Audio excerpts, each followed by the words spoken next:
Good morning, everyone. Welcome to the Trade Ideas live trading room for Monday, November the 28th. My name is Barry Haynerson, moderator of your trading room. A couple of yeses to let me know you can see my screen and hear me. Thank you, Roger. All right, guys. Well, lots happening this morning. Let's take a look at KWEB. Of course, we understand what's happening over in China right now with protests, etc. So the China market was way down, but it obviously has recovered somewhat. There's KWEB and it's up 1.25%. So big recovery this morning from that gap down for KWEB. Probably affected. Well, I'm sure a lot of stocks are going to look just like this. A lot of the China stocks, anyway. One China stock though, there's actually it's an earnings play, so it's got nothing to do with the market, the China market, so much as it's an earnings play. Big pop up for PDD. PDD is an earnings play. That's a big move, 13% with 1.25 million in the float. So that is a big, that is a big move for PDD. And before I get rolling, the trade of the week. Now, I did not get an email this morning, so I don't know if you guys did, but anyway, I can tell you what the trade of the week is. It's CLNE, Clean Energy, CLNE, and the trigger is $6.40, so it's obviously below the trigger price right now. So that is the trade of the week, CLNE.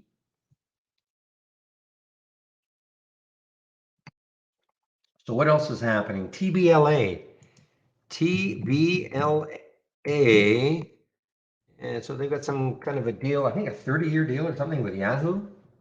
Signs eighth. Entering a 30-year commercial agreement with Yahoo. Okay.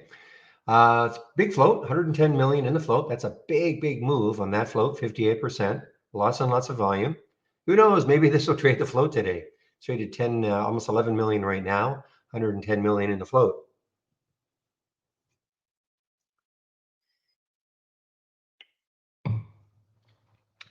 Now, is this one still down? CINC, oops. I might as well talk about AXSM before I keep going. AXSM. All right, got to cheer it on, guys. Gap up. Late stage Alzheimer results are positive. Promising findings for its experimental Alzheimer drug. Okay, promising findings. And that is AXSM. CINC, which is what I was trying to type in, CINC. So there is a big gap down. Wow, it's a huge gap down, 42%, low float, 17 million in the float. And looks like it's phase two data. And market is not acting well for this.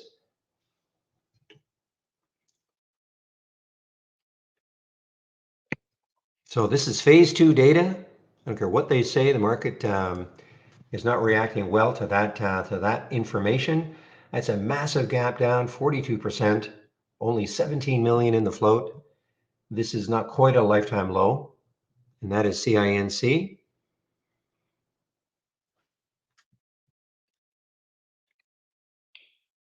KTRA. Now, normally I'm a little bit skeptical about these types. KTRA, but I do recall it was either last week or the week before that one of these actually really soared. This is all to do with FDA fast track designation. So this is KTRA. Now it's a very low float, 1.49 million. So it's already traded the float. And this is fast track designation for KTRA. Morning, Mike from YouTube. ICAD, ICAD. I didn't look at the deal. All I saw was some kind of a deal with Google. Okay, so it popped up 327, but it's pulled way back down. Okay, but that is some kind of a deal going with Google. Google Health, Google Health. Think of strategic development and commercial agreement. Okay, commercialization agreement.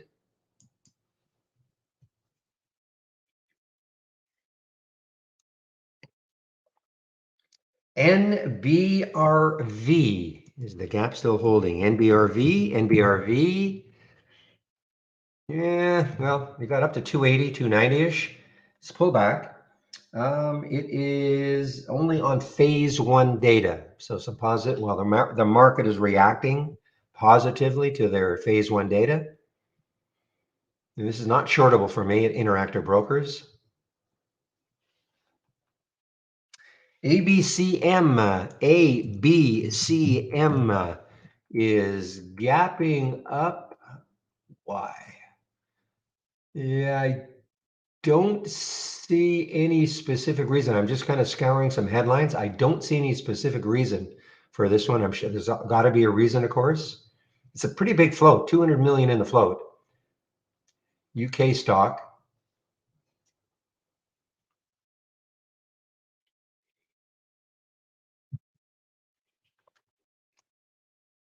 AVXL. AVXL. And this is an earnings play. Okay, so this is actually an earnings play. Very, very few earnings plays. Here are the only two they're making on the upside. In fact, there are only two, be it downside, upside or downside. There's the PDD and the AVXL. Those are the only two making it into my scanner in the pre-market. So AVXL is an earnings play. And Shopify. So I guess records were broken for Black Friday into Cyber Monday for online shopping, revenues at least. Whether they make any money, who knows, but certainly revenues were up from last year, record revenues, and up from last year. So though the market is down, so the market we're in for a negative open, quite a big negative open actually.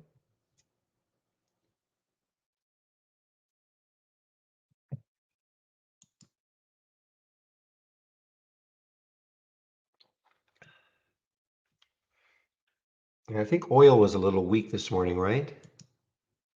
Just do a quick check, see what the oil prices are like.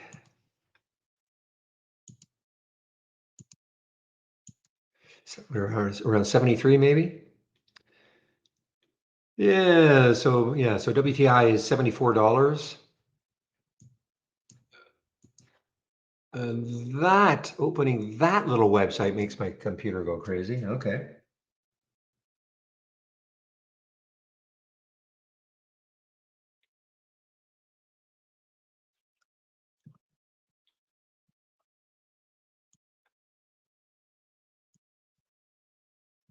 Oh, forgot to mention this one, Mike's MICS. MICS. I have no idea who BitNile is, but they bought $4,000 or 4,000 shares, and this seems to have gapped this up. Maybe BitNile is a BitNile, uh, some kind of a fund, perhaps. Must be, but seems like well, it's only 1 million in the float, so BitNile reported holding reported $4,100 or 4,100 share purchase on Friday. Must have been after the market. Anyway, that's caused this MICS to have a pop here. I don't see any other news.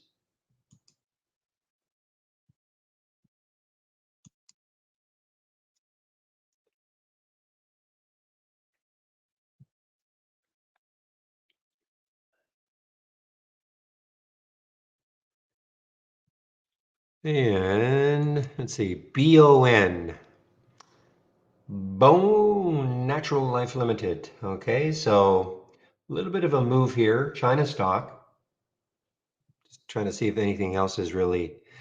Arcus, RCUS, should have mentioned this one probably. RCUS. Volume is not huge. So this is our news here. Gilead and Arcus. Positive update on a joint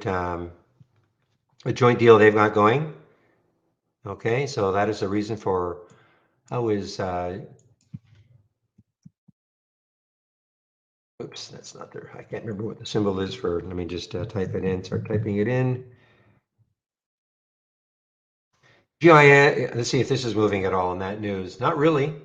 Well, that's had a nice run, nice steady run.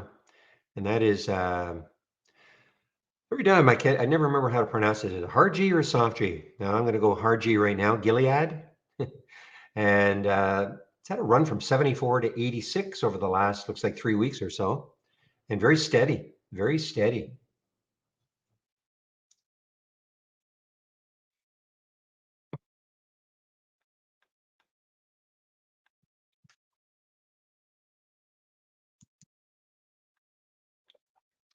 So if Arcus, let me see what Arcus has got going. 31.44 looks like the next high looking left. Not a high float, not crazy low, but not high.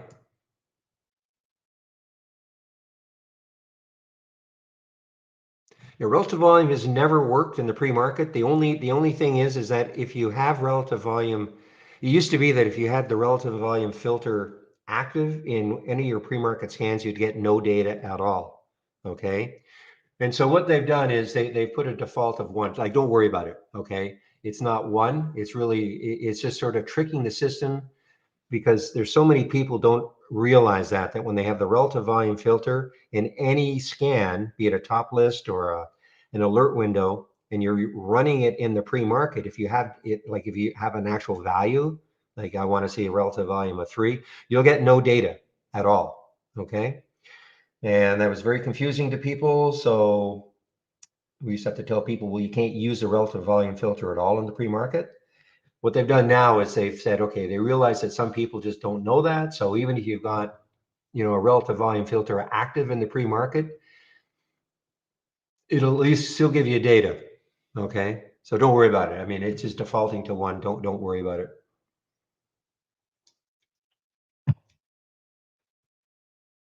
Better that than getting no data at all.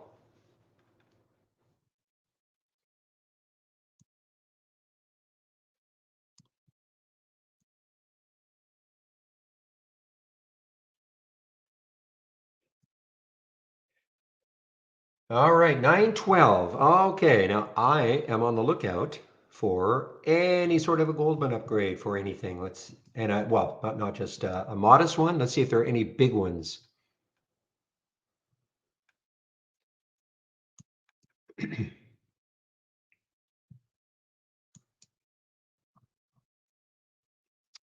All right, so here are my upgrades and downgrades from briefing.com this morning.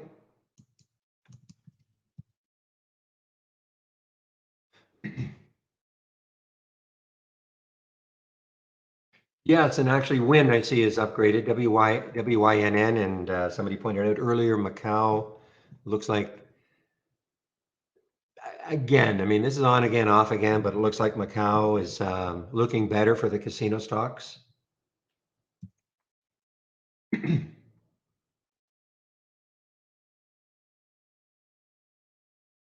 Yes, a lot of upgrades for ATVI. Somebody mentioned that one before. I see at least 3 here for ATVI. Okay, there are your upgrades, and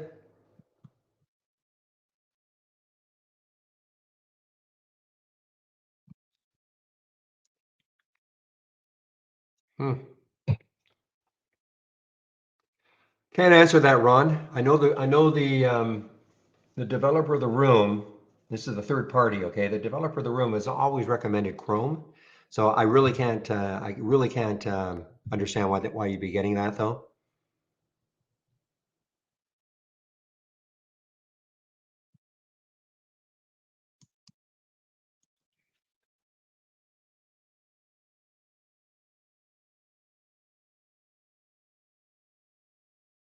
All right, here are my downgrades. So, by the way, there were no Goldman upgrades that I saw.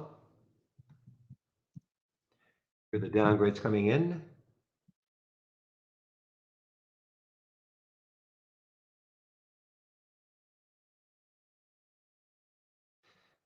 I saw a downgrade for DraftKings, DKNG by JP Morgan, but they're only putting a price target at 12. Put a price target of 6. I'll get interested. I mean, it's at 14 now. A little downgrade for Beyond Meat, BYND. Yeah, Ron, it's so hard. It's so difficult to know why these sort of things happen. Everybody's so many different computer configurations out there. It's really, really hard. I know what you're saying. Working before, why won't it work today? I haven't changed anything. It's just one of those weird things.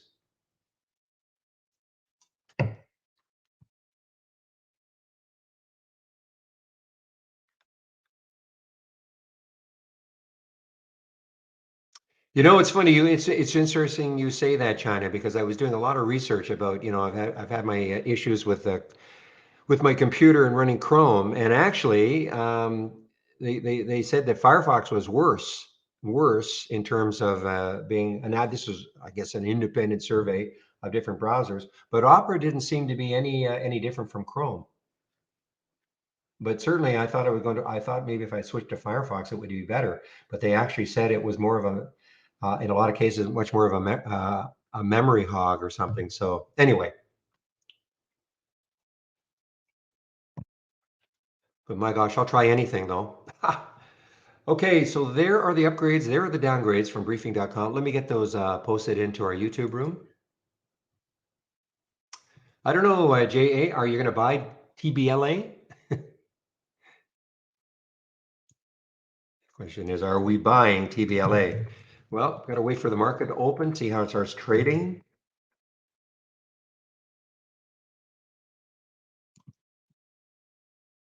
Obviously, an interesting press release with some kind of a deal with Yahoo over 30 years. Is that the one? Yeah, some kind of a deal with Yahoo.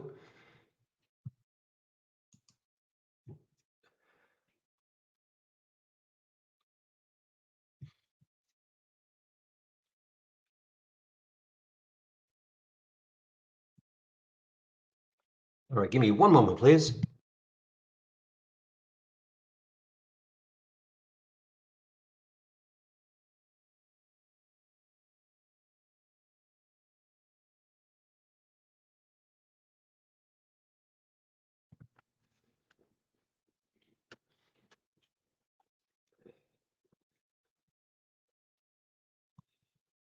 The other one to keep an eye on is the KTRA, though. Again, I'm always skeptical of these fast track designations, but I can't remember which one. It might have been last week or the week before. One of them just absolutely took off.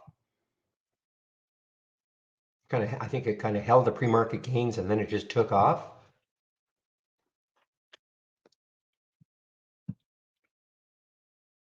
But this is such a low flow, 1.5 million. So I mean, this could be the one if it keeps going. The next high, I mean, what did it get up to this morning? Got up to 510 this morning. So there is some resistance, between that 510 and the sort of the 6 area. I mean, if we could ever break through that, then the next high is way up here at 8. Not absolutely not saying it's going to get there, but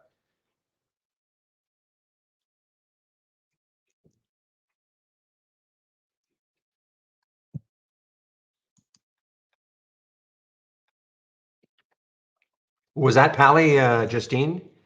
Was it Pally last week? Was that the fast track you know, it's a bug we've got to keep. If you don't type the symbol in correctly, you got to click on an alert. Anyway, so that was Pali, Pali. Okay. And this would have been, yeah, last week then, if you're right.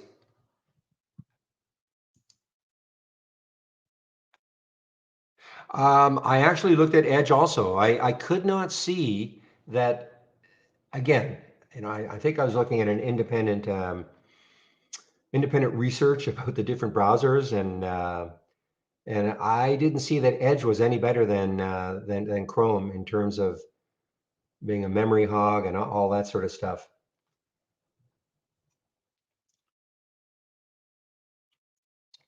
But I'll take a look at Opera. I haven't had Opera for years. Okay, so 920. So let's take a look at the sectors. So I'm going to click on New and then Dock Channel Bar. And I don't have to click on more. You guys might have to still click on more. I don't know if the latest version that you guys have, I know there was a beta that was released, I think on Friday. I don't know if you guys still have to click on more to see all the channels. Anyway, I'm going to click on sector status.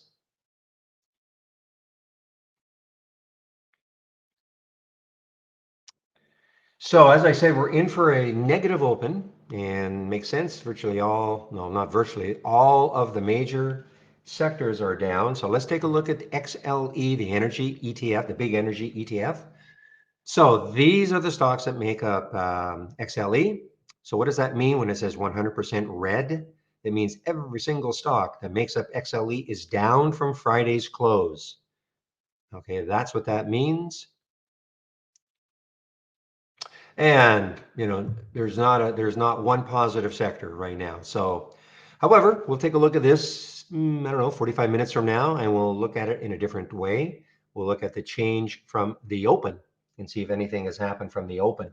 But right now, we're in for a pretty bleak open. And as always, this is what I like to do now is to take a look at these major sectors and see where they are in relation to the 200-day moving average. Everybody says we're in a bear market. I'm not saying we're not, but 6 out of the 10 sectors are above the 200-day, which is interesting. So let's just take a look at some of them. XLE. So there's XLE starting to weaken a little bit, but here is the 200-day. If you can see my screen, hopefully you can see my screen on that daily chart. You see that green line, that is the 200-day moving average. So it's still well above. Of course, so energy has been a star throughout all of this. Retail. Now let's see what is happening with retail. Record revenues, but that does not necessarily translate to earnings. But anyway, so you can see XRT is just basically right at the 200-day moving average. Be interesting if it can pop through that today and start to run a bit, but it's right at the 200-day moving average. Take a look at consumer staples, XLP. Again, over the 200-day moving average and running a little bit away from it. Healthcare, XLV. Yeah, another one that a little bit like consumer staples, above that 200-day moving average and running. Let's go to industrials, XLI. Another one, look at this. There's a 200-day moving average and running a little bit. So I'm not saying we're in a bear market, but I mean, we got a lot of sectors that are actually, look at this. Here's financials running a little bit above the 200-day moving average. Now this one is definitely below XLY, consumer discretionary. That is definitely below it. Kind of hanging, not moving down much more, but just kind of hanging. Materials, XLB. Another one above the 200-day moving average.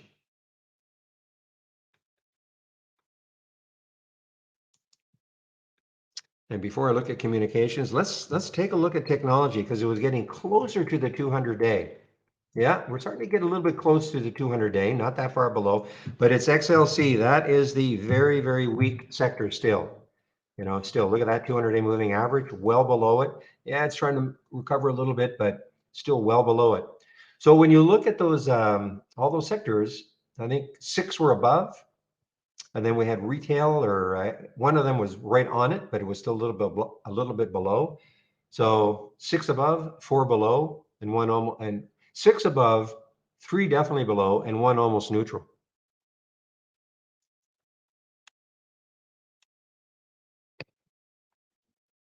So even though, there's seemingly doom and gloom, every time we turn on the TV, it's all doom and gloom about the market and recession, etc. I'm not saying there isn't. Don't get me wrong. I'm not saying there isn't, but we've got some very strong sectors.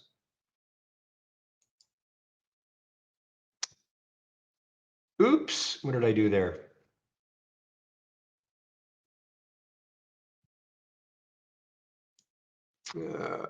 I accidentally clicked on the wrong thing. So what I'm going to have to do is that one called.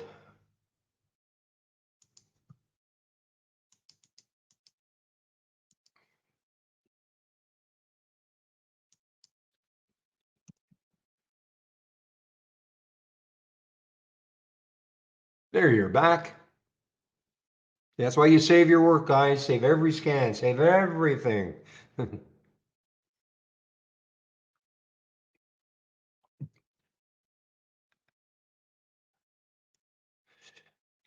So again, JA, we can't answer a question like that. Only you can answer that question, okay? I mean, the question is, do we buy now, TBLA? I mean, look, the news looks obviously interesting. 30-year deal with Yahoo. It's up 68% right now. It's a big float. Nobody knows whether this is going to continue, okay? So I don't know if you're assessing that in a rhetorical way, but nobody can really answer a question like that. I certainly can. I'm not an investment advisor. I mean, it looks good.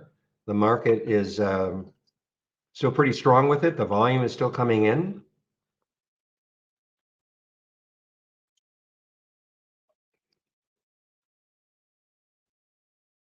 And it appears to be, when you look at the daily chart, the next high looking left is 319. What did it get to this morning? Got up to 315. So you can see on that day, that daily candle right there on August 11th, it's kind of right at that high. Will that stall it? I don't know.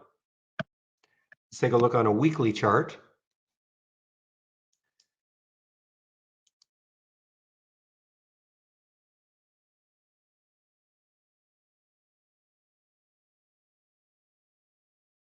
There's a high of 325, then after that, there's a high of 360. So, I mean, there's a little bit to get through between 3, which is at right now, and this, 350 level. After that, we've got a high of 420. I mean, but we have no idea if it's going to keep going. I mean, the volume is still strong.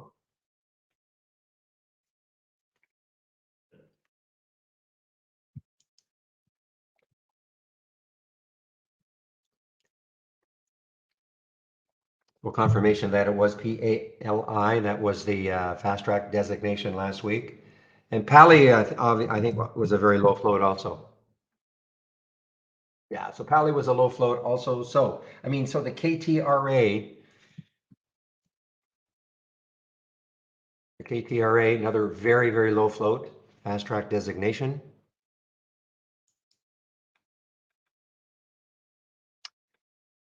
TBLA is not, no. TBLA is not a low float, but it's a big move for that in the float, that amount in the float.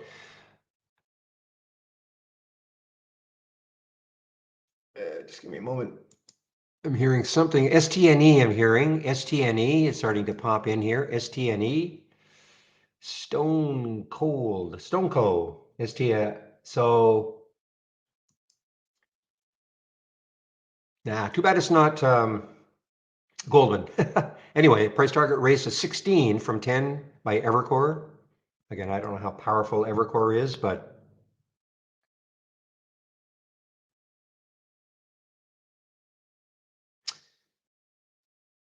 this is obviously been a hugely beaten up stock with that 200-day moving average way up here at 37 for STNE.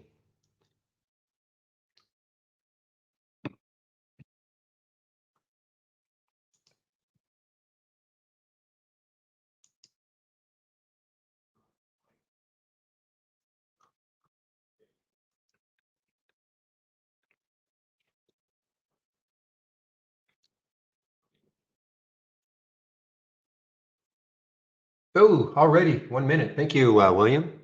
Okay, that snuck up on me. Okay, guys, market's going to open in less than a minute, in about 20 seconds. So let's have a great start to this trading week. And I typically don't trade in the first 15 minutes, try to let things settle down a little bit. Yes, something might start running and it keeps running and I won't be in it, and that's fine. For instance, like the TBLA. I just see too many times where stocks move up and down, up and down, up and down.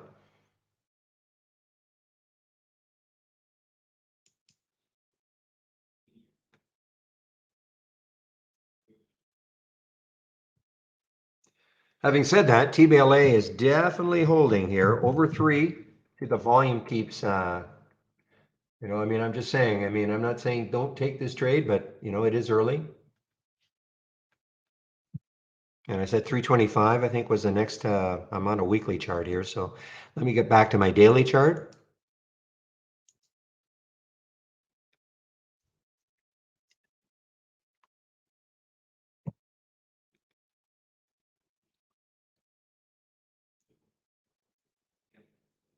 Carlo, well,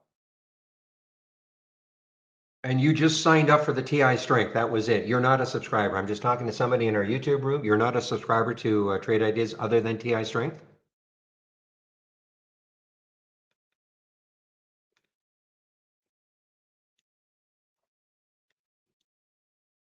Can you, Carlo, can you hear me? Okay. Um, all I can do is this. I can show you what they are, but you should, I'm going to give you our homepage. Sometimes that happens. I don't know why. You might have to check your spam folder. And if you have Gmail, you might want to check your promotions folder, but I would check my spam folder also. All I can do is give you our homepage, and you can, if you do if you do check those two folders, okay, and especially in your spam folder, if it's not there, then go to our homepage, give them your email address that you use to sign up, okay, and they'll check to see why.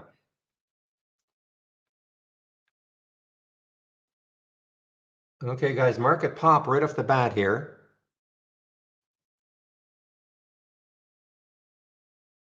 If you can, do you have the ability to take a screenshot?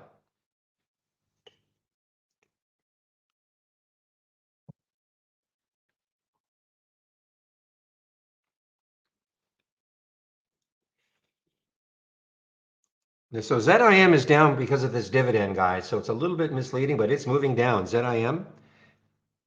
Okay, you have the ability to take a screenshot? Okay, let me just channel bar, and I'm going to go to, where are you? Swing picks. How big can I make this?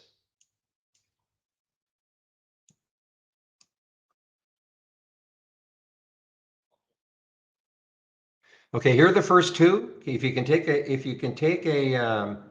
screenshot, these are the first two, okay? So let me know when you've done that. I just can't put them all on.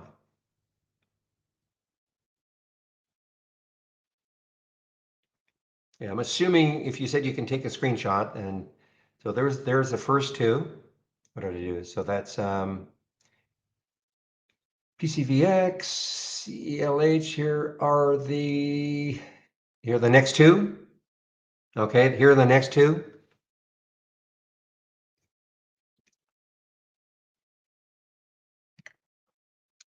I'm assuming you have, if you did the first one, and here's the last one. Okay, ADM.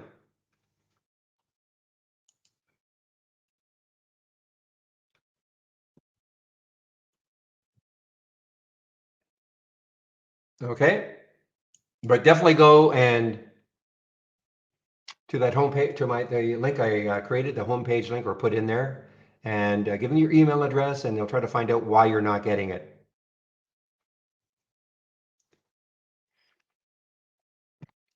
Yeah, the reason I didn't just post the symbols, Derek, is because you know, it gives a suggested entry and stop and all that. So, but thank you.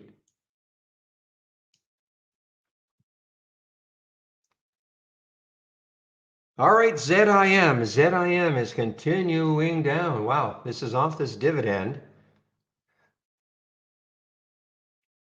It's always possible people don't realize it's a dividend, and then they look at that and go, wow, what a gap down, and they just short it.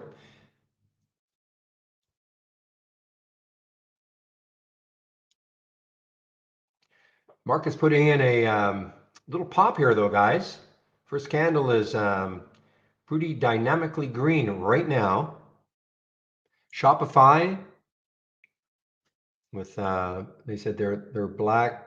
Well, let me just pop up the news here. Shopify shares are trading higher after the company announced its merchants achieve record Black Friday sales, up 17% from 2021. Now that's sales. That's sales. Now, how much do they actually make?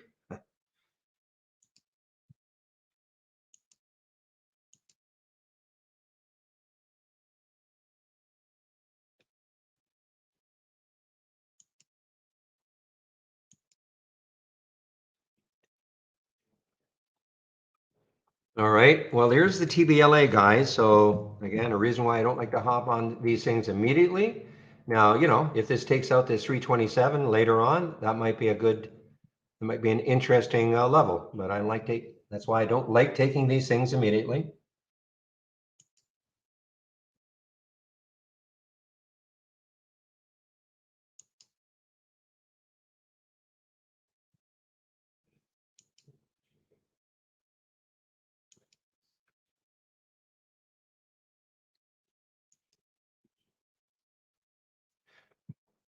All right, China stock, IQ.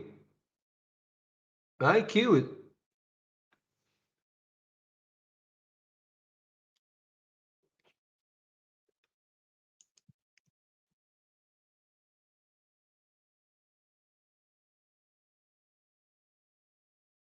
Yeah, we've got DBGI on, I just noticed this one right now. DBGI was halted. DBGI was halted on the way up.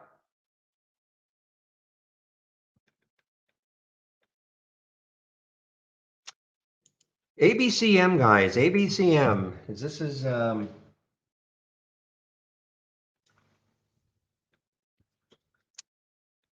I didn't see any news on this one. I don't know if somebody posted whatever news was on, excuse me, on this one.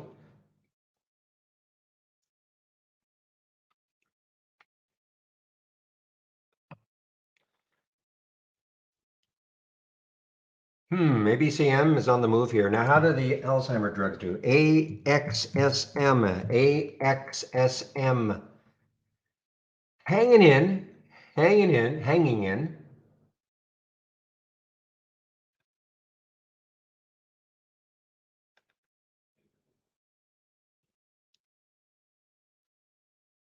See any more news on Manu. Manu. MANU. This was the star last week. 3 days of great trading if you're able to take advantage of it. But it did pull back. So is there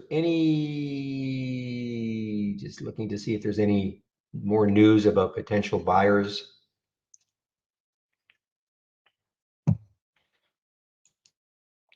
All right, NBRV, guys. NBRV, big volume coming in. And this is only on phase one, though. I'm always skeptical, but hey, 2.4 million in the float. This is phase one information or data for NBRV. So let's take a look left. Where could it go to before it starts hitting? It looks like the next high. I mean, it's got room, guys. I got to tell you, it's got room. 350 or so. I think that's the next high looking left. Again, I'm not saying it's getting there, but it does have room.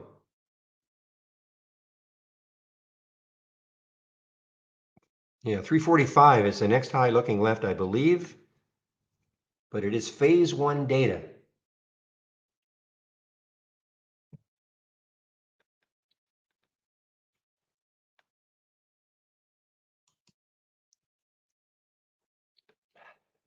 China stock, TCOM on the way up here. TCOM on the way up.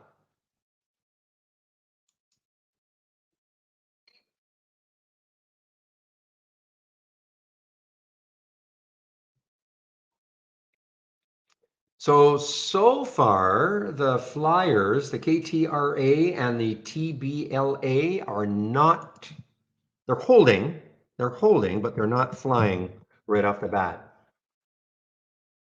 Not right off the bat, okay? Also, didn't even realize, well, the 200-day moving average, I didn't notice that. So guys, the 200-day moving average for TBLA is right above it. So it got up to 327 and look at the 200-day moving average is 335. Should have checked that. So it's trying to hold the VWAP, 293, but so right now it's in between the VWAP and the 200-day moving average.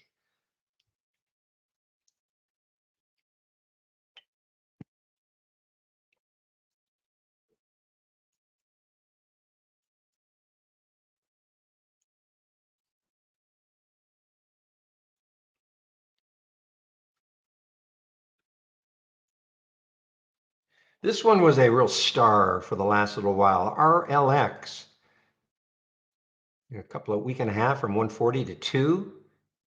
RLX, probably a low. Actually, it's not a low float. If that float information is correct, 600 million in the float.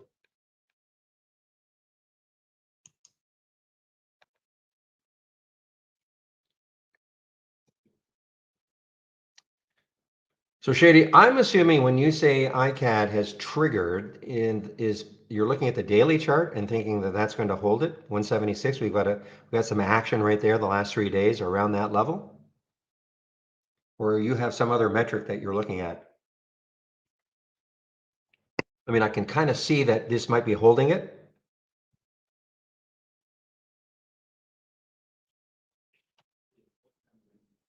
All right, DBGI. DBGI, yeah, accelerating here, guys. Shoot, yeah, it did not. The only way I will take halts or take something out of a halt is if it moved down below the original halt price, which was 743, moved down a little bit below it, and then pop through it again, and that didn't happen. So there's the DBGI.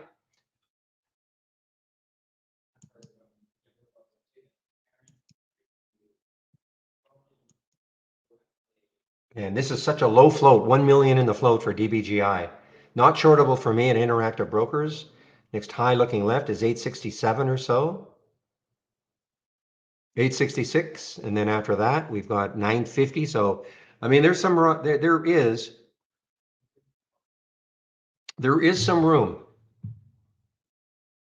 but you're really chasing it here. See if there's any specific news on it. I'm just trying to see. I don't see any specific news on it.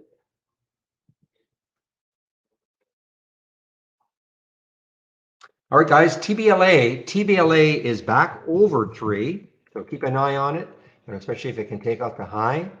But that 200-day moving average, that could be really tough to get through with 110 million in the float. I mean, it's already up 64% with some kind of a deal with a 30-year deal with Yahoo.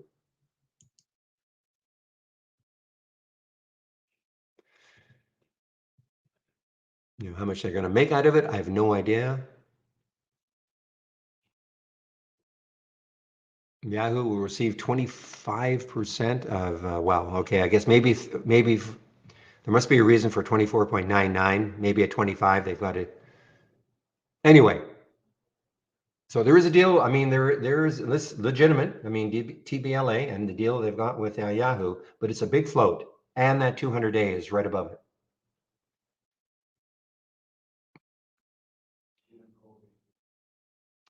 Whoa! Look at Manu. After the move down from Manu, it got down to 2040, and it popped basically $1. MANU. Robert in our YouTube room talking about Affirm, AFRM. Yeah, big pop for Affirm. No kidding. Big volume coming in. So they are going to be webcasting the CFO Fireside Chat on December 6th. I don't know if that's the reason. That's the reason. That's the only news I can see. I'm wrong. So this is more, I mean, I guess obviously they've got something to do with, is this one of these buy now, pay later? I can never remember anymore. Is this one of these buy now, pay later companies? AFRM, I think it is, isn't it?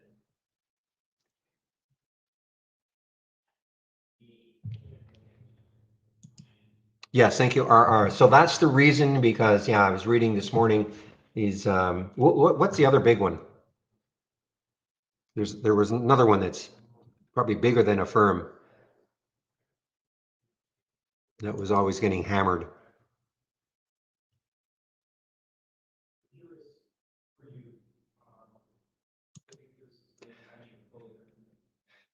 It was UPST. Thank you, Zach. I mean, Sophie maybe also, but it was definitely UPST that I was thinking of.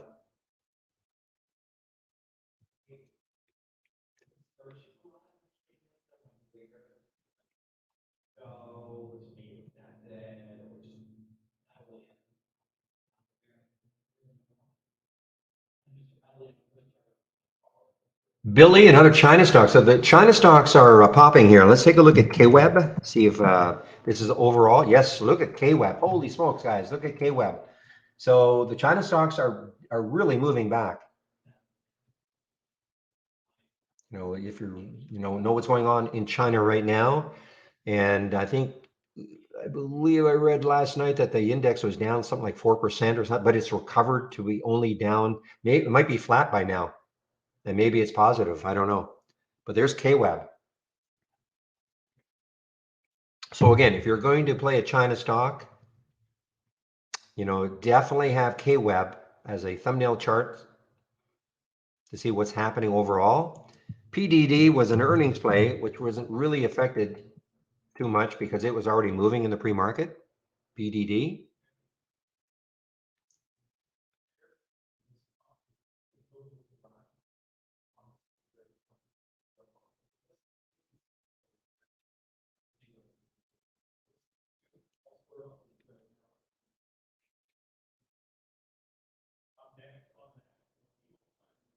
That's too bad with the TBLA that 200-day moving average is right on top of it. You know, that could really, you know, the only thing I can do is just, well, I've got an alert set up in that area, but you know, that could easily just keep stalling it all day long. It's right between the VWAP 295 and that 200-day 335. It's right in between those two important numbers or data points.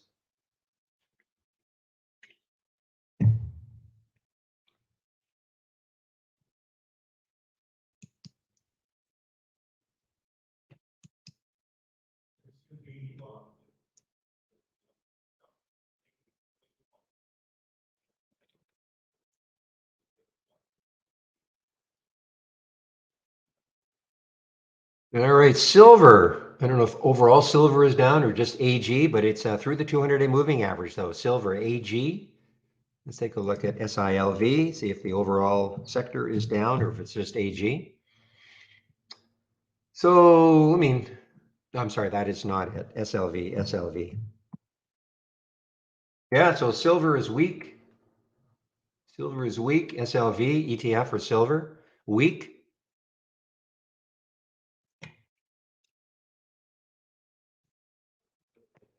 How about gold? Is it weak? GLD? Yeah, so both, I mean, modestly weak, but they're both moving down a little bit, gold and silver.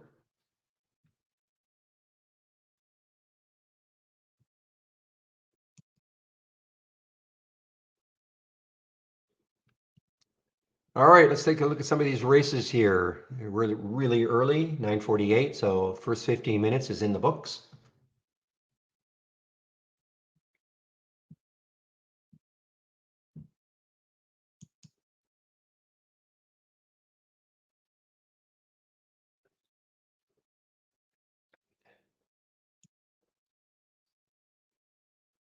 Yeah, blue collar, you were away for a little bit, weren't you? I thought you were going to be away all this week too, but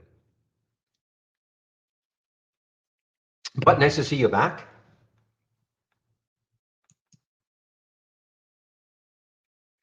RDFN guys, RDFN. Wow. Now let's take a look at this RDFN. What sort of room does it have?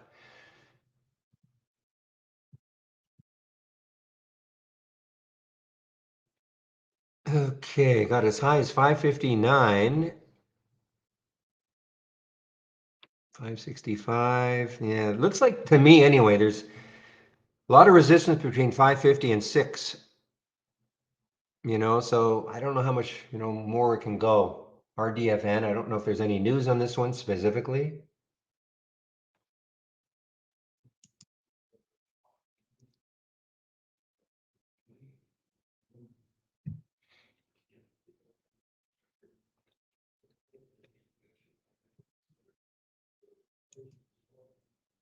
Wow. Okay. AVXL had some news right in the pre-market.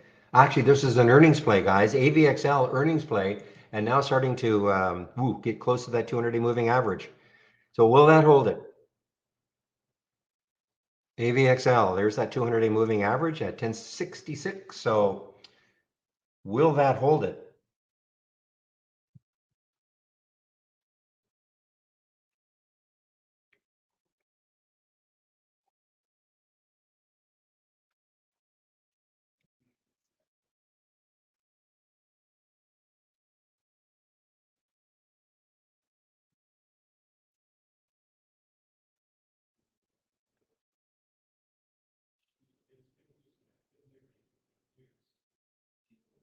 Okay, kind of keeping an eye on the KTRA. KTRA. Pre-market high was up at 510. But, ever since that, it's been kind of moving down. So what are the major guys doing? So NAS is down a little, Dow's down a little more, SPY is down a little.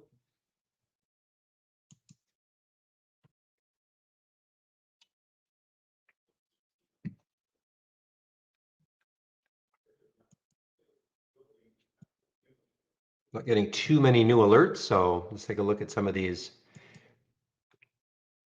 things on the ABSI. ABSI. I keep, I click on these charts, and I just wish there wasn't what I consider some resistance, too close, too nearby resistance for a lot of these. When I look at a daily chart, I mean ABSI, modest float, 58 million.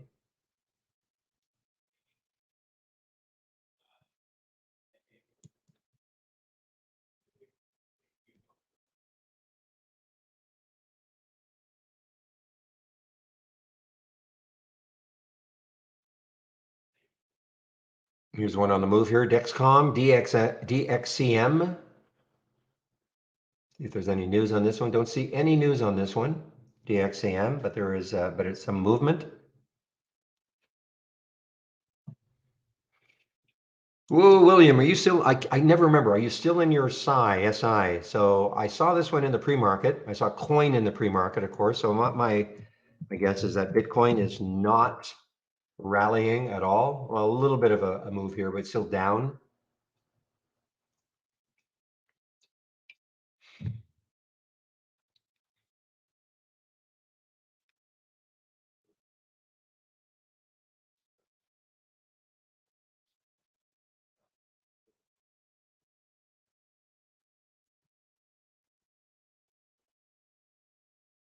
Look at Macy's, guys. Macy's still strong after their earnings on the 17th and still hanging really tough here. Macy's really strong. Has not given up its gains.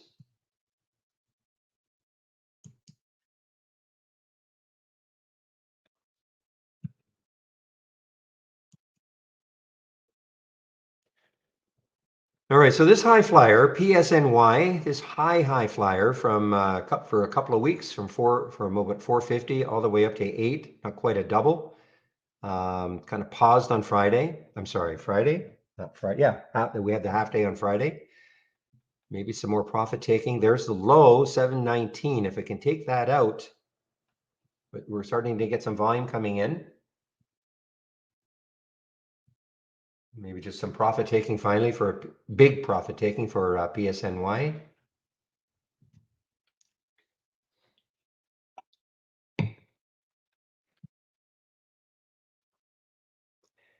Hutchison, that's Hutchison, isn't it? HCM or Hutchmed. Okay, Hutchmed, yeah. This has been sort of an active one in the past in China stock. There's the 200-day moving average, so that's far enough away. This is from Zach. No specific news on it. I would just have KWeb, as a thumbnail chart. If you're going to play any China stock, definitely have KWeb as a thumbnail chart, or somehow be able to keep track of KWeb, because I think most China stocks will probably follow this.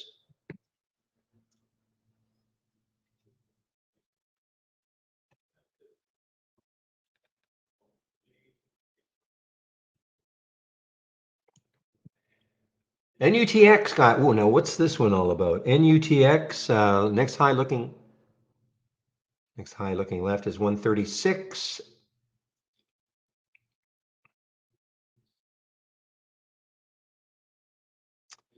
Yeah, again, I just think there's too much resistance between there and that 150 mark. And that is for the NUTX.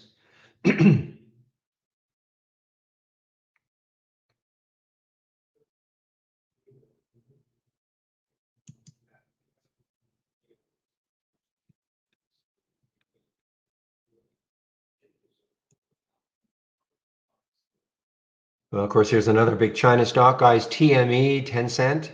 TME above, let's see, what's the high there? 607, so it's above Wednesday's high. Remember, market was closed on Thursday, so that is Wednesday's action, and that's TME. But again, you should have KWEB if you're going to look at Manu, guys. Manu. Look at MANU. After that, looked like there was quite a big sell-off.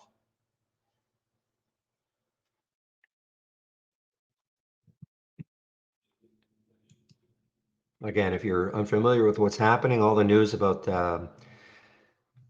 being looks like they want to sell the company, or they want to sell the team. That's a company, I guess, in terms of a stock market, but want to sell the team. So the rumors have been flying about who may or may not be interested.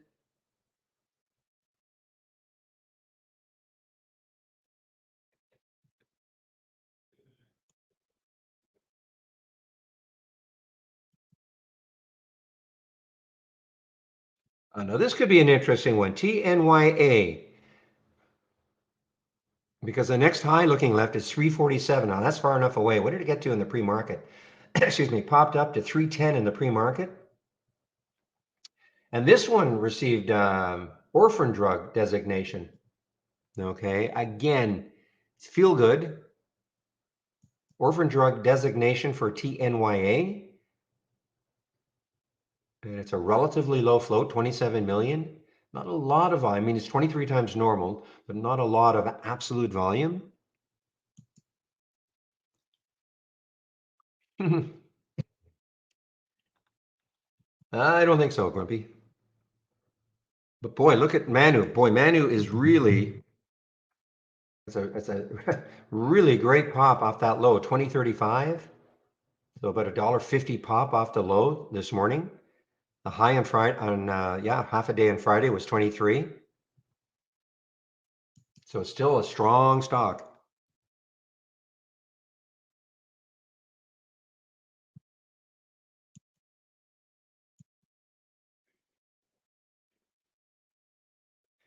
I think Manu has earnings on the second. Not that it should matter. You know, we have it on the second before the market opens.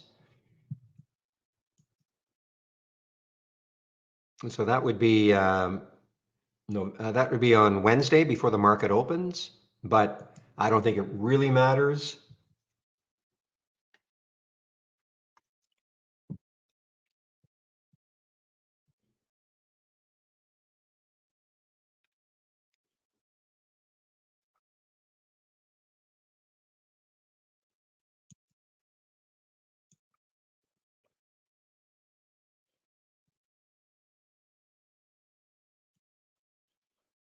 Well, guys, DBGI continues here. You know, after the halt, and then it dropped down to 7. Very low float, 1 million in the float. And as somebody pointed out, I think they did a reverse split not that long ago, perhaps. I can't see exactly when they would have done it. Maybe our news will have it. It goes back a little bit further. When did they do a reverse split?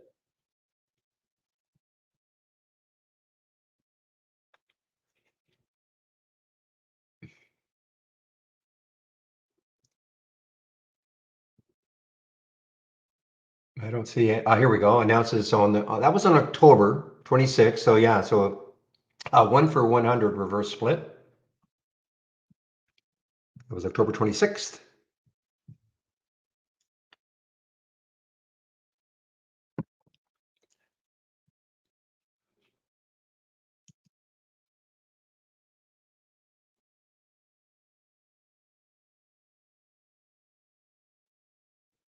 All right, ABCM. ABCM is holding now. I was just watching this and I can't remember what the next high is looking left. I mean, obviously, look at this daily chart. There's nothing.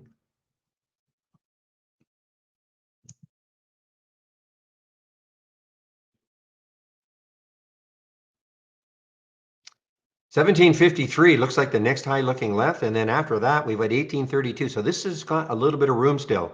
Takes out that $17.53, and then again the next high looking left is $18.32.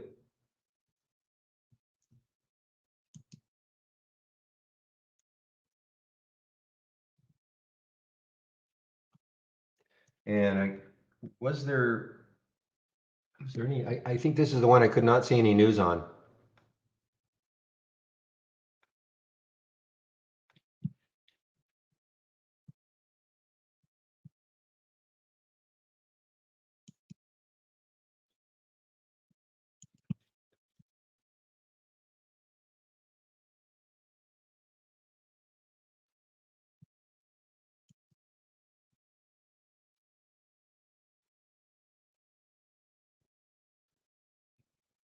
Yeah, you mentioned this one, Zach. Yeah, Peloton is yeah, ripping higher here. That's a big move for that float. I guess maybe they sold a lot of bikes or something over the on Black Friday. I mean, that's the only most of the retailers. Let's take a look at XRT and see what XRT is doing.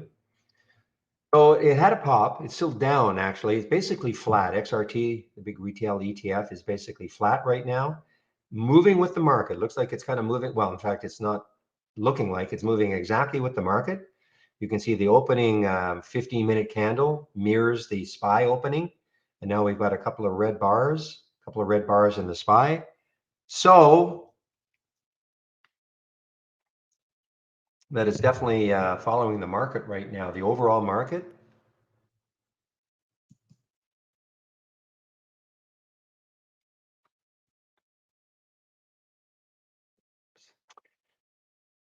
So close. Yeah, look at maps. I wish this, I mean, if only this wasn't here. 149 and 167. I mean, if that were a straight shot to two, this would be really interesting. This maps, MAPS. But again, I just think it could stall around 150.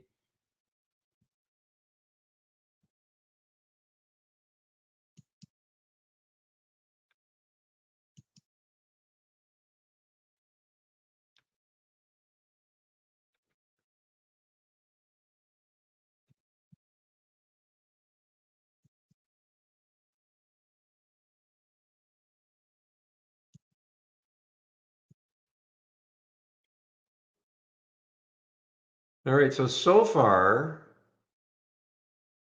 yeah, so far the KTRA and the TBLA are just really not doing much.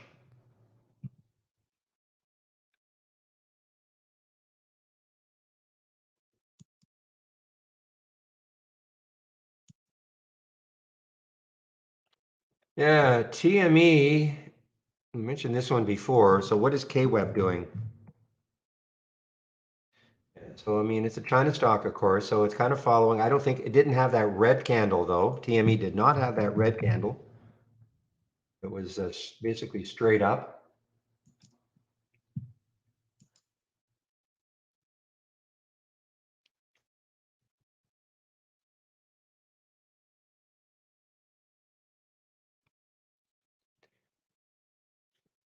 This is pretty good continuation. I'm not seeing a lot of great continuation. In other words, stocks that were straight up without any sort of a pullback.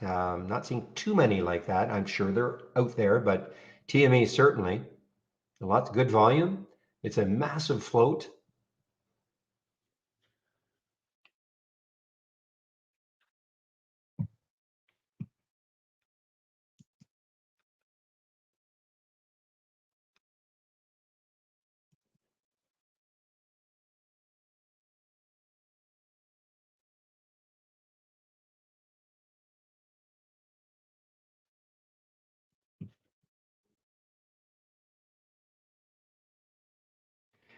ABCM guys. Okay, so I said this had room to 1832 before it hit the next high. Again, I'm not saying it's getting there, but it is. What's the spread like on this one? Not terrible. 62, 60, 61, 67. I mean, it's not terrible, terrible. And what's the float? It's a big float, 200 million. This is a UK stock.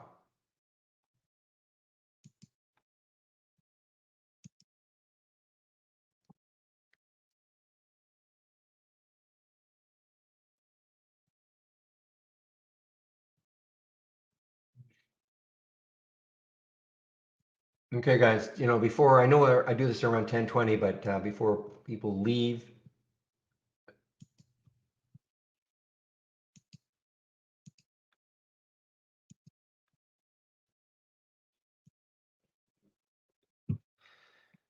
So our Black Friday sale is still on.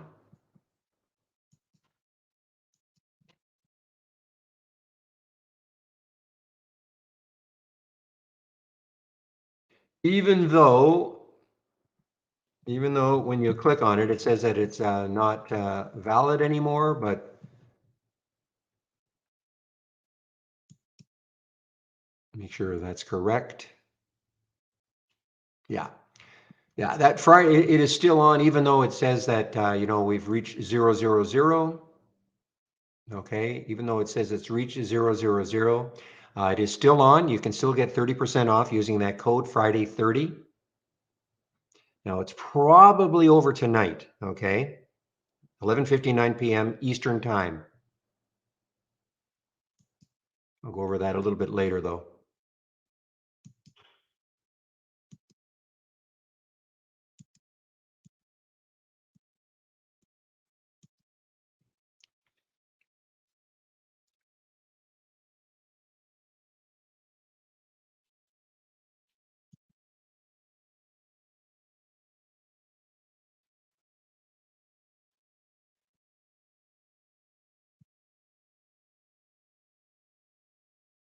CPRX. Take a look at this one, guys. CPRX, all-time high.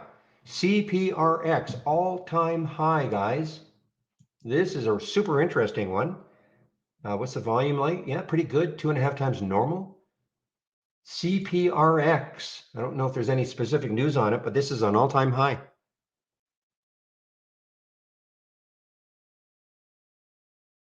Boy, watch it at 18. I mean, if it holds 18, is this shortable? Yeah, lots of shares are available to short. So I'm just saying if it doesn't hold this 18, 2.7 million at Interactor Brokers, very low fee rate. So, but this is super interesting. CPRX. X is in xylophone, not S. CPRX. The longer this holds 18, I mean, it's an all-time high.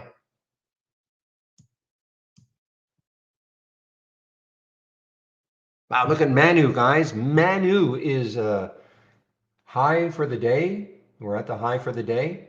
Boy, really keep an eye on the CPRX. The longer this holds 18,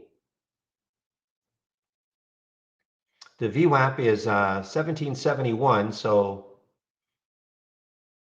if you didn't feel comfortable taking it here, I mean, I don't know what it's going to do, if it's going to keep running from here, but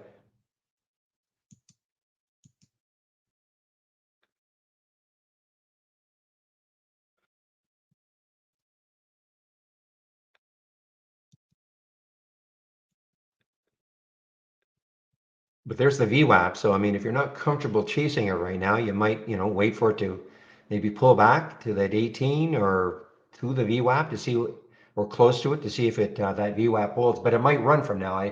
Obviously I don't know what it's going to do.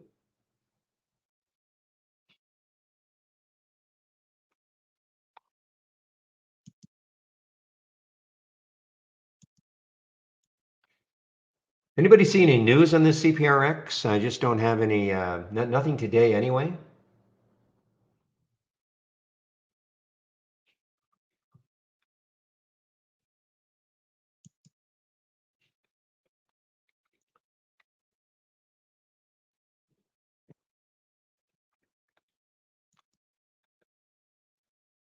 Boy, this is holding strong, guys. CPRX holding strong over 18.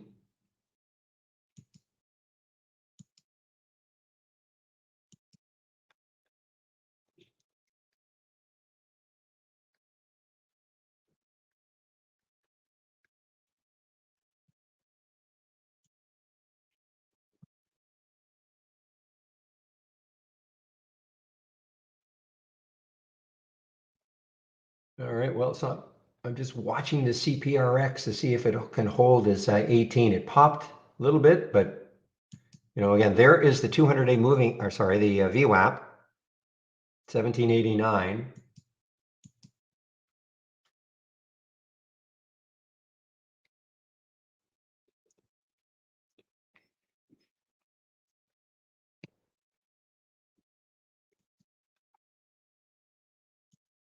Might be a little late. I mean, I'm looking at Peloton. You're looking for shorts. PTON showed up in Zach's topping play at 1090.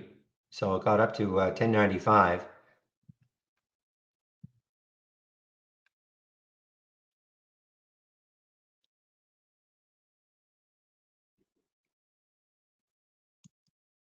All right, guys, CPRX is kind of holding here.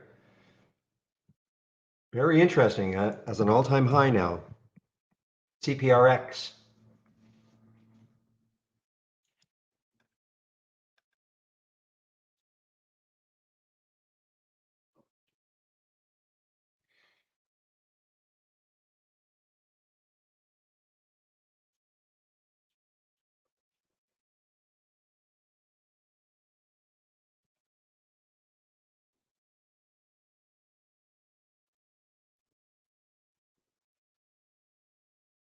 Yeah, definitely focusing on the CPRX, guys. It had that little pullback to almost 18.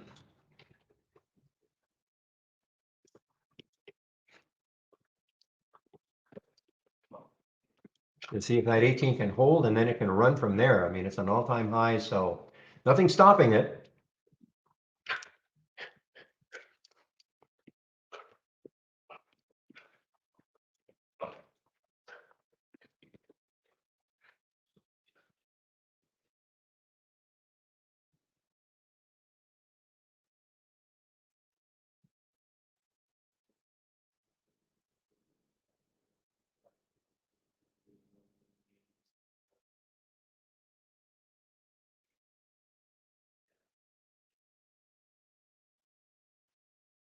Give me a moment here. Get rid of some of my price alerts.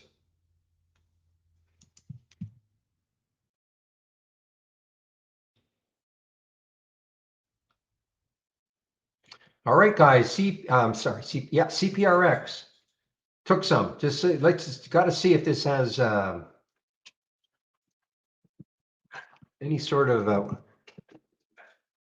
love to see a catalyst. I just don't see the catalyst other than the fact that it's an all-time high. I just don't see that any catalyst. I wish there was something, some news coming out, but I don't see any.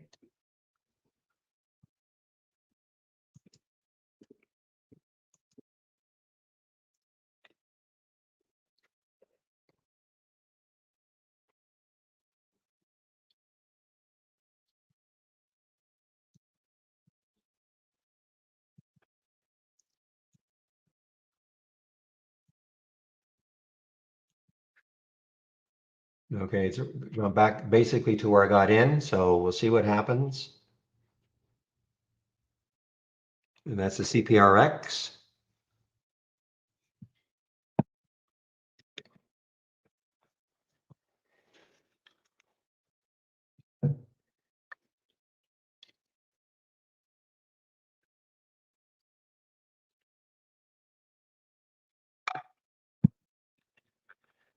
Yeah, CLF, how's X doing? X probably should move also, you would think. Yeah, there's X. US Steel, guys. US Steel moving also on that news about the price increase.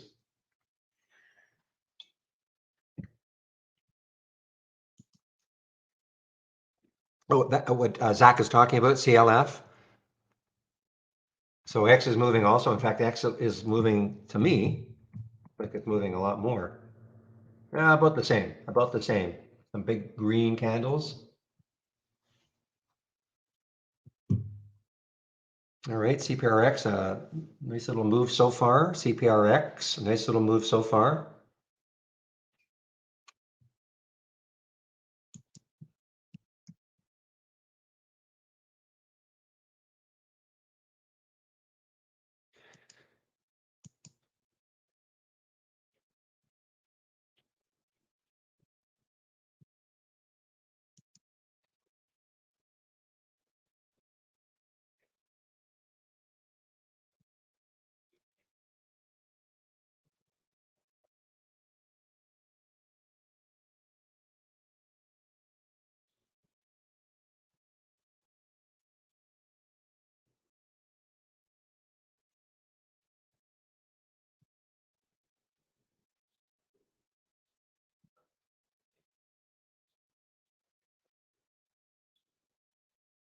All right, guys, so I've taken some off.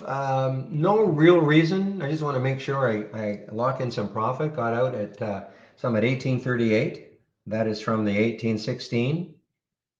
Sorry, 1815 actually for the CPRX. And now let's see. I mean, I'm looking at the histogram. Look to see that thing, that bar, next bar become big again.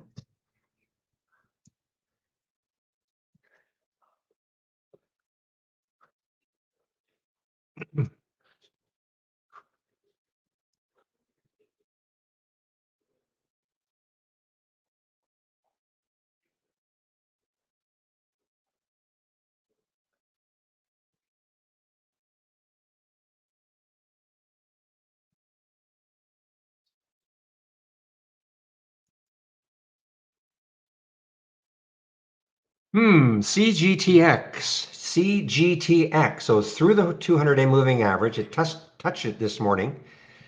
And how much room does it have? Let's take a look at this one. 276. 280 is a high. 275 is a high. 333. So, I mean, if it gets through 280, then the next high is 333. So that wouldn't be bad. And of course, here's your fantasy high of 625 that day, all that volume that came in.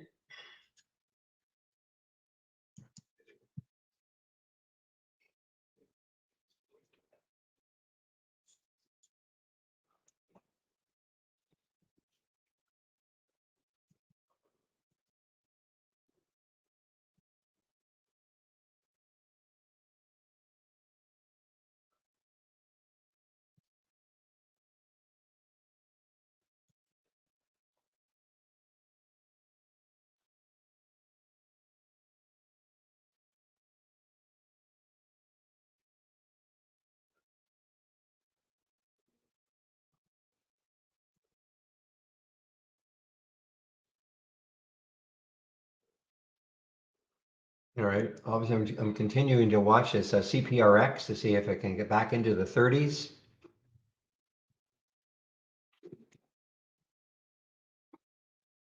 All right, we have an AI. I didn't see this one. CINC. So this is super weak. CINC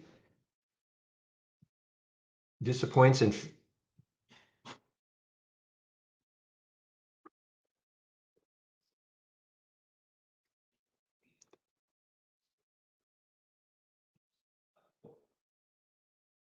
So that's a phase two disappointment for CINC. Just got absolutely killed.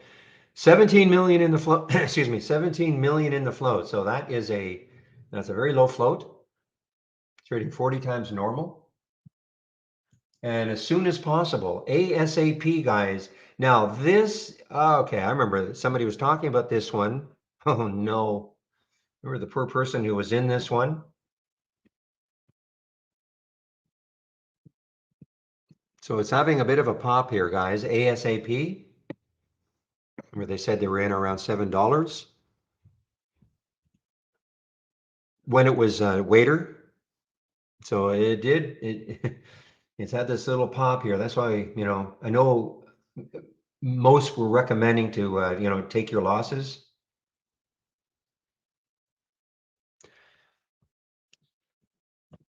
Good morning. Well, I'm going to have to call you VAIBAV.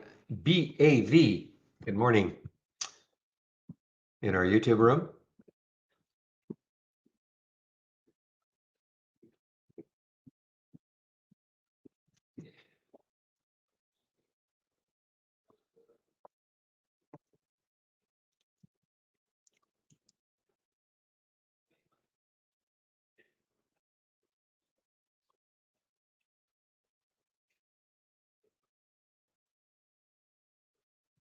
All right, let's take a look at where this could open. ASAP.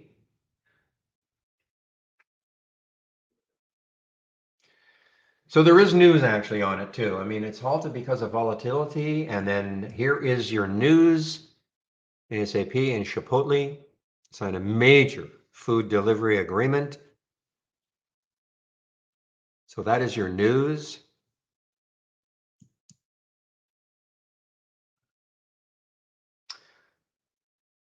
All right, guys, I am all out of the CPRX. I'm going to continue to watch it if it takes out the high of the day again. No, CPRX. Was it a bad trade?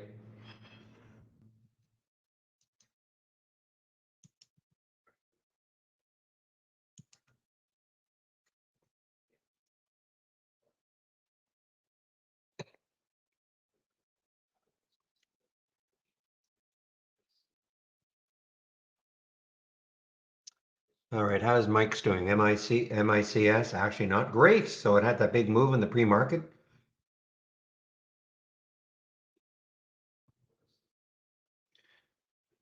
So I got up to 779. Oh, this was shortable for me too. Too bad. 779. Had some news. I don't know who these guys are. Must be some kind of a maybe they've owned this company before. They're adding to their position. BitNile or Byte Nile. BitNile. Don't know who they are. Some kind of maybe a fund of some sort. Maybe they've owned this company before or shares in it, and they keep adding.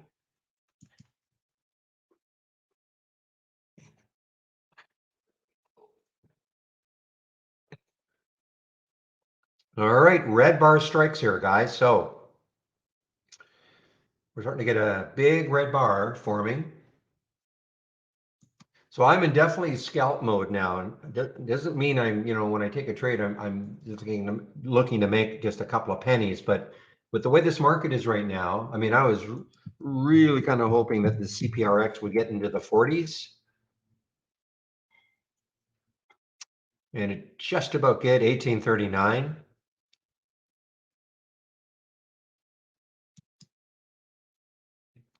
All right, here is where ASAP could open. So this is the halt. Again, this blue box that you see has got nothing to do with trade ideas, okay? This is Interactive Brokers. This is time and sales. Your broker should have something similar. So there's the halt, 137. There is the potential open, 158. If this is a 5-minute halt, it'll be open at 1024 plus 21 seconds. So we're getting close if it's a 5-minute halt. Typically they are 5-minute halts. So there's the halt, 1019 plus 21 seconds for ASAP. And we'll see if that holds. So in about 20, little less than 20 seconds, and you can see that here is the potential open.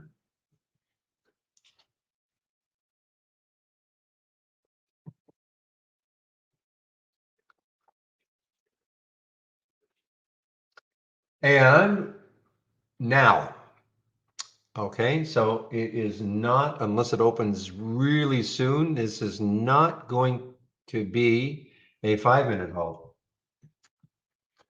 So again, typically they are 5-minute halts. Typically they are, but if it's not a 5, then usually it's a multiple of 5. So this could turn into a 10-minute halt. If you ask me, well, why are some 5 and some are 10 or 15? I have no answer for that. There's got to be something I have, but I don't know what the answer to that is.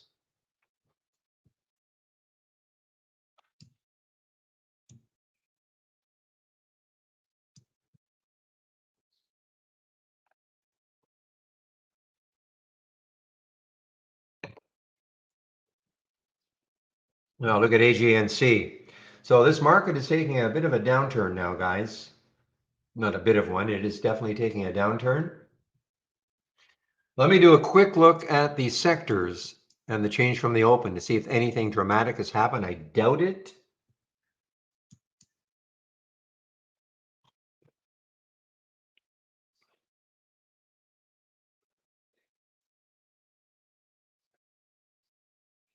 Okay, actually, yeah, there's been a dramatic change in one anyway. So if you were here about 10 minutes before the market opened, every major sector was down, and especially oil or energy. So look what's happened though since. So when we looked at this 10 minutes before the market opened, 100% of these stocks that make up XLE were down from the close of Friday. Now look what's happened. 85% of them are above the opening price, their opening price that make up XLE. Even tech, about 50-50. But with this market doing this, that red candle, we'll probably start to see, tech getting back closer to the like a lot more negative. But the big change has been in energy for sure. 85% are above the open. Doesn't mean they're soaring from their open, just means they're at least above the open.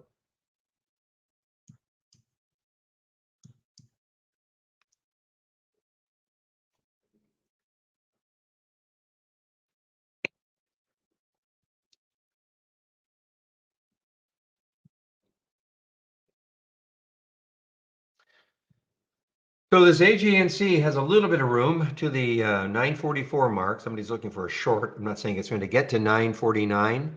It's not. That's not that far away.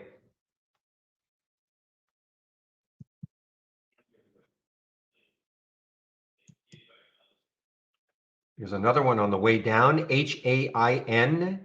Excuse me, Hain. And what's the next low? 1834.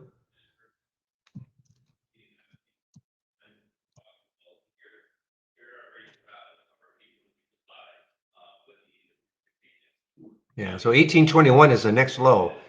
And then after that, we've got 1790. So it looks like there's, reasonable support around the 18 level. So, but if it can take out 18, I mean, look below. If it can take out 18, look at that daily chart. The low is 1627. So if somehow Hain takes out 18, it's got some room underneath.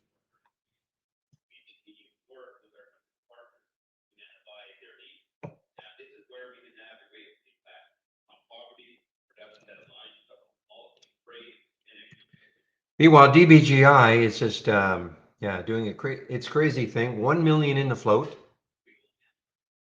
No shorts available for me.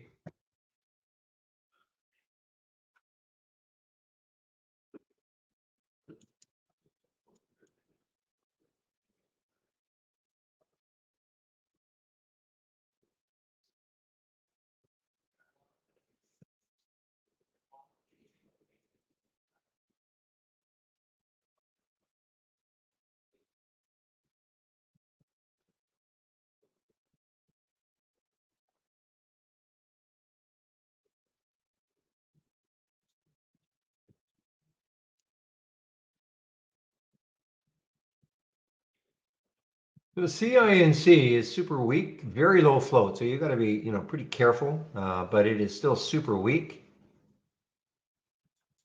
The low was 1288, so there's $1 to the low. I mean, there's a shot maybe at taking a short on this one, maybe putting the whole number stop, but it just popped up a bit. What's the VWAP? 1452.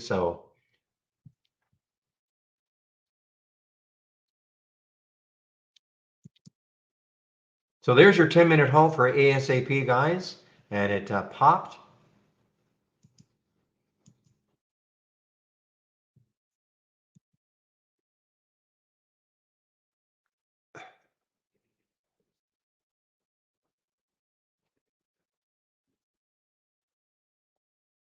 Actually, our shorts available for that one for me anyway. 83,000 at Interactive Brokers. Got up to 171. The high looking left is 182. Not saying to short it, but at some point there are, at least for me anyway, at Interactive Brokers, 81,000 shares available.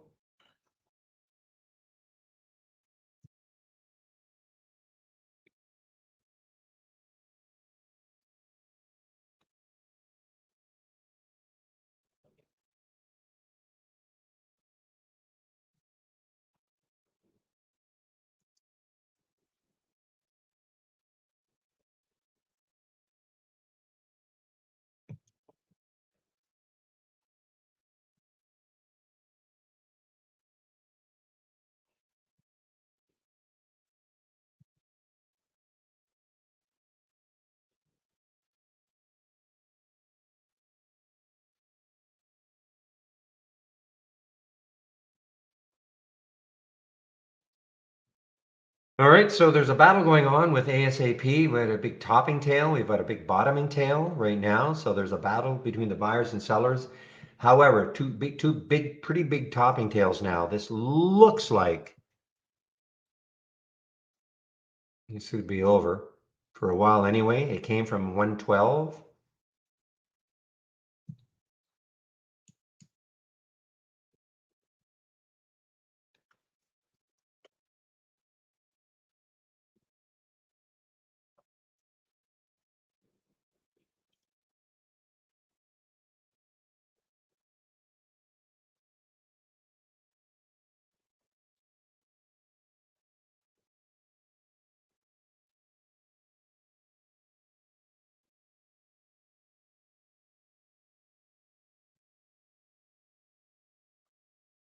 All right, so here's TME on a bit of a pullback, guys. It looks like 613, a couple of three lows at 613. Was holding anyway. So that's on a bit of a pullback. Let's take a look at KWEB, what the overall China market is doing. Yeah, kind of holding. There's KWEB right at the VWAP actually. The VWAP is 2493. Okay, so it's so far the China market is holding the VWAP.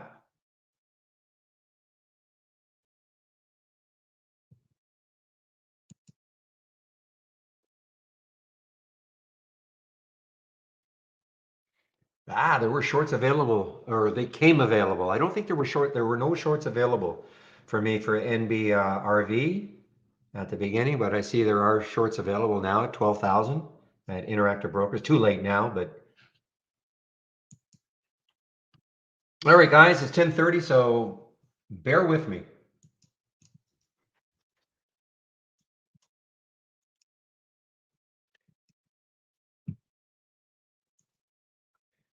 And let me get my homepage link in.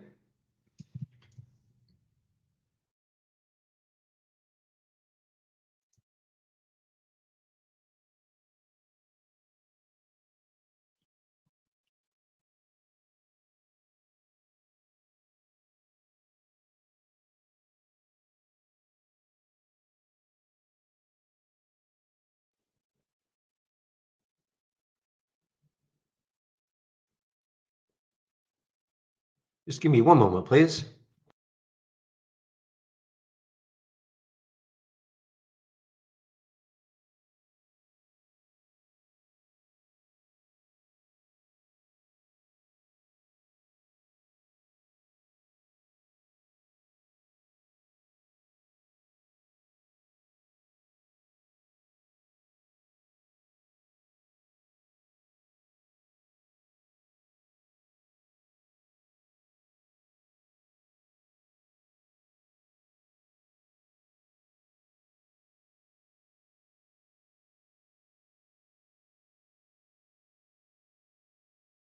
All right, guys, I'm back.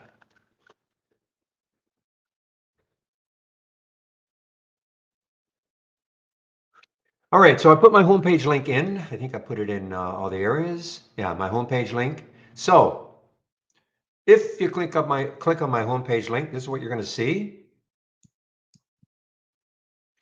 So this Friday 30 is still valid, okay? It's still alive for 30% off.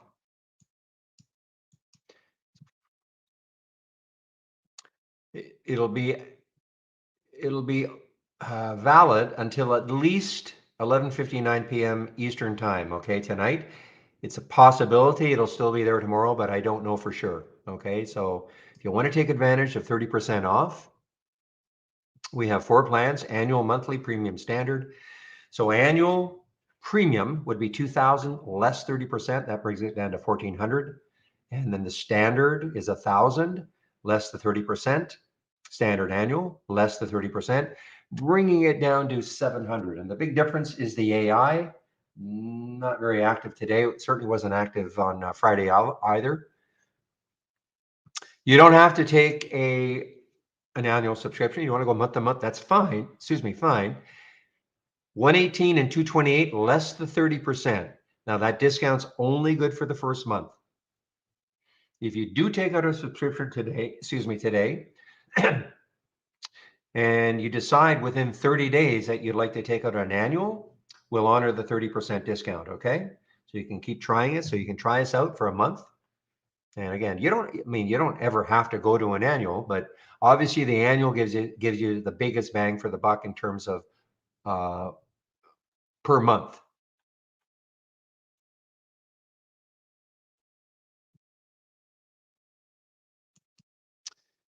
And as always, if you take out a subscription, you must do the Let's Get Started, okay? It'll take you about 30 minutes, 10 short videos, the download and installation, first startup and login, etc.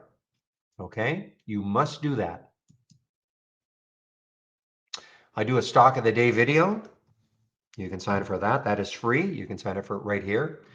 Trade of the week is sent to you before the market opens every Monday morning. Let's see what it's doing. I know CLNE was the trade of the week. I don't know if it triggered. Did not trigger. Yeah, so the trigger was 640, but that is market hour, so it never got up to 640. So right now, this is not, so before people say, well, it's a terrible trade of the week, it is not triggered. Okay, the trigger point was 640. Now, how you trade it, even if it got to 640, is up to you, but usually they're designed for longer term trades. But there's a 200-day moving average right there, 632. So right now, I mean, I wouldn't be touching this. No, it would have to definitely get up to 640. Give me a moment, please.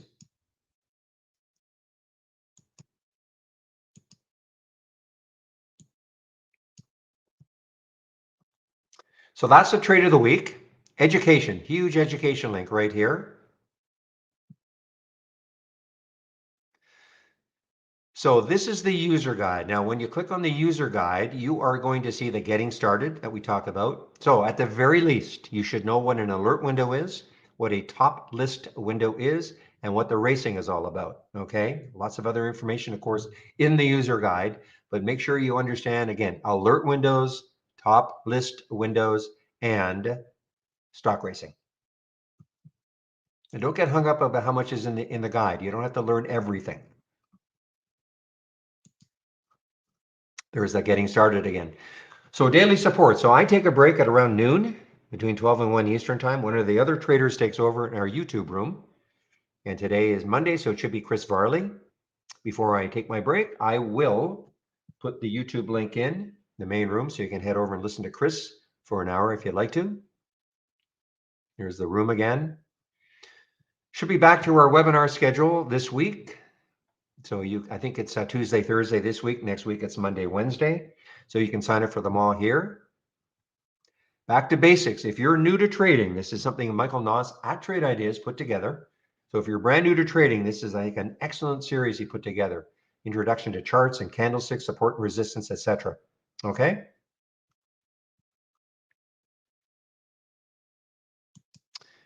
Now, if you want my scans that I'm sharing, here's the scan section. Click here. By the way, yeah, you have to scroll down. When you click on my link, you have to scroll down to these areas. So I always forget to mention that. People say, well, where is it? I'm on your home page, but where's all this other stuff?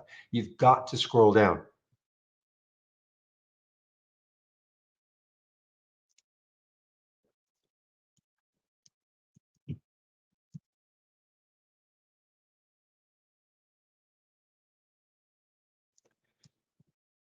Here are my scans.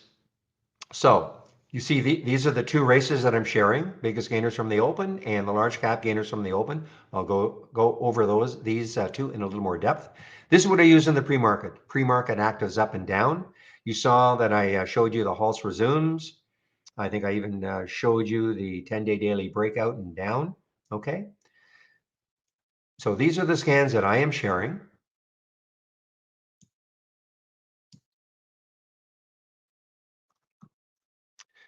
So if you are going to take out a subscription, I would appreciate it if you go to my homepage and then click on the link and take out a subscription there. It helps the room. The room gets credit. I get some credit too. So definitely, if you do take out a subscription, appreciate it if you would use my homepage link. But also, saving my link, my scans. You always have availability to my scans or accessibility to my scans, and also all the education. I do change my scans up from time to time. So saving my link is not just for a subscription, but also these two big sections here. I think I've tried to put most of the important information on my homepage. So you don't really even have to go to our official homepage.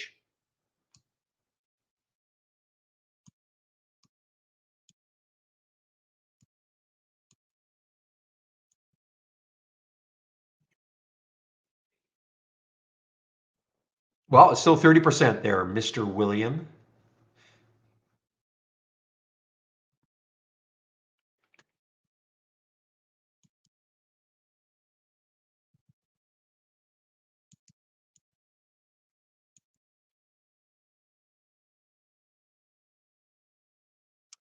Okay, wow, that's CPRX. Well, that's why I, took some profit fairly quickly. So, I mean, it turned out okay. But actually, this has turned out to be somebody was asking about shorts. I mean, right now, it's got room down to 1690. I'm not saying it's getting there, but it's through the VWAP. So what is Trade Ideas? We are a scanner. That's what we do. We scan the US stock market. Doesn't matter where you live in the world, doesn't matter who your broker is, you can use Trade Ideas. So you saw that I am sharing my scans. When you go to my homepage, there's a scan section. You see that I'm sharing a lot of my scans. We also have a lot of other scans that we have created for you. If you click on new from our toolbar and then click on docked channel bar, you may have to click on more to see all the channels, but here are all of the theme-based channels that we have. So I always like to show the momentum channel, a very popular channel. Zach is just talking about NFGC. So you can see NFGC making a big move here. So why is this is a momentum scan? Okay, it's an alert window. It's a momentum scan. And for every scan, including mine, if you want to see what this is actually looking for, you right click, configure, and summary. And so this is the screening aspect of Trade Idea. A lot of screeners out there, okay, but we're a scanner. So this is the screening aspect. So if the stock is between 1 and 50, trading at least 3 times normal up to this point of the day, and these are the two important metrics: 1,000% of normal volume in the last minute, 400% in the last 5 minutes. If all these filter values are met, this is the screening aspect. If all these filter values are met and the stock makes a new high for the day, we get a real-time alert. And that's why we're seeing HUDI right now, HUDI. Okay. So if I click on HUDI, and you'll probably see some volume coming in. Look at the volume coming in. I mean, look at it. Okay, can you see the volume coming in? This is a momentum scan. And HUDI, of course, has been one of those crazy ones from, well, you can see a few days ago, got up to almost $200. A few days ago, maybe 3 weeks ago or so. Highly, highly risky. So what I'm trying to show you right here is that we have a lot of scans that we have created for you, okay, and all these different theme-based channels. So if you liked this scan, and what you would do, and you all you have to do is you just take it out of this layout. You have to get it out of this layout. So what you would do is right click and duplicate into a free floating window.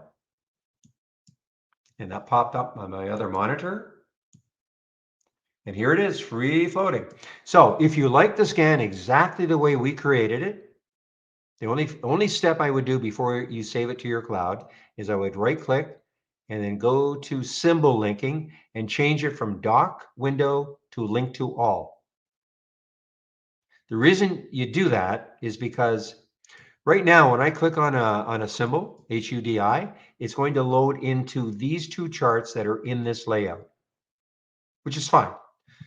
But if you want to have this as part of your layout, more than likely, you want your charts to be working when you click on the symbol, okay?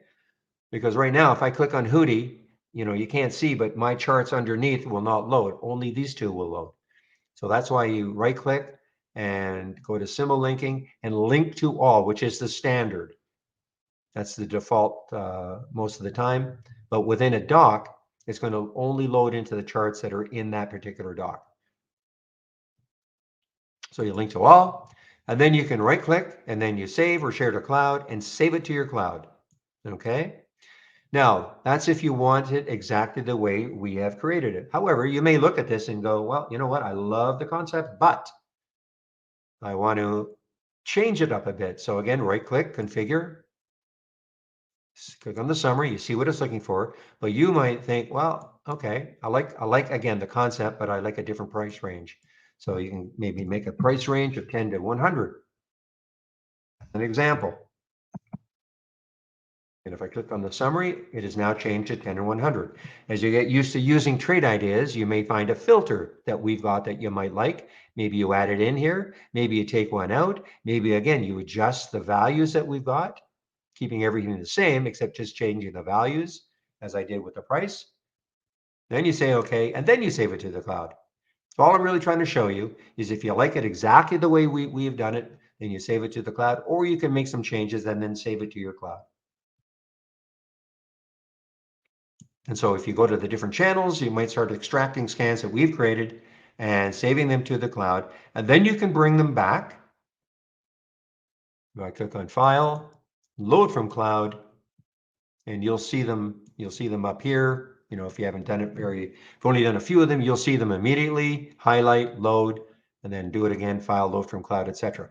Now, I'm not trying to show you exactly how to use trade ideas, okay? I mean, I'm just giving you, excuse me, I'm just going over some of the features. All of this is in the guide, okay? But I'm just kind of showing you the capabilities and how you can do some things.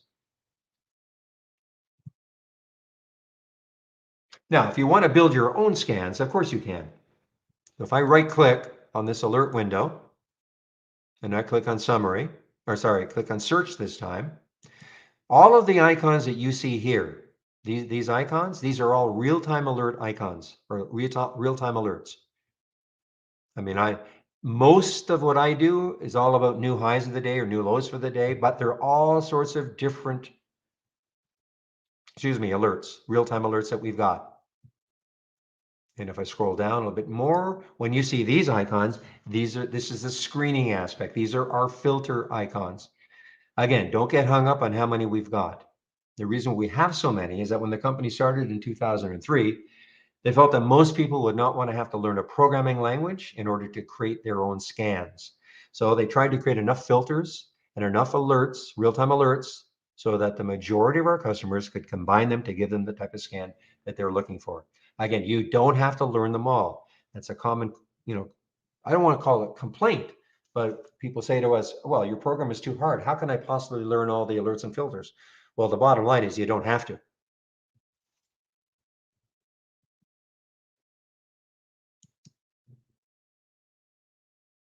Let me get rid of this.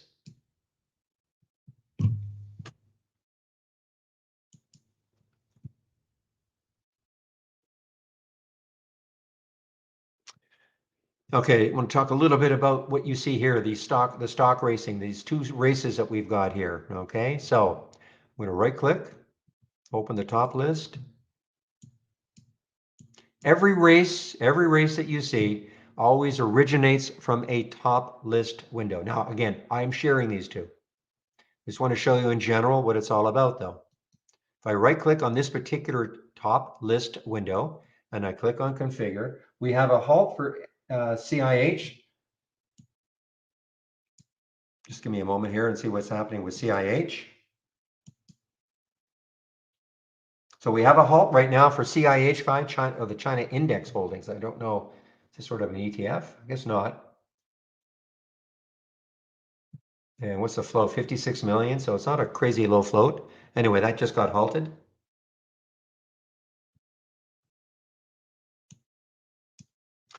So before I explain the races, I just want to explain just a little bit about the top list window. Now, before we had races, the function of a top list window was ranking. In other words, if you wanted to see the stocks that were up the most today, as long as you had the column header, you see it says change from the closed percent. This is the change from the open percent, etc. So you can have, these are all filters. You can have, all sorts of filters, and you can as long as you have to add them, the ones you want, and then you can sort on any filter that you've got. or any header that you've got. So if I double left click rapidly on this change from the close, TBLA, this is the one that's up the most from the close of Friday, 54%. There's DBGI, etc. If I double left click on the change from the open percent, sort of the same.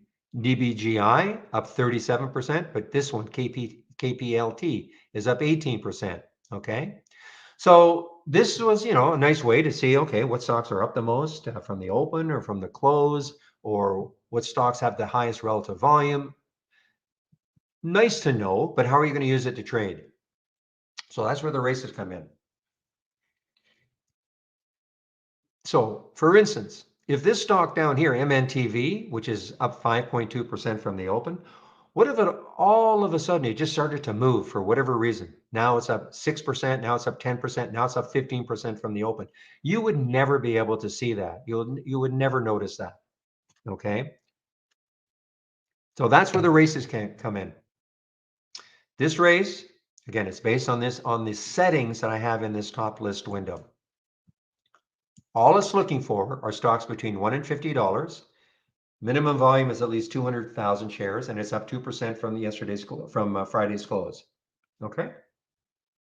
If a stock meets all of these requirements, filter requirements, you will see the stock moving the most, meeting those filter requirements.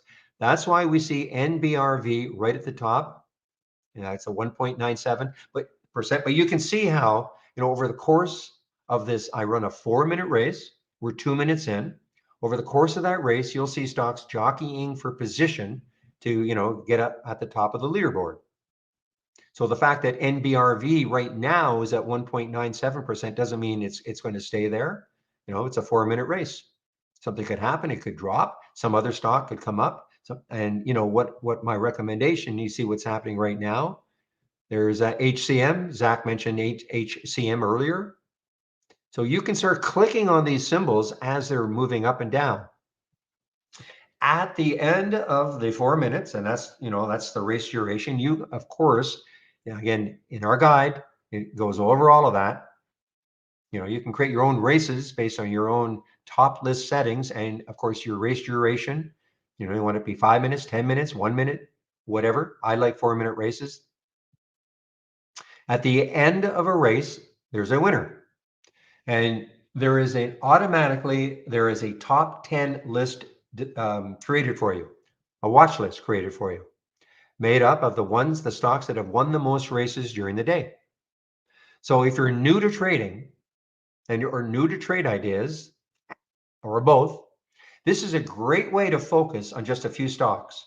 Instead of, what I was saying before about you can go into our channel bar and you can start extracting the scans that you might like. Don't get too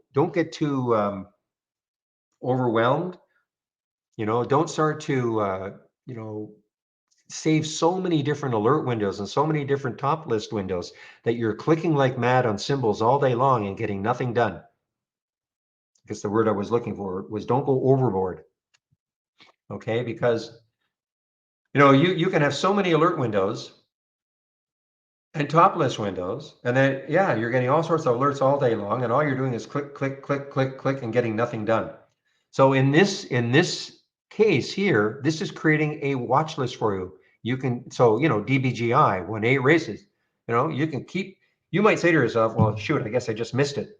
It's never going to set up for me again. Well, maybe it will though. You see what it did? It came right back down to the VWAP as an example, and it bounced off it. So maybe that was a setup. Let's take a look at LGHL. I don't know what I'm going to see, until I click on it, but I can see right off the bat that LGHL. I mean, what if it gets above Thursday's high at 132? Look how much room it's got. So put a price alert there. The bottom line is that follow these stocks. Just because LGHL may not win another race today, but if it takes this out here and starts to run, hey, it might be a great trade. Understanding that a stock could finish second 10 times, it'll never appear on this list. Doesn't mean, but a stock can finish win a race once,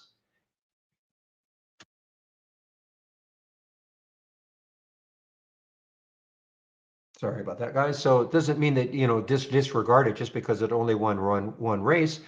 Click on these alerts and see maybe there's a setup that you kind of like. Tanya, maybe again, takes out the high of the day. Maybe that could turn into a good trade. Just things like that. So this gives you a great focus instead of, flitting around all day long. Again, I'll use the term clicking like mad all day long and getting nothing done. This race is very similar. The only thing I did, you won't see stocks making big percentage moves here, typically, because what I did was I put a minimum market cap of 500 million and a minimum float of 50 million, 50. So you're going to see stocks that are not quite, well, not as volatile as these ones. This is very volatile, these stocks.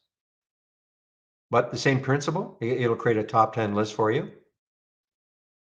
All right, let's click on Peloton, see what's happening with Peloton. PTON, I mean, that was a nice short actually. But maybe Peloton, I mean, where's the VWAP for Peloton? 1056, so it is now through the VWAP. So maybe this, is going to continue down, but what if it gets back up to the VWAP and pushes above it? Maybe it starts to move again.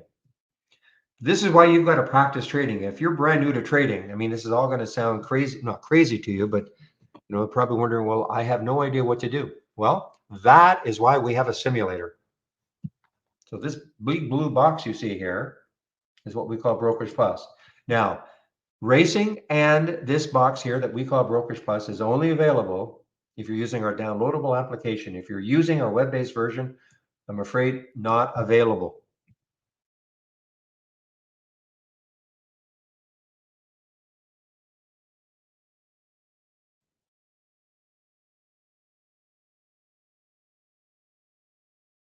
Right, so I put the Brokerage Plus link in. If you click on that link, you're going to see there are two videos. There's a short video. If you have an Interactive Brokers account or an E-Trade account, shows you how you can use this window to trade from within Trade Ideas. Please don't ask about any other account. I have no idea when or if any other brokerage firm will be added to this, okay? Right now, it's Interactive Brokers and E-Trade. The second video goes into a lot more detail about how you can use this window called Brokers Plus.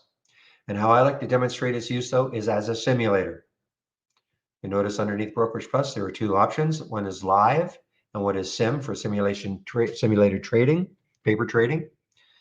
So the simulator uses our real-time data. You don't even need a broker. So if you don't have a broker yet, but you do want to practice trading, all you need is our standard service, and then you're set to go.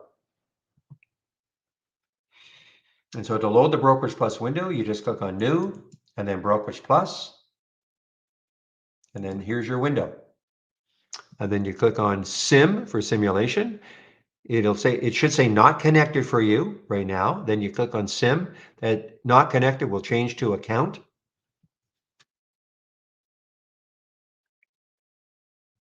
And then you click on account and then click on simulated trading default. Now you're in our simulator. Now you can practice trading.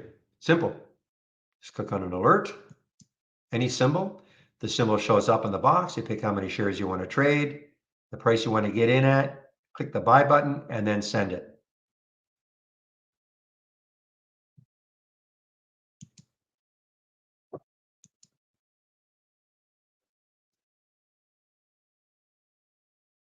So let's take a look at something and maybe to show you how you can take a trade. Now the other thing is that you'll see. Let's take ASAP as an example.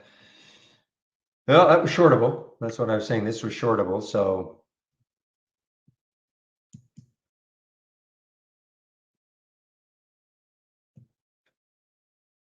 also Hootie was shortable for me and Interactive Brokers.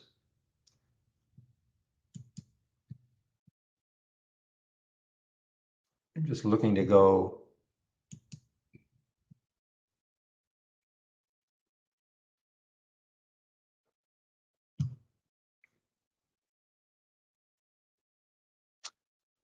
You see how Fresh, FRSH, held the VWAP, guys. You just see how that it might be hard to see, but the purple line. But if you have the single stock window, you see what the VWAP is.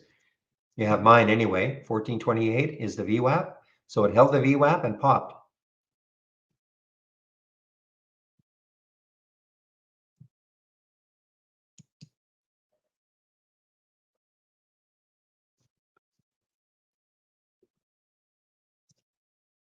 Just trying to take one trade here just to show you. I mean, this is just for demonstration purposes. Okay, let's just take the LGHL trade, okay? I'm going to take 400 shares. The bid ask is only a penny difference, so I'm going to click the buy button and then you send it. Okay, you'll see it appear on the chart.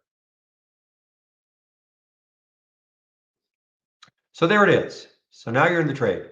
Now, if I want to get out of the trade, I just highlight it and I flatten it. So if I had a series, if I had a bunch of trades I was in, I would just highlight the one I want to get out of, and then I just flatten it. Or I could get out a half, or I could double my position. These are very, very, not a lot of hotkeys, but this is what you can do.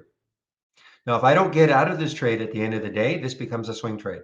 Okay, so you can practice swing trading. Now, here's something else you can do. Get out of this trade right now. Now, you might have said, well, you know what? I'd like to take this trade if it takes out the high of Friday. So you can click on the buy button. I mean, I can do it another way, but I want to show you what we've done is we've assigned a way in which you can very quickly take a trade if you click on this buy button. Now, if that buy button is grayed out, in other words, it's not clickable for you, a couple things, and you're not in the simulator, and you haven't, you're not in the simulator, or you're on a very old version of Trade Ideas. But if I click on the buy button right now, and I move down, you see a crosshairs appears. So if I wanted to take this up here at that 133 or 130, 133, which is I think the high of Friday. So let's just do that. Say I'll take it at 133. I release it. You'll see a blue line will appear on the chart. And right here you can see it on the you can see it on the 15-minute chart. So it'll actually take it at 132. I must have dropped it at 132. Of course, I can move it up or down if I want. What it does is it puts the stop at the low of the day. Okay, so I'm not saying this is a strategy. All we wanted to do was create a very simple way so you could practice trading by clicking on a buy button without your having to configure it at all. We configured it for you. It's going to take $5,000 worth of stock at the price you tell it to and put the stop at the low of the day. Just something really, really quick so you can practice. Okay. So I'll leave it in there. Let's see if it happens later. Or you could have said, I want to take it on a pullback. So I could have said, another stock. Let's take a look at AT and AT. So you said, well, you know what? Maybe I'd like to take it on a pullback to 12. Do the same thing. Click the buy button. A little under 12. Let's release it. Oops. Buy button and release it. And there'll be a blue line which will appear. There it is. So we'll stop at the low of the day.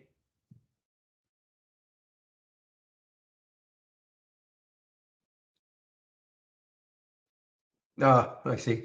Okay, that's a little bit weird because it's putting the stop at the low of the day. So okay, so I'm gonna get rid of that. I don't want to explain what's happening there. I'm just gonna get rid of that.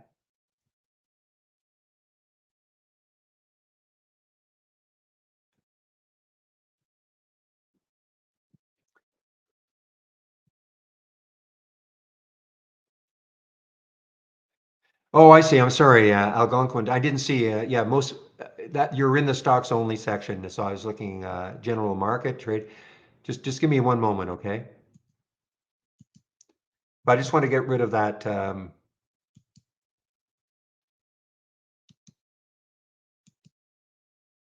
That's just a weird one because the low of the day was above where I was going to try to buy it. So I just want to get rid of that.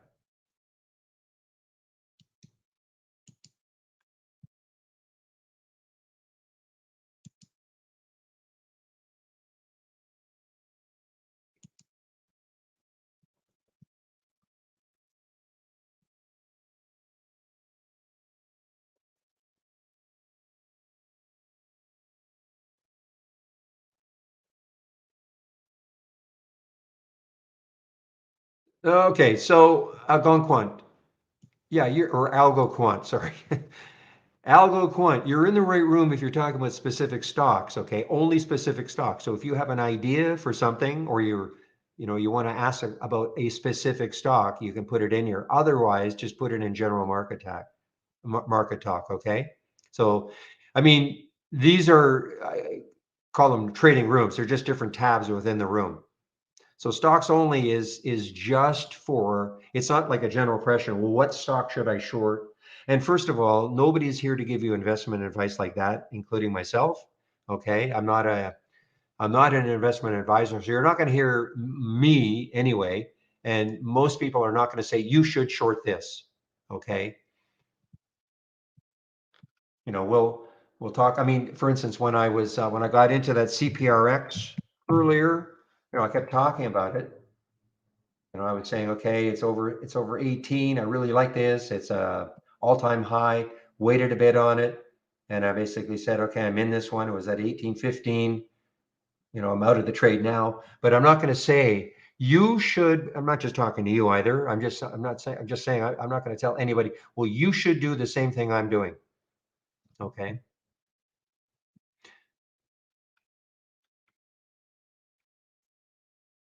Now, are you a subscriber to Trade Ideas? Okay. Okay, so please go into the other tab, okay? The other tab. You see where it says general market talk? Unless you're going to talk about a specific stock. So, as far as, ideas to go short, I mean, you're going to, this is a trading room. Other people, not just myself, are going to talk about, particular ideas.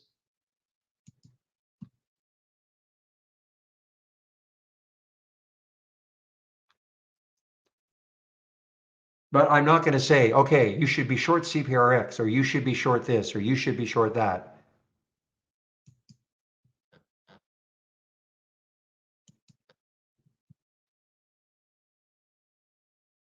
Man U guys is making another move here. Man U not dead.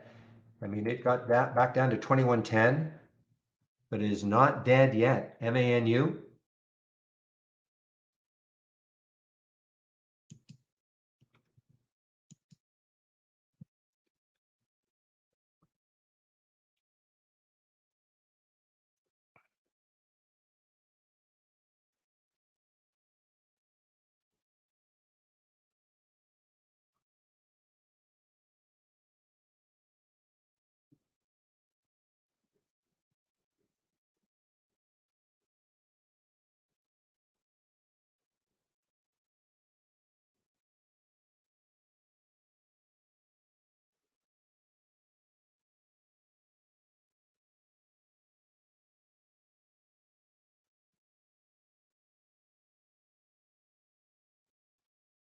Funny, Larry, that was not a recommendation, but overwhelmingly, people wanted it on the right-hand side. So, the question was asked, several months ago.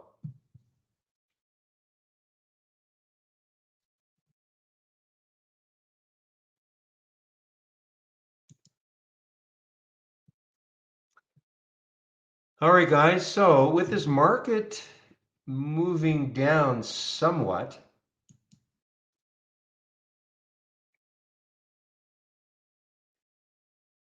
I mean, here's a potential short idea. I mean, there's TME, okay? TME is at the VWAP 616.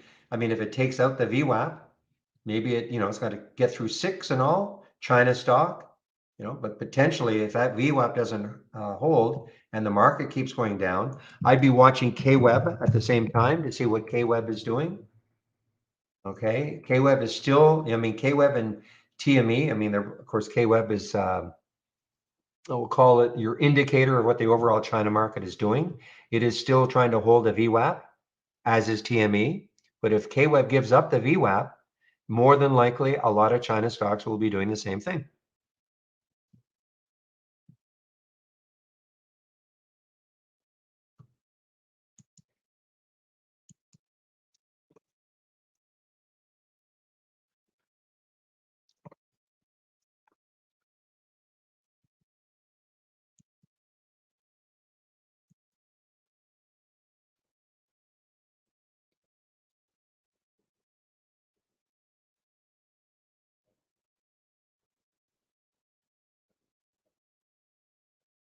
Yeah, fresh did not appear on my tops on, so it must be a filter.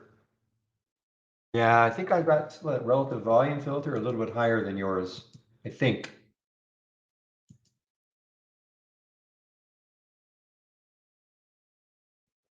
No, I don't. I don't even have the relative volume filter in.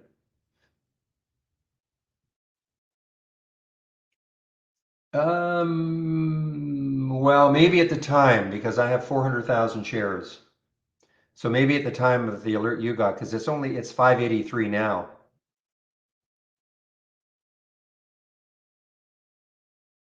Well, understanding that I was getting a lot, maybe too many alerts. So that's why I put some of these in. I know I'm going to miss some, but it's the volume. Okay. Well, you've got 300,000 probably.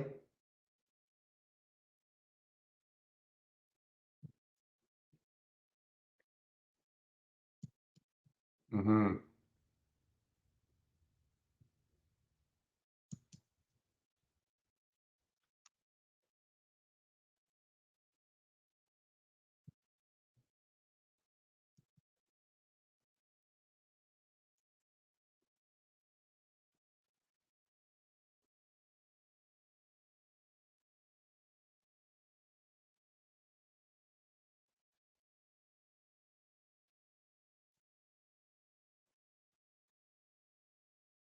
So Algo Quant, are you brand new to Trade Ideas? Because I want to make sure that you've at least done the getting started and things like that. You're brand new. Okay. Have you at least taken a look at the getting started? Okay. So you probably have not. My recommendation is this. If you go to my homepage,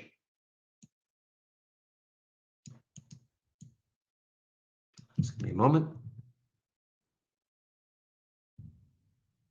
Well, a couple of things you can do. So if you click on my homepage link and scroll down, so getting started with trade ideas. If you haven't done that, please do that. You may not have to do the download and installation in your first startup and login. Okay, you may not have to do all that, but it'll take you about 30 minutes, 10 short videos. Okay, at least do that. And then on my homepage, I also have some scans that I'm sharing. Click here. Here are the scans that I'm sharing. You can take a look at that. This is what I use in the pre-market. Pre-market actives up and down. But this is a big education section also. I mean, it is a software program, so there is a learning curve. Here's the user guide. There's that getting started that I was talking about. But here's a little more in depth about what an alert window is, what a top list window is.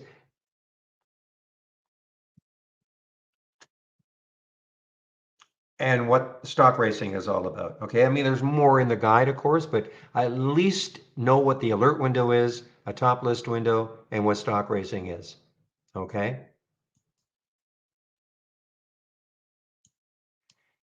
I just put it there. Here's your homepage. My homepage link is right there. It says Barry's homepage. Okay.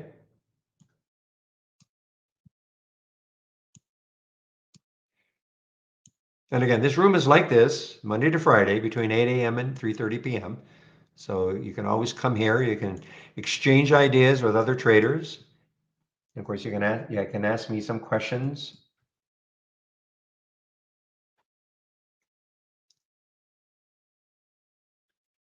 And again, in our toolbar, click on New.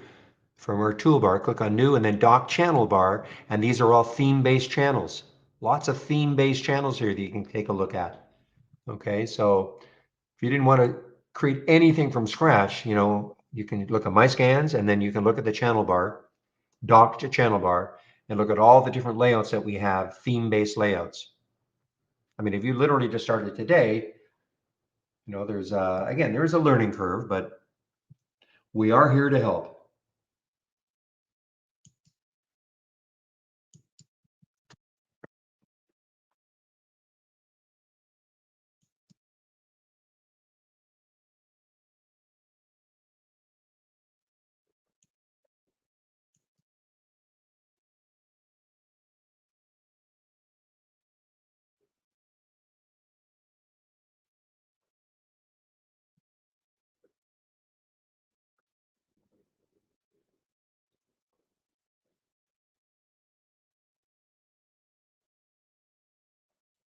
Oh, don't worry about, the rules. I mean, if you're brand new, you don't know. What we just don't do here is, okay, I took 10,000 shares at $4 and I sold at 6, and all of this is after the fact. Things like that, okay?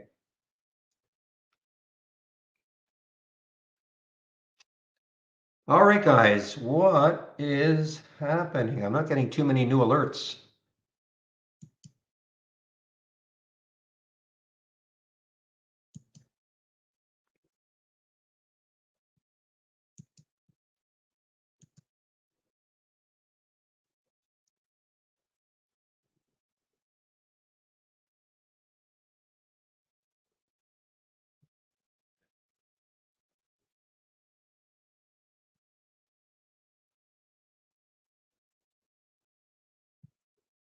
Hmm.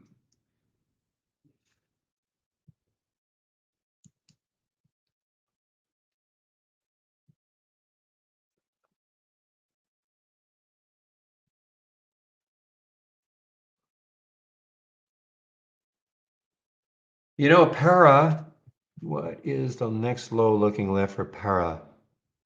1911, so it's too close, just too close to 1936.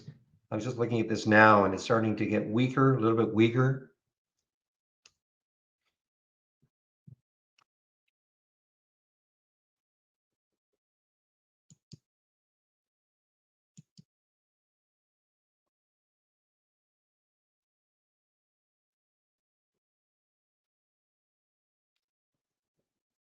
Delays hit U.S. airlines on busiest travel day since 2019, and that is AAL. So AAL is weakening. My guess is that JETS, the ETF for the airline industry, is probably weakening a bit here. Yeah. So most of the airlines, JETS still could not get through the 200-day moving average. Tried on Friday, really tried a little bit this morning, but it still cannot get through that 200-day moving average.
Okay, guys, again, I'm not getting too many new alerts. I'm just going to take a look at what's happening with these races.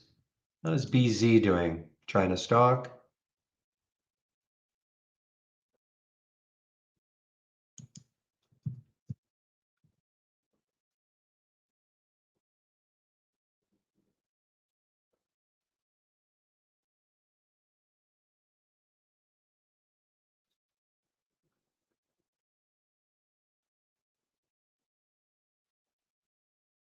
Well, I mean, I'll do the poll again, but I mean, yeah, it was overwhelmingly to leave it on the right-hand side.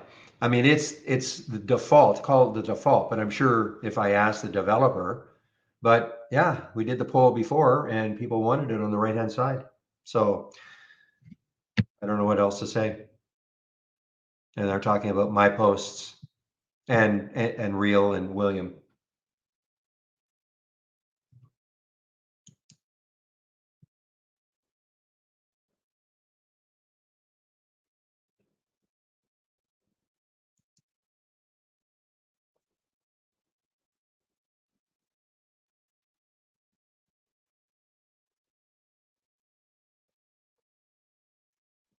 Well, guys, look at KTRA. I think this was not shortable for me. 12,000 now. Not that I want to do it. So, this is what I typically would see, with FDA fast tracking. I mean, the Pally was different last week, but this is typically what I usually expect, what I expect to see happen. But that's such a low flow too. I'm surprised it didn't get rocking again, but nope.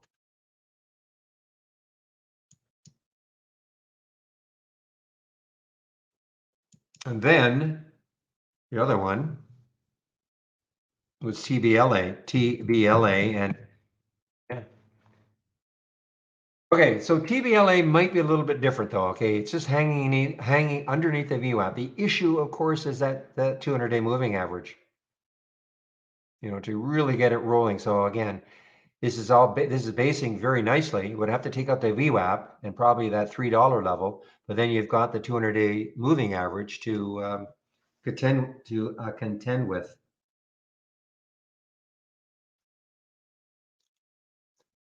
You're obviously, let's take a look at Manu. Yeah, just things for what I'm watching anyway. Things have just kind of slowed down.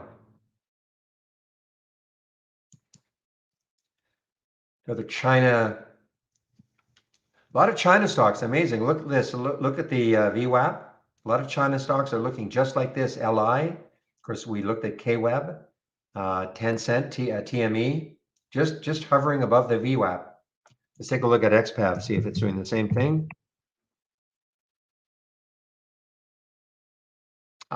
Interesting. XPAV is below the VWAP. And how about NIO, NIO?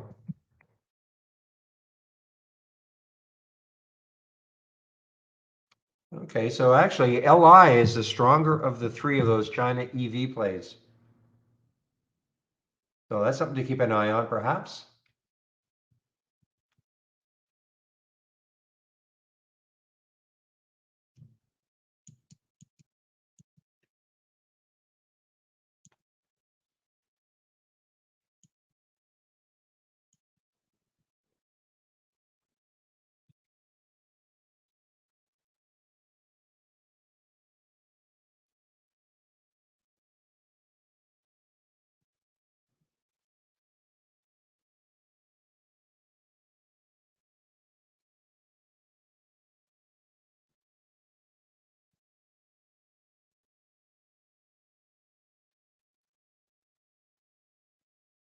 UNVR, takeover chatter, okay. UNVR, take a look at this, probably popped.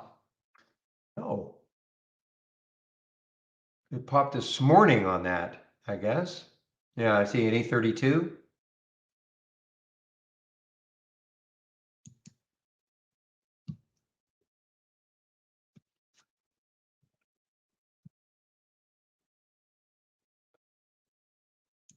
The wrong one up. After the company confirmed that it has received a preliminary indication of interest.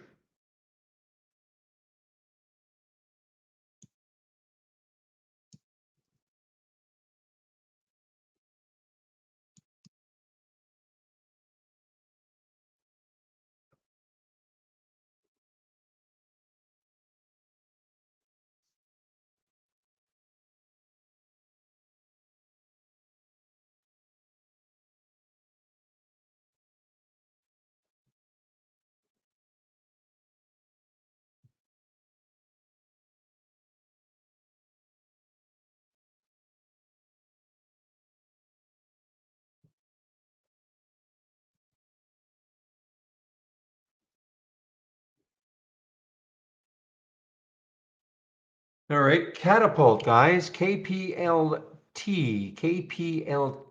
probably, actually, it's not a crazy low float, 43 million in the float. Very low price stock, but it's got some room at least. 144 is the 200-day moving average. Now, when you look left, it has a high of 120. What did it get up to today? Got up to 118.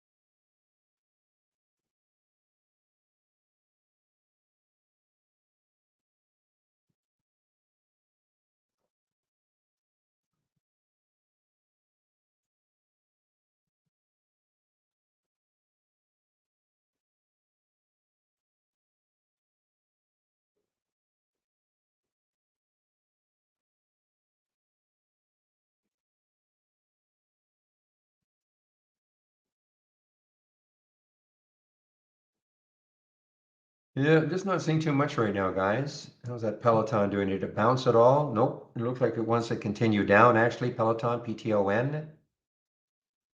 Looks like 10 could, obviously, it looks like 10 could be the support area.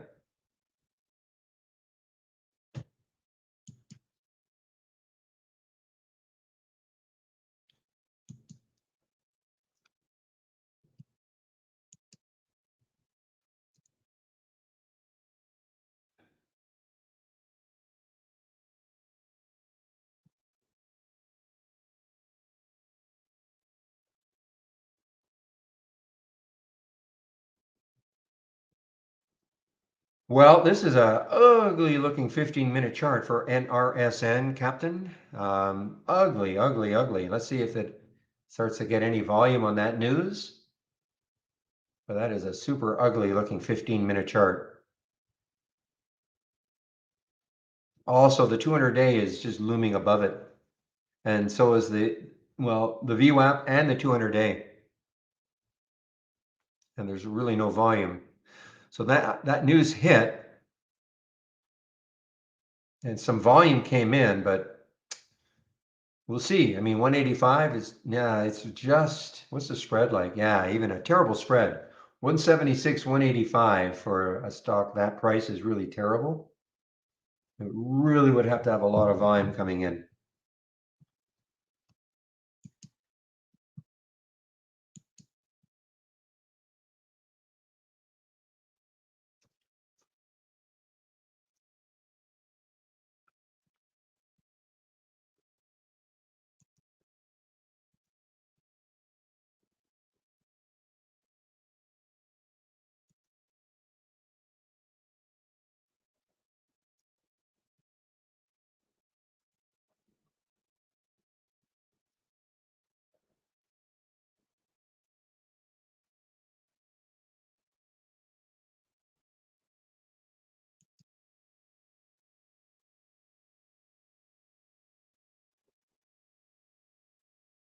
Ooh.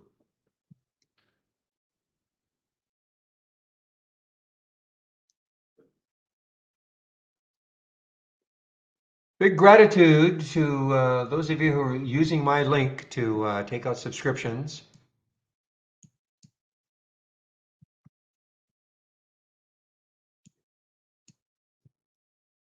Did I say big gratitude? Lots of gratitude.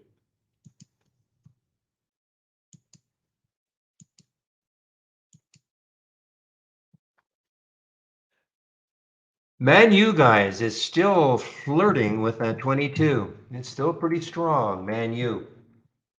There was the high on Friday was 23.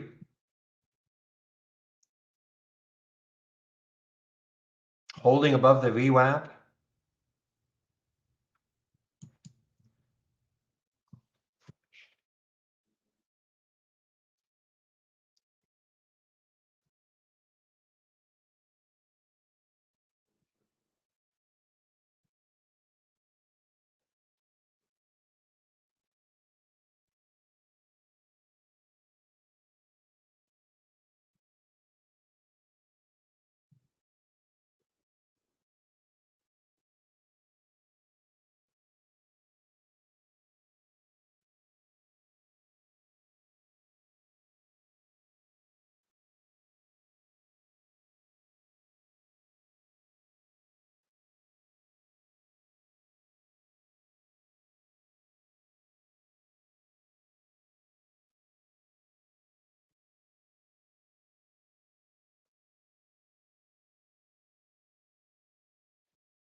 All right, guys, in about 30 minutes, I'll be taking my break. So I just want to confirm that it'll be Chris Varley in our YouTube room in about 30 minutes. He'll take over for me when I take my break between 12 and 1.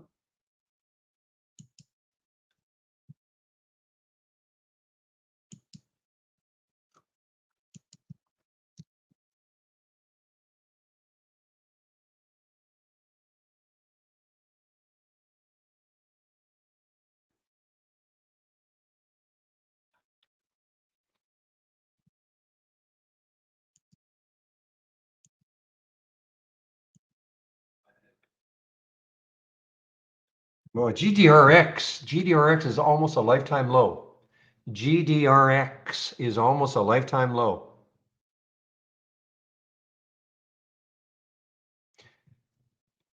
Well, it's at the low end, 1%. So I'm just looking here. Yeah, I mean, as GDRX takes out the 441, it's already there. Yeah, I mean, if it takes out this right here, 441, as it gets into the, say, the 434s, I want to know about it because it's got some room to the 4 level, and then down here, 378, a lot of shares available at Interactive Brokers. So GDRX just absolutely getting crushed here. Not crushed today, but just in general. I remember it had this nice little run a few days ago. And the answer is yes. So it'll be Chris in our YouTube room in about half an hour while I take my break. And of course, I'll put the YouTube link in so you can head over there. Boy, that CPRX, well, good algo quantum that you shorted this one. Should have paid a little more attention to it once it broke the VWAP.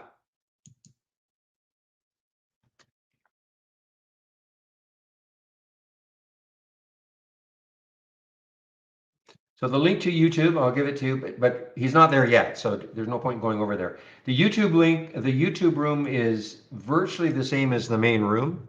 They hear me, they see my screen.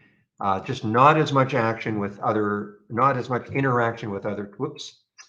Put it in the YouTube room, just give me a moment. Just not as much action or interaction with other traders, okay?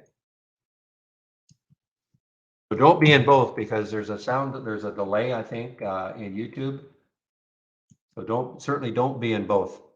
It's just when I take my break, you can head over there.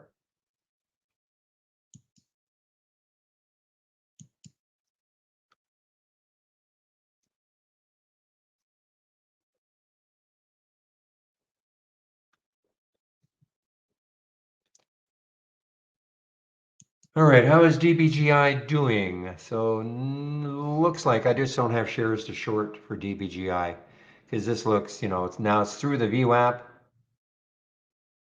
I just don't have shares to short.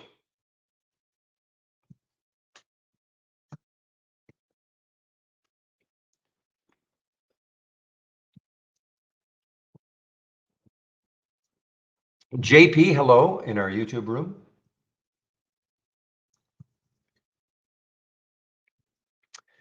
So things have really slowed down now for me in terms of alerts.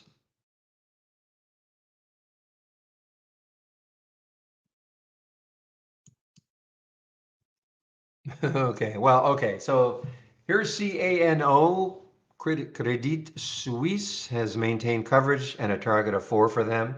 So I guess that's caused a little bit of a surge for CANO. And if you don't remember what was happening back here, there was rumors that CVS might buy them, and that didn't happen. That's why this one was basically flatlining up in this area for all these days, and then came out that nope.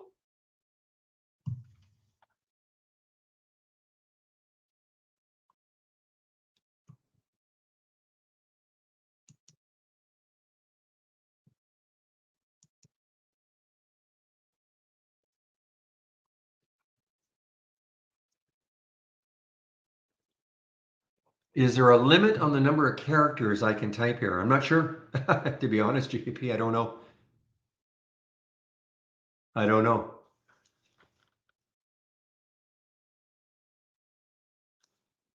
Probably, but I don't know what that limit is. There you go, Pepe, my IT specialist, says there is. How can I get to the news page that I use, Peter Smith? Well, I use Interactive Brokers, so I don't know who your broker is, Peter, but if you've got Interactive Brokers, it's pretty simple. But that is just from Interactive Brokers, so So Peter, who is your broker? Your broker must have a news page, but if you have IB, Interactive Brokers, I can show you how.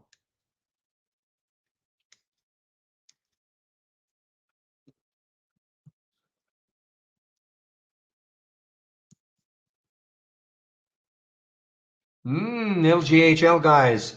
Again, this is about the only one. I mean, look at the room this has got on a percentage basis up to that 170, 180 level.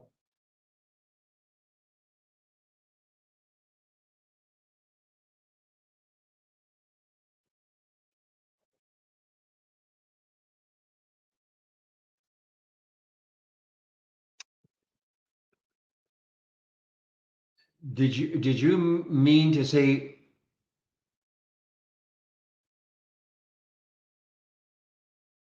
why is the upper portion on the menu under new tab button became disabled, but the lower part?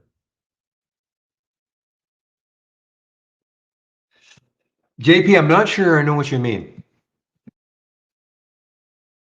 Menu under new. So this is new. This is what you guys will see, right? You don't see all the other, you see down, I think, to, you don't have all this stuff, but I don't know what you mean exactly.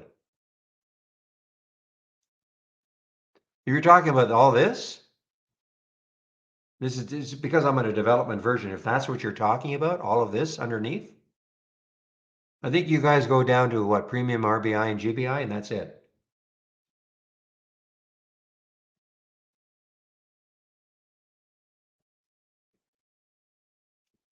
Okay, first of all, if you want to follow the AI, this is what I would do. Okay, I wouldn't go to the channel. This is what I would do. I would click on new and then premium AI strategy trades window. That's all I would do. Yeah, so I'm in the new tab.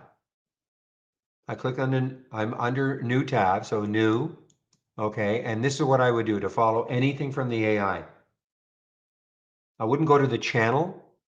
I would click on premium AI strategy trades window, and this is what you'll see. Here are the alerts today. Nothing really shaking.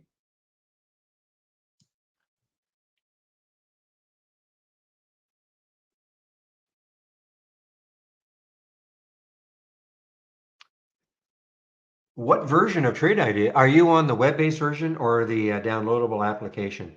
Are you using the web-based version?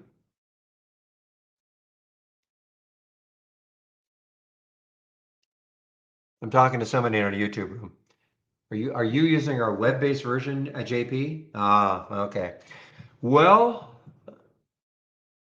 and the reason you're using the web-based version is because you have a Mac, or is there or you're on a tablet or something? I'm talking to somebody in our YouTube room.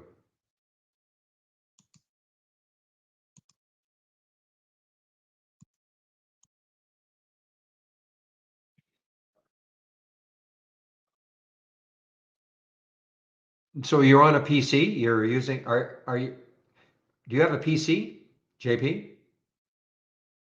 Like you should always, if you have a PC, then use the app instead of the web-based version.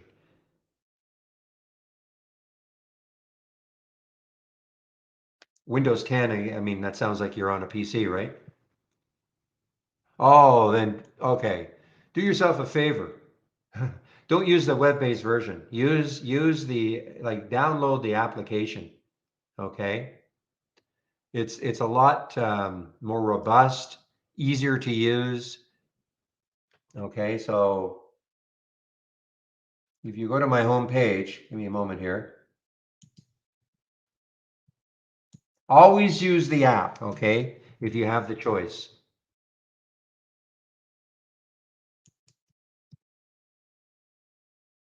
Just give me a moment. I'm sorry. You got the wrong thing in there.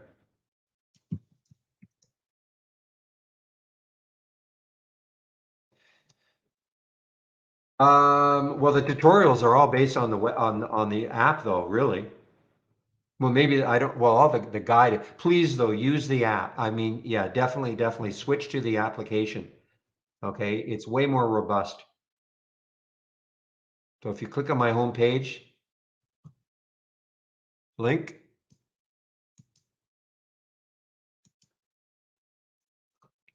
and scroll to the top and click on the download. Scroll to the top, click on download, and yeah, download, click on that download link right there, and you'll be brought to the, definitely use the application, okay?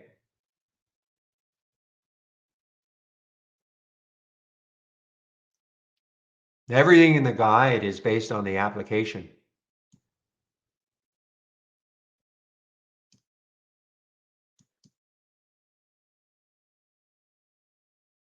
Well, he might use it. I don't, well, he's on AWS, okay, but trust me, use the app. It's a lot more robust. You'll have access to, if you care, you'll have access to our simulator if you want to practice trading. You'll have access to stock racing, okay? Whereas you don't have any of that with the web-based version.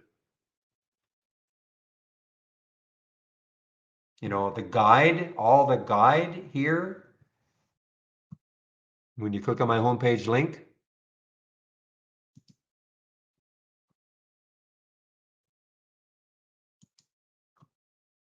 come on. There, the guide right here, all the education right here. Everything is based on, and click on the user guide. You want to know about alert windows, you want to know about top list windows, stock racing, etc. This is all geared for the application.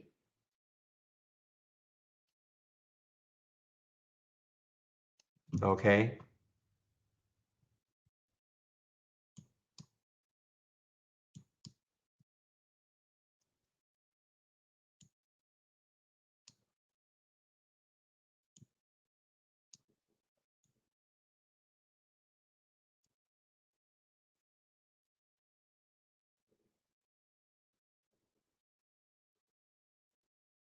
Give me a moment.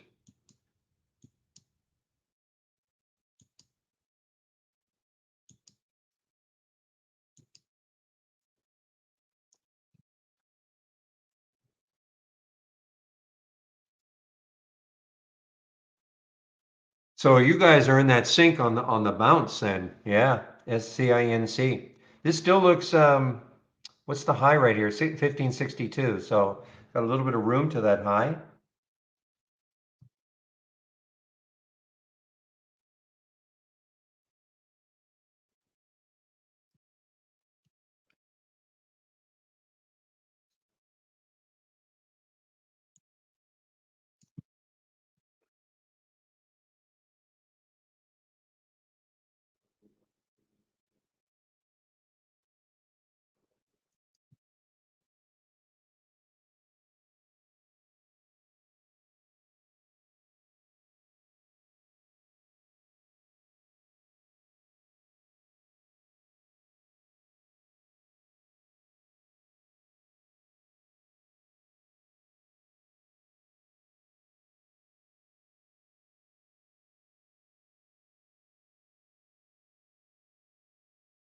A moment.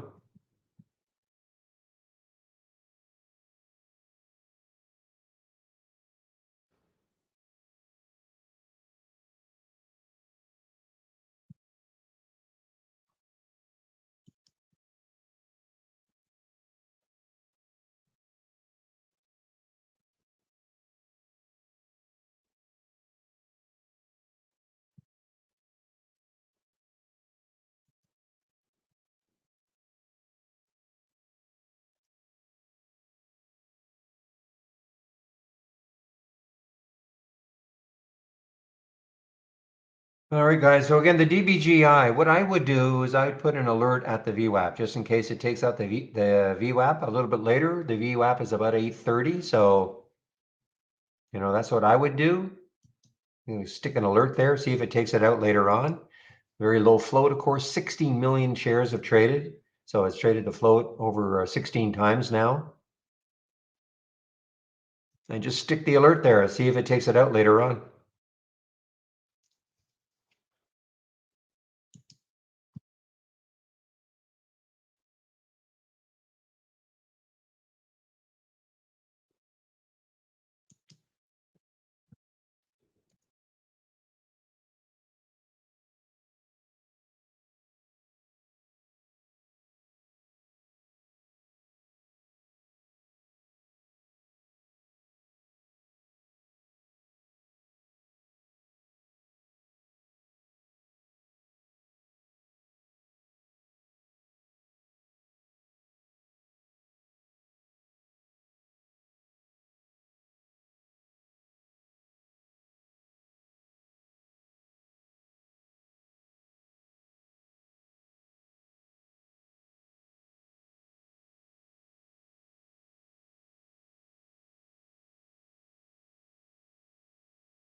Hey, actually, JP, I'm actually talking to Michael. He says he doesn't use the our web-based version in his tutorials. So I'm not sure where you're getting that from. I'm just talking to him right now. Well, talking to him. Yeah. So he says he uses the download version, not the web-based version. You might just so the bottom line is definitely use the application as opposed to the web-based version if you have the choice, okay?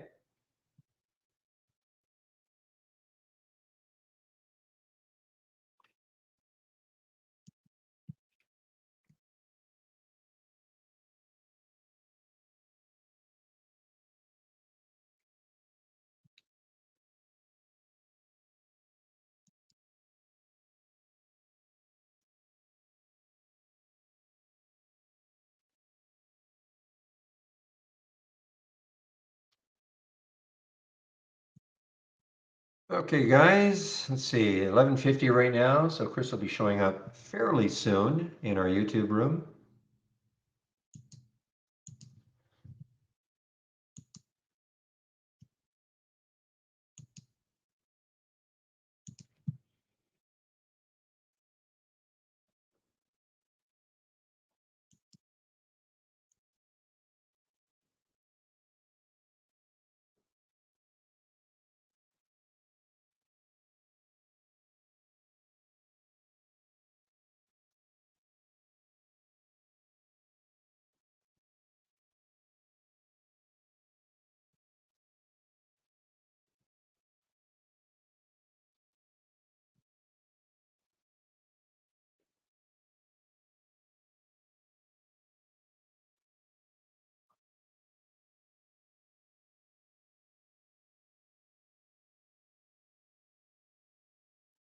Boy, that CPRX, that's far better short than going long.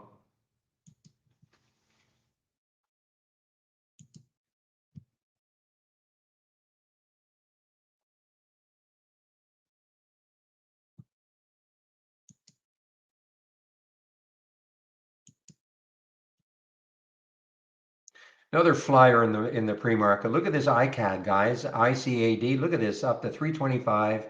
Now it's actually gone big negative.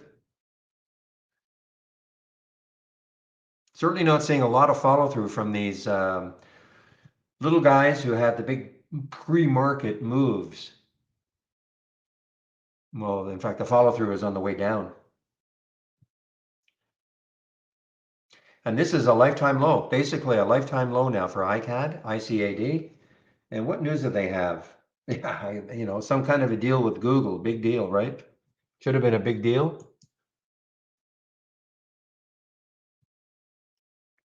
A Google Health agreement, but market just doesn't care.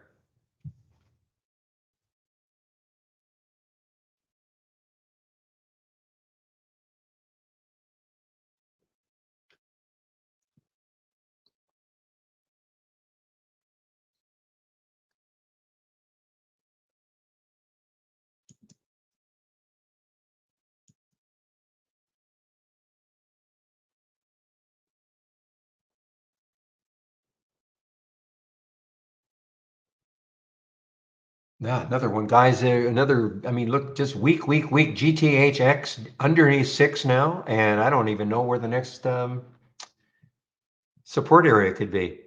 Let's take out the weekly chart and just kind of see GTHX. So it looks like 5, around that 5 level is the next area of support for GTHX. So it's got some room to run down if it wants to. I'd love to take this short right now, but I'm going to be on my break, so I'm not going to take that trade. But boy, that's underneath 6. Now, the only issue is the histogram looks good. I'll get into the histogram in the afternoon session.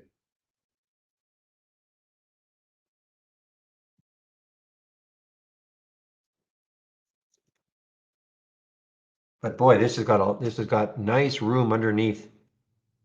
You're looking to do a short, lots of shares available. Don't be sad, JP. Don't be sad. Have a sad face. Just use the app.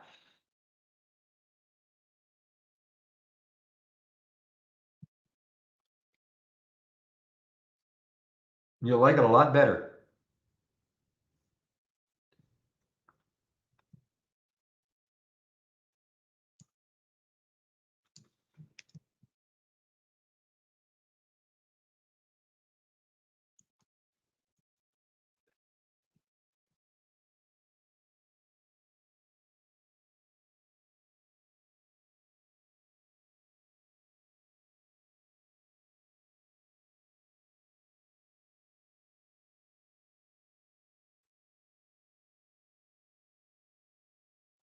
Okay, well, okay, just use the app. Trust me, you'll love it a lot better. Okay, use the app, and there's all sorts of tutorials. Okay, in the education section about what an alert window is, what a top list window is, about stock racing and all that. And if you're looking for the AI, I mean, it's so much simpler just to click on new and then click on premium AI strategy trades window. You don't have to do anything else, and then you'll just see the AI alerts as they happen. Okay, there's a happy face.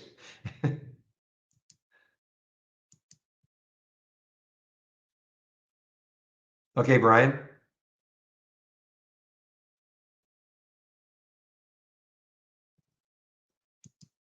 Regarding the DJI.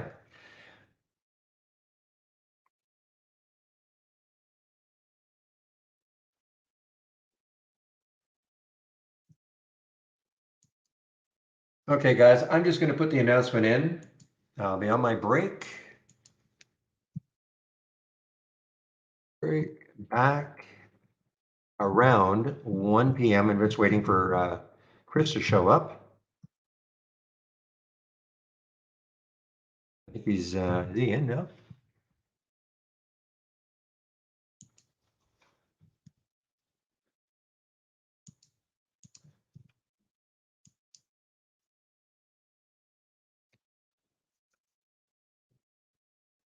Yeah, I don't know. You might be misunderstanding what Michael is saying, okay? Because the app is always up to date before the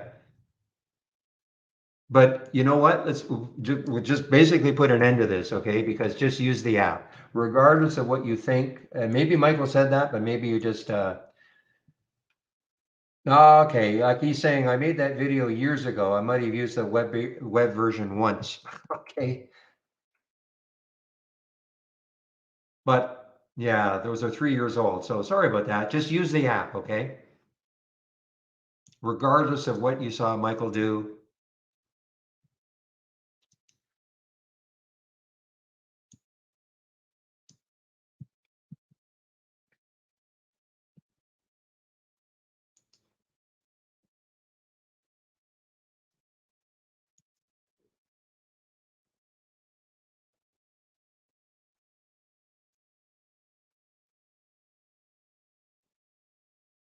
So again, just general info, guys. I mean, if you have a PC, definitely use the application.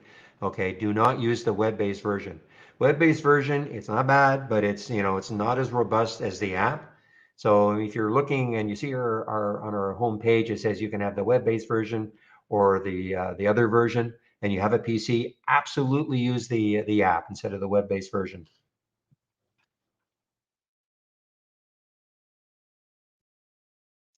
Look at ABCM, another one that is was flying in the pre-market. And ABCM is starting to give it up here and through the VWAP, guys, through the VWAP. It could be an interesting one. 1741 is the VWAP. It's through the VWAP. The bottom, 17 might hold it though. That's the only issue. But through the VWAP, ABCM had some news this morning. No, can't find the news. That's right. Could not find the news. So Peter Smith, did you hear my answer a long time ago? You asked about where am I getting my news? And that's just Interactive Brokers. I asked who your broker was. And I don't think I got a response from you. You didn't get a response from me. I'm sorry. I got it. I'm getting a response from you. Oh, okay. Yeah. Hello, Chris. Just How are you? let me just put myself on mute. Okay, guys. So Chris is in the YouTube room now. I'll put the link into the main room. I'm going to put myself on mute now. I'm just going to put the link to YouTube in the main room. All right, Chris, now we can continue to chat. Fair enough.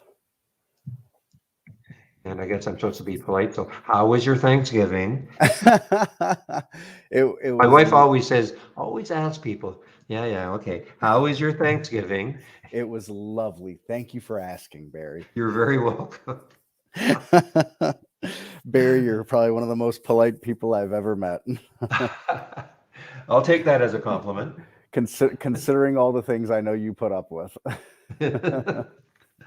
Well, at least we caught some soccer yesterday, or football. Sorry for the rest of the world, but Right. some soccer yesterday. And I agree with you. I think it's been pretty. That Spain Germany game was awesome. Yeah. I mean, I haven't missed. I really haven't missed a second of any of the games so far. And this morning I was up at I was up at 4:30 my time, and I watched both the games this morning. And I mean, just outstanding gameplay all day. So. I didn't know you were a big soccer fan. I really didn't. Well, I was for a long time, and then like every other sport, I kind of fell out of it. And then I was like, how could I not for the World Cup again? And I'm already looking to figure a way to start watching more again, like I used to. I mean, I used to follow every league, including the South American leagues.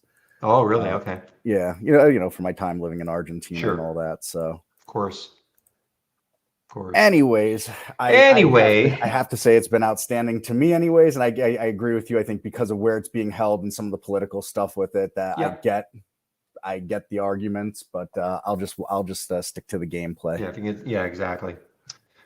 Okay, my friend, I'll let you take over. All righty, sounds good, and I'll see you in roughly an hour. Have a nice break. You will. Okay. All right. So, all right, everybody. Happy Monday and all that. Barry a break here. Rest those vocal cords of his. And, whoop, I forgot to switch my screen. Ha, ha, ha, ha, ha. There we go. All right. Now you've got eyes on me. Perfect. Terrific. Wonderful. Great. So, all right. As per usual, I don't have anything special to go over today. So, I encourage you all to ask away some questions, whatever they may be. And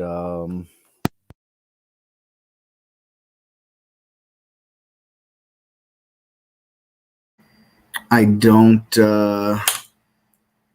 think there's anything too exciting going on in the trading world at this point.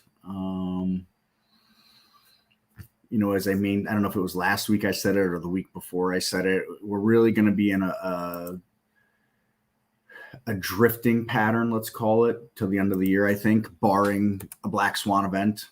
And that's why they're black swan events. You can't account for any of that stuff. But I think we, chop sideways, or maybe we can fade lower or fade higher a little bit. I don't think we'll see any real big direction going one way or the other on the major averages. Again, unless something, unless they come out and they declare world peace and free energy for all, or something that we know is, not likely to happen, or certainly not on anybody's radar, or not on more than 5 people on the 8 billion population's radar, things of that nature, which can make it for a difficult time here. I was really quiet today. I'm done. I took one trade in DBGI. It didn't break away early like I wanted it to right away. I wasn't very patient, so I killed it right away. Other than that, I mean, not really tradable. It's an inverse ETF. So, just not a lot going on. A bit of recovery going on with this gap down. Again, this is just another example of why biopharmas and pharmas and biotech and all that are not a great idea to swing trade unless you have really, really, really high risk tolerances.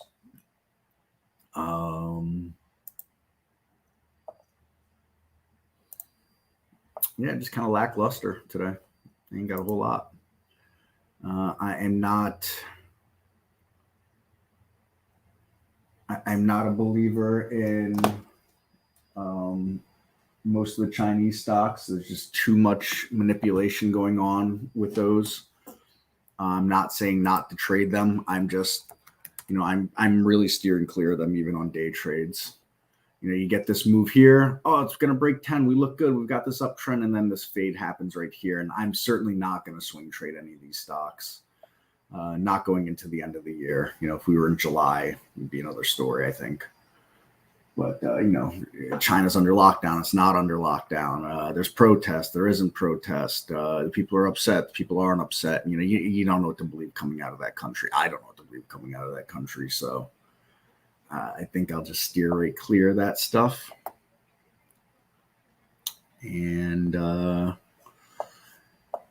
yeah, I don't think we looked at sectors in a while here because I'm not doing the 3:30 sessions anymore. So I think there's just not a whole lot going on here. Again, here's your large cap Chinese stocks.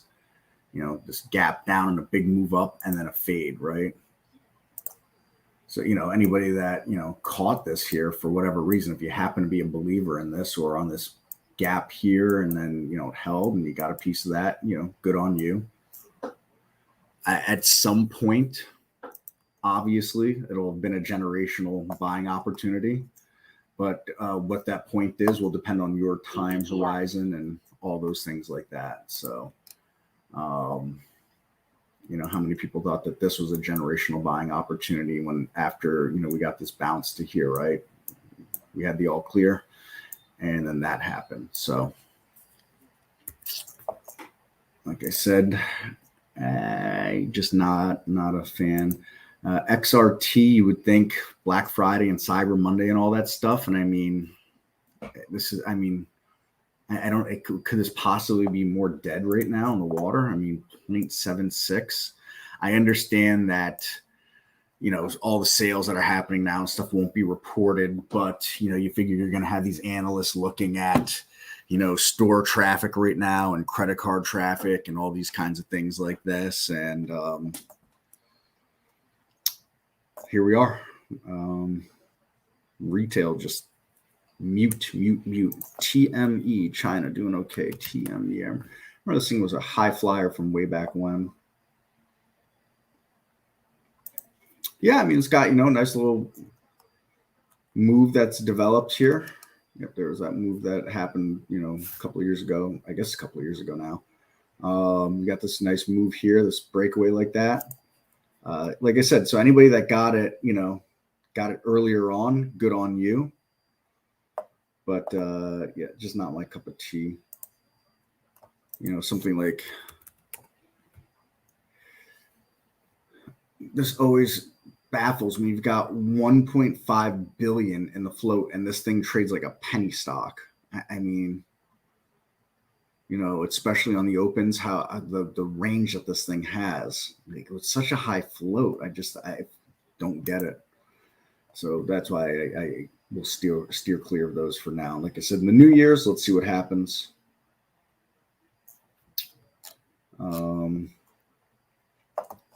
Let's take a stroll around here. So natural gas been chopping around. For now, this remains to be the floor. Put a nice move here, pulling back. We'll see if that holds on a pullback. You hear chatter about, this really cold winter it's going to be happening, and Europe and the northern part of the U.S. here and all that. I don't like when news reports and things like that can mess with my stocks too much. The same thing goes for energy in general. You got clean energy here again. Just looking at some of these ETFs right away, these sectors, not very promising looking, considering the move that we've had in the overall market in the last couple of weeks, leading us up to the levels that we are banging around that 400 on the SPY. Gold. Gold, relative to the rest of the market, not too shabby here. Here's energy, or one view of energy anyways. So we got to wonder, is this, this low from the other day going to hold? I think that's pretty big deal down here. We'll see. A lot of news, OPEC, is it going to cut again? Are they putting a price cap on Russian oil? We went from putting a bounty on Maduro's head in Venezuela to John Kerry's now shaking his hand, so we can get their oil again. So a lot of geopolitics right now involved in all this, and it's not right, wrong, good or bad. It's just it's a very effective to the price action of it. It makes it tough on the charts here for energy. Silver, or the this is silver itself, not the miners. Again, kind of holding up all right over here. We'll see. I've gotten bullish on silver a few times, and I've been wrong all few of those times that I got bullish on silver. I got bullish on silver on this move here, actually, to here. I got bullish silver there. I really thought it was going to crack 25 and start to make its way up. And then when it pulled back and then it did this, I said, all right, now this will be the move. This was just to shake them out. And then that happened. So those few times that I got bullish on silver didn't turn out so well. We'll see. $20 seems to be a bit of a challenge for it right here. We got to go way back here. So let's see what happens with silver there. Let's continue the march. And again, anybody with questions, fire those away for me. I don't, have a whole lot to go over.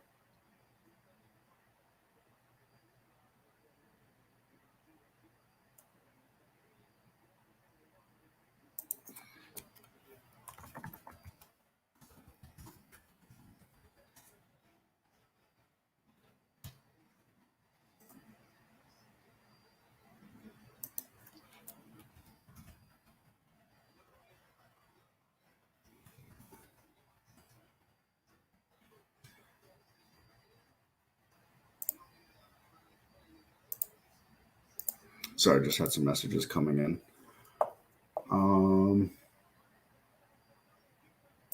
Let's look at TAN here, solar stocks. Like I said, again, anybody with questions, fire those away for me. TAN holding up pretty well here. Still kind of in no man's land. You got this here. We got this here. So, you got these highs back from around this time last year, I guess, really. Lows from earlier this year. Kind of sitting right in the middle of it right now in no man's land. So it's kind of like a standoff right now on some of these, which way do we break? IYE, that's another look at energy right here. And looks very much like the XOP. So still sitting, still sitting nice here towards the top end of this range. Again, XLE will look the same here. So, just multiple looks at the same thing, essentially. IYE actually looks a little nicer than the XLE, to be honest. Banks, got your regional banking here with KRE. And again, bigger picture here. A lot of no man's land going on. Highs, lows of recent time, closer to the lows than the highs, but still kind of no man's land.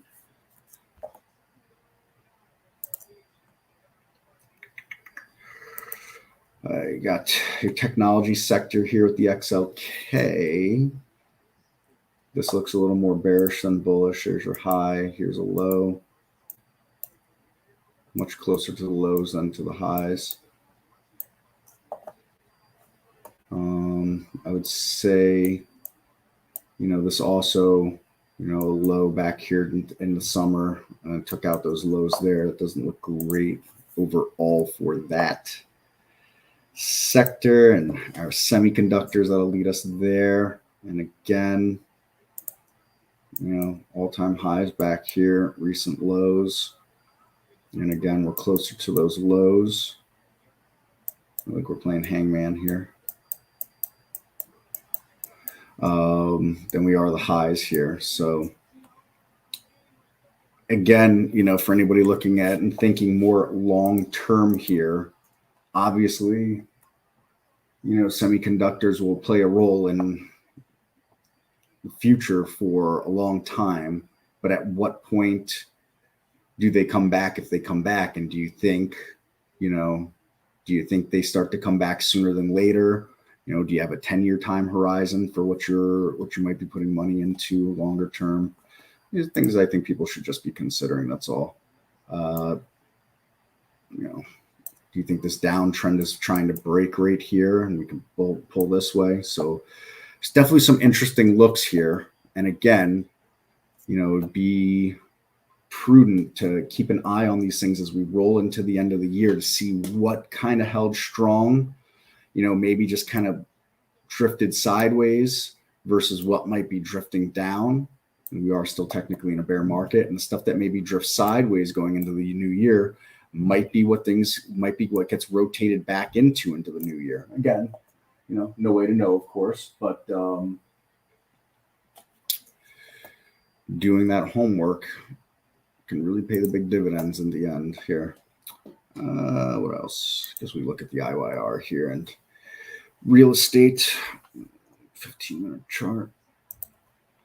There we go. All right. Real estate looks probably among the worst of everything we've looked at. Again, we've got this whole situation going on here, closer to the lows and the highs. And again, breaking down here from late spring, early summer into mid fall here, making new lows. So these are the kind of sectors that, are they going to be providing more opportunity since they fell more, they'll bounce more, or are they going to keep falling? You know how I feel about stocks and downtrends, but, eventually real estate comes back. They're not making any more land.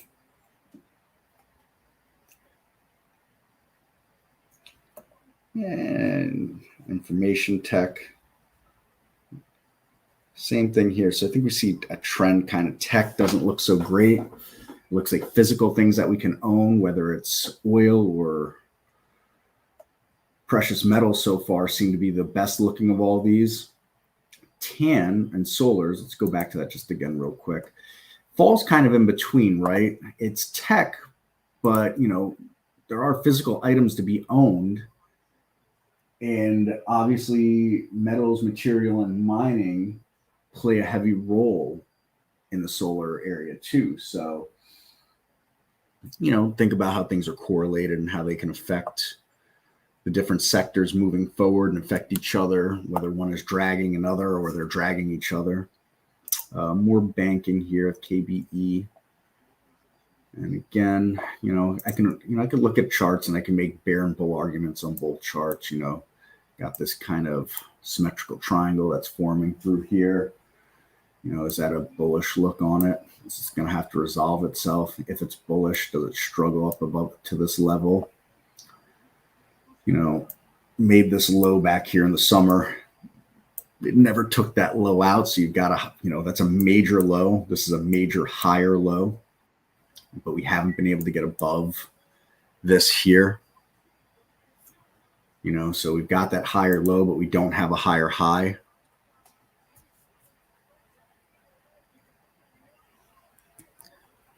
I don't see why they wouldn't, Peter. But no way to really know. That's why I'm going to kind of steer away from Chinese stocks for now. I just, I don't trust any, you see these videos of them locking people in their apartments again and spraying with drones all over the place and stuff. And I remember back in early 2020 when we were seeing videos of people just curling over and dying on the streets in China, and all that ended up being fake. So I don't know what to believe there. I'll just stick to the price action of the charts. And for now, looking at the big picture on the price action on the charts, I'm not a fan right now. I want to see an established uptrend so that, I don't want to see us, continually make lower highs or lower highs. And that's all we've seen on China for well over a year now. So what do we got back at the beginning of 2021? We're talking 2 years now, basically, all the way through lower highs nonstop. We haven't broken that trend yet. Until we break that trend, I don't see any reason for me to be a believer in Chinese stocks, at least long term. Day trading vehicle, another story. But I'd be steering right clear of long-term Chinese look. Drive autonomous vehicle. I think this is a complete nonsense ETF, but I say that it's nonsense right up until it isn't. But I don't see how we're anywhere near autonomous driving, real autonomous driving. So, anyways, could this be the ultra long-term play? Sure, why not? I won't be investing any money in it. Not now, anyways. We're going to have to get a little closer before I decide I want to sink money into something like that. But, I point it out anyways because it exists and everybody, everybody's got different thoughts and different ideas and different time horizons, different research. So UUP on a swing trade, that means you believe that the market's going to fall essentially because there's nothing more correlated than this goes up, stocks go down. So that means you're a bear or you want to have a bearish take on everything. I think this is going to be entirely dependent on what the Fed does. So if you believe that the Fed maybe's got 2 more or 3 more 75-point basis hikes in them, that might be the bet you want to make. If you don't think that the Fed has that in them and you think they're going to soften that stance, then this probably isn't the route you want to take. I think that this is obviously a major inflection point right here. And the longer we hold it, the better for the dollar bulls. So those are the thoughts that I would leave you with on that. But you're tied to, you're not tied to charts with this. You're tied to what governing bodies are doing. And so your risk management is really not very much in your control of this. That's what that's what makes this tough here. What is this? Healthcare, right? Or devices? Yeah, medical devices.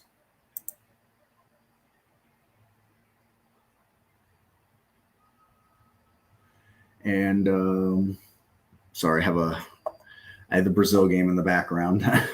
Just distracted me for a minute there.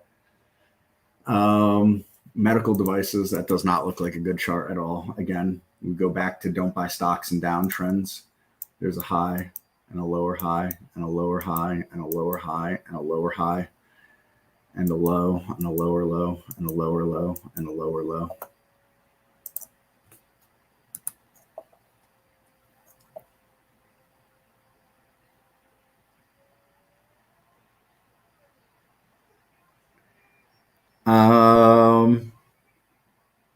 Well, I'd look for things that are breaking out. You could use standard deviation to find things breaking out like that, Jonathan. Daily standard deviation, find stuff that's gapping above that or moving up above that.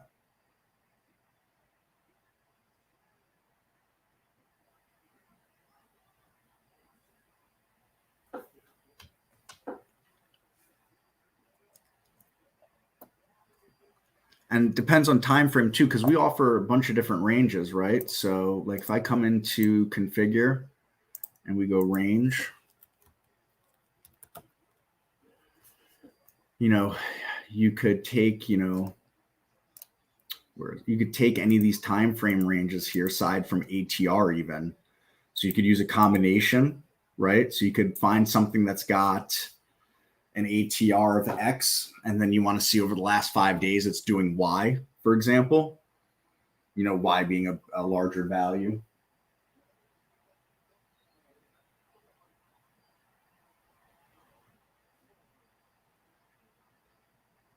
And that would be kind of a direction.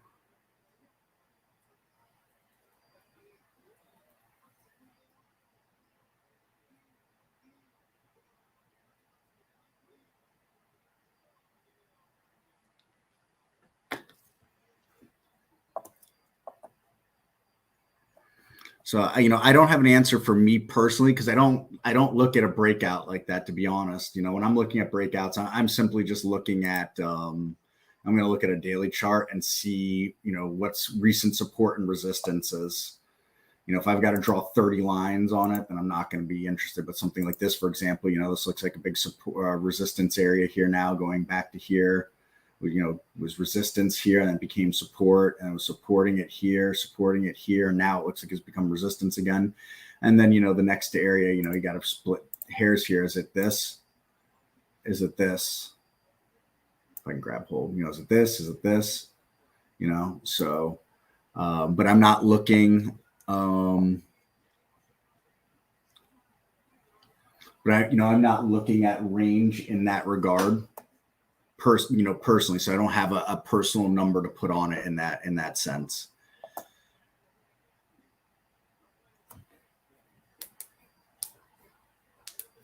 Yes, Jonathan. With that, it would come back to that midpoint, but then you'd seen that it's broken, that it had broken that. So now once it's broken it,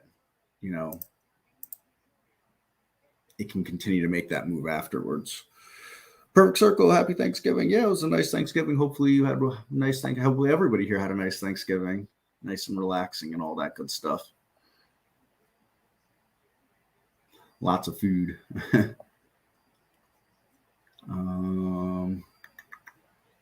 looked at that. And things are jumping around on me a little bit here, moving up and down. You didn't look at uranium yet, right? Good old uranium. Yeah, I remember when uranium was breaking out here and here and here. I guess that's not happening. I guess that's on hold. All right, let's continue to roll up these. No, XLC, more communications. This looks absolutely horrific. Home builders.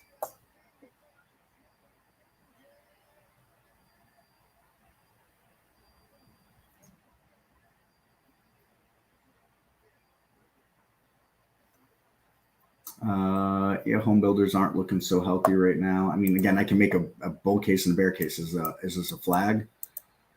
Or is it just we're just going to continue to stop doing that? We're just going to continue to make lower highs. Well, we did not make a lower low here. That is constructive.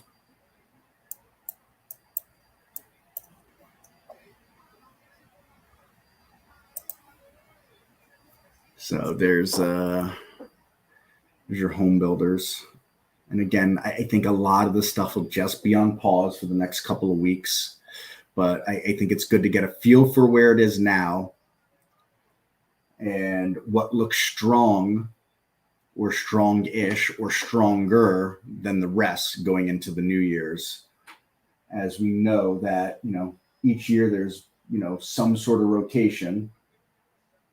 There's, few strength rotations in this past calendar year of 2022. We started the year, we had a good rotation into precious metals, gold specifically at the beginning of the year. Then we had a bounce in China. Then we had a bounce in biotechs. But, that was it. There wasn't a bounce in a lot of other things through the year. It was steady grinding down. So.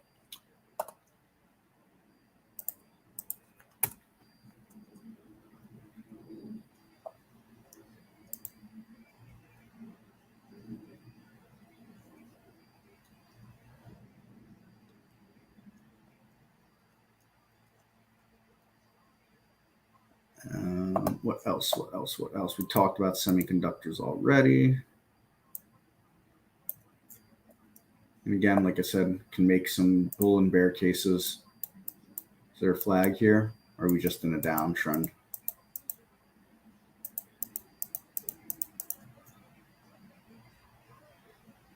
You be the judge of the chart. Overall financial look here. These don't look terrible compared to the rest. However, again, lower lows. But getting that 35 level and holding it kind of bullish. So, again, you be the judge. This holds up here through the New Year's, right? Our financial something we're going to want to look at coming into the New Year's. And again, just for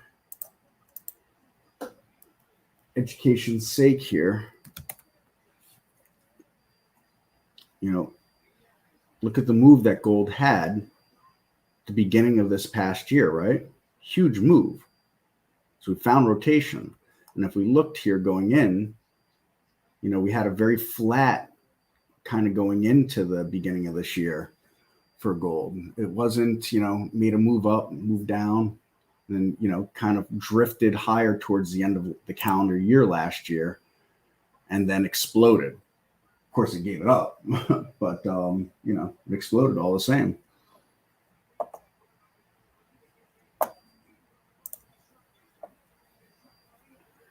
Did I talk about BlockFi earlier? Did you see my Twitter feed that I started yelling at everybody on Twitter? No, I don't do anything with crypto. I know it exists. No, I wouldn't even know what to say about BlockFi or any other cryptocurrency or crypto exchange or any of that stuff. I tweeted something out if everybody could stop basically retweeting about BlockFi, because it kind of gets annoying when 500,000 people tweet and retweet the same crap over and over again. Like, all right, the major news outlets already covered it. Got it. Person with 700 followers, we don't need your take on it. Or I'll take your take is fine. I don't need you to retweet the news though. I got it from the first 1,700 sources. I see more telecommunications garbage. SLX, steel sector. This is an interesting one, right? Didn't really take out those summer lows. And we're sitting closer, I would say, to those highs than we are those lows. So if we ever get a economic pickup around the world, things will start getting built and they'll need steel for that, right? Okay, gotcha. Yeah, no, sorry, Jonathan. I don't do much in crypto world, and by not doing much, I mean literally nothing. I don't look at any crypto stuff at all. It's a lost world to me.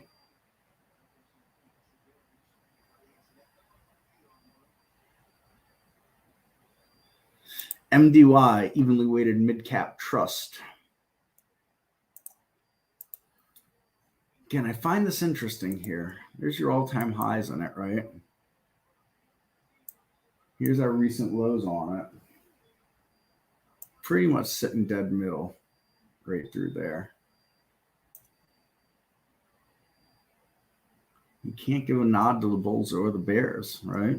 I do like when I start to see the steps like this. I'd love to see another step up right here. That would be a win. And someone might say, well, why would you love to see that? I would say, because I prefer to be in a bull market than a bear market. Bull markets are much more fun to me. It's better for people. I like to see people win. I don't like to see people hurt. I get there's winners and losers in life and all that stuff like that. But, the average person out there with retirement savings and things of that nature, they get crushed by bear markets. And yes, I know it's all part of it, but it doesn't mean I enjoy it. Let's see, small caps. Kind of just floundering around here. And again, we can make some bull and bear cases here. That symmetrical triangle is going to need to resolve. And, kind of defended that summer low, but we're really not making higher highs. So again, it's like, the damage of the sell-off has continued to be done for almost everything. And while we bounced on a number of things, those bounces just haven't been bounces to change direction in the trend yet. UPST, let's take a look. We look at the trend of it. I don't know if you're looking at a long-term or short-term trend. There's nothing even to, I mean, you know, kind of making a joke, but only kind of. It looks like it's got support around 0, right? I mean, I wouldn't even know what to do with this thing. I mean, you know, if we zoom out on a chart like this or even like this, let's go to a 60-minute chart. I mean, it's a downtrend on any time frame we look, right? Literally every time frame is a downtrend. So, you know, it does not look like a short. I'm not going to say, yes, that's a short, but it certainly does not look like it's a strong stock right now. And giving up this level here, 13, 14, whatever it is, 13 and change, $14 looks very much in play right now. If it can't hold that. I mean, look at these topping shadows. Weakness, weakness, weakness, weakness, weakness. So if there was a chart that I was going to say is a short, which I'm not going to say it's a short, but if there was one, this very well might be it. You know, I don't know what time frame you're looking at here, but it does not look good as far as a long goes.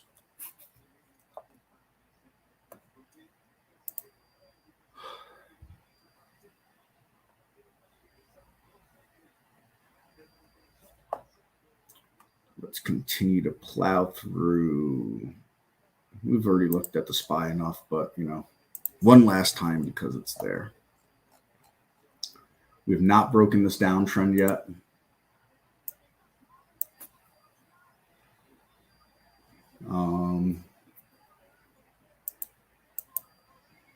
You know, lower lows. Look like we might break that lower high routine right there, but we've done this to this point. So, you know, it's sitting right here. We get a pop above that, and then all of a sudden, you know, this can become support in a downtrend to give us a springboard off the other side. And again, it is unlikely that we make a big move to the upside before, let's say, the 10th of January. You know, I don't know how the holidays fall this year exactly. Take a look at a calendar really quick.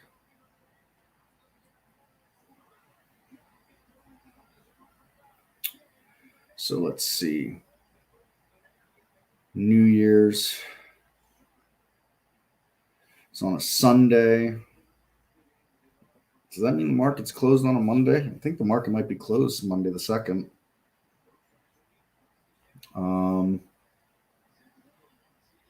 Yeah, so the 9th of January, so the 10th. So the 9th of January might be the week where we can start to sort some stuff out at the beginning of this year. Doesn't seem unreasonable to me. And it sounds like it's far away, but it's really not that far away.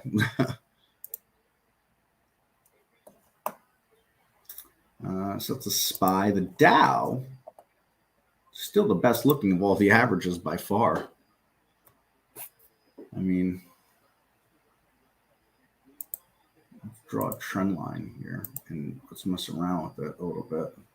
You know, that's a broken trend line to this side, right? So that's a, you know, it's a broken downtrend for now. I'd love to see it hold above this. Again, I can still make a bear case. You know, we've got these lower lows nonstop, but eventually one of these has to be the bottom, right? So at some point, one of these is the bottom. Obviously, that wasn't the bottom. This certainly could be the bottom.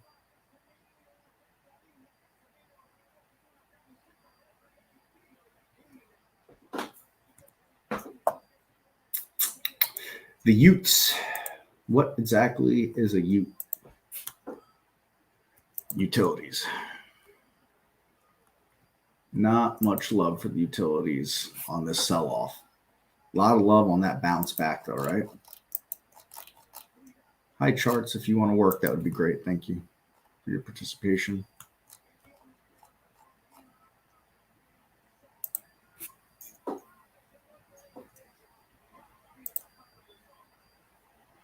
There we go. Wow. I don't know what was just up with my charts there for a second. Wanted to get a little bigger picture. A lot of sideways for a long time in utilities, you know. Gonna break out? No. Gonna break out? No. Gonna break out? No. Gonna break out? No. We continue to make those moves up, but you know, then we did this way back down here, which was actually very shocking to me, to be honest. I just, you know, utilities are a spot that a lot of flight to safety happens. There's a lot of dividends in utilities and things of that nature. You know, we by no means out of this bear market yet. And so for us to have had that sharp sell-off, I really didn't get why that happened. But it happened nonetheless. And certainly took some wind out of the sail for me as I had been in and out of a few utilities. The Qs. And again, as I'm, you know people popped in a few different charts and things like that, or questions. Fire away if you guys got some more questions. Still got about 20 minutes so before Barry pops back in here. So, you know, other than that, I'm just kind of trying to come up with some kind of content to go over with you folks for right now.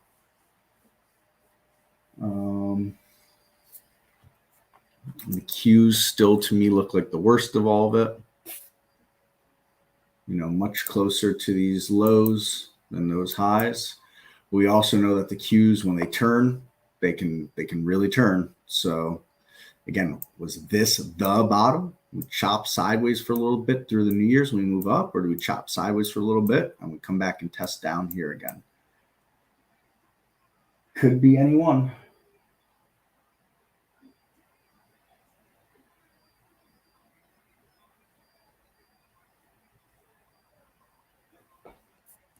Could be either one, but the Qs do look weak to me for now. I say they could be weak. I say they look weak today. In 3 days, I could say they look strong, though. 2 days, I could say they look strong. My mind changes as quick as the price action, or maybe just a smidge behind it.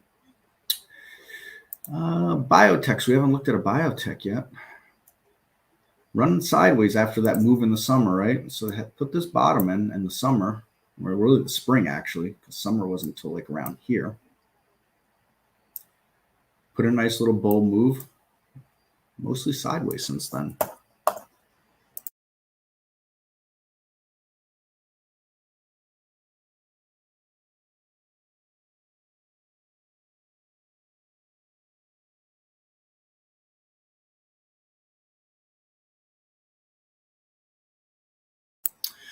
Any updates on?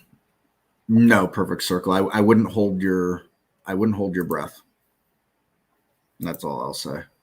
I wouldn't hold my breath for any updates on the web for now.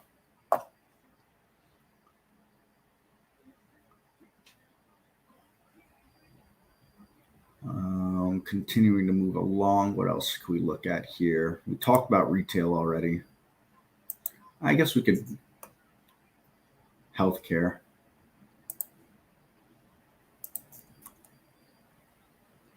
Again, healthcare probably, again, some of the stronger, and, you know, when somebody's moving sideways and strong, again, is that an indictment of the market? You know, we're not far off, actually, these all-time highs on the healthcare ETF here, but it's been a long time since it's really gone anywhere. You know, going back to mid-2021, and we're still at those levels, right?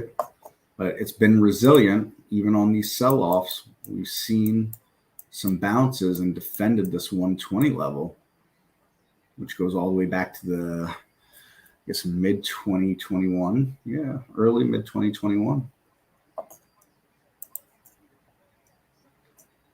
So again, could this be a sector that's poised to make a move in the New Year's? Doesn't seem unreasonable.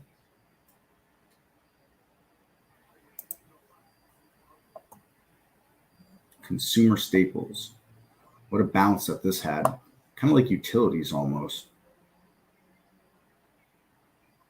I mean, really, really sharp sell-off in consumer staples with a fairly sharp bounce as well.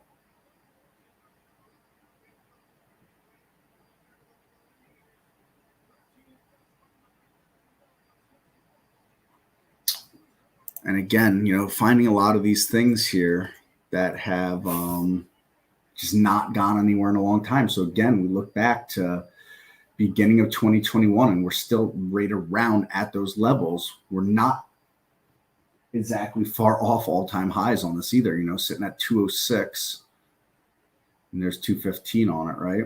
Emerging markets, moving to those. Parallels has been sticky. Have you reached out to them to ask why? I don't know very much about Parallels, and by not very much, I mean I know nothing about Parallels other than it exists. I used Crossover a long time ago with a Mac for something, but Crossover unfortunately doesn't have all the items that a virtual machine needs to be able to run things properly.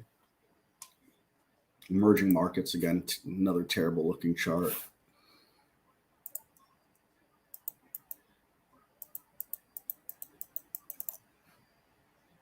Just an incredible downtrend here in emerging markets. I mean, almost 2 years now, right? Yeah, coming up on 2 years in a downtrend.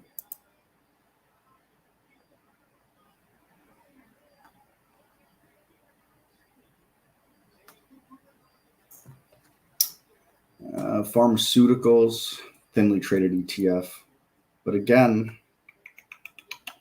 healthcare in general seems to be one of the strongest held sectors overall when we look at when we take a conglomerate of healthcare look on ETFs.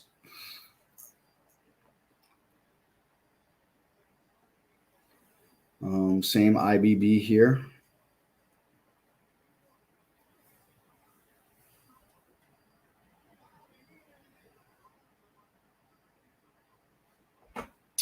Again, this looks better than the XBI. Actually, the IBB looks a little better to me because the XBI had this move up like we saw and then kind of fade and ran sideways. This faded and is pulled back up again. So just put those two charts, right? Big difference between those two charts.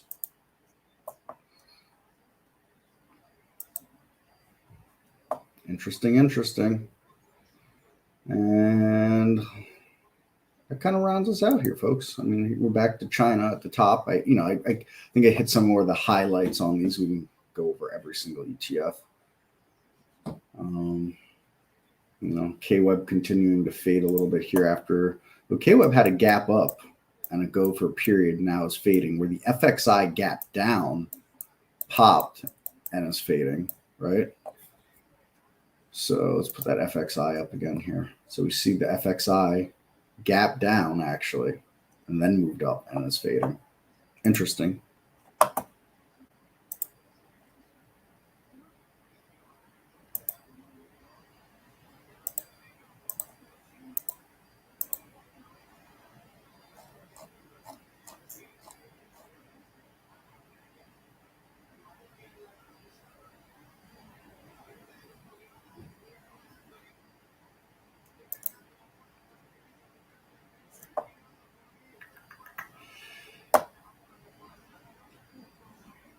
Let's see, get rid of that. Let's bring this out of the way.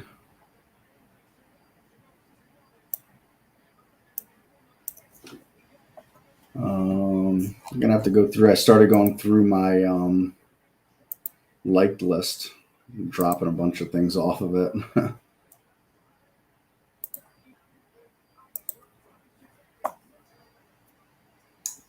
ETI kind of holding this level here. It's interesting. Steel pipe manufacturing.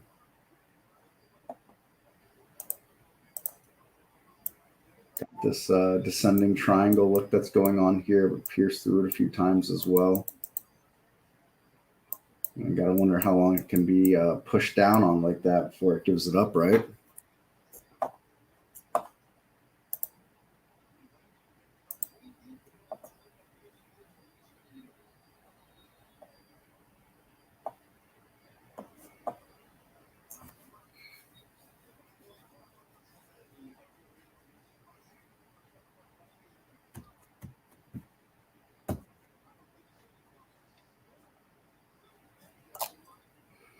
Thin my like list. See, this is why I don't, put it public, because I haven't updated this in weeks again.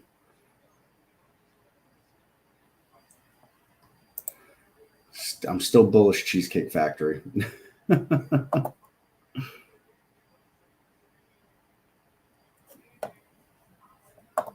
Still kind of a nice look coming out of this rounded bottom down here on the Cheesecake Factory.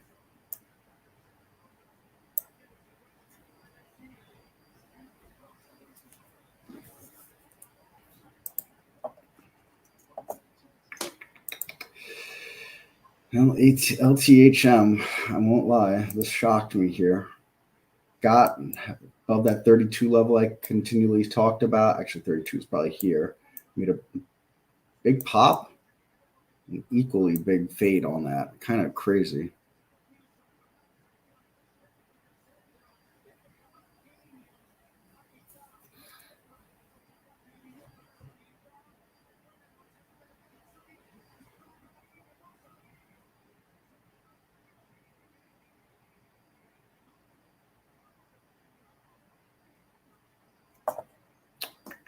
What else?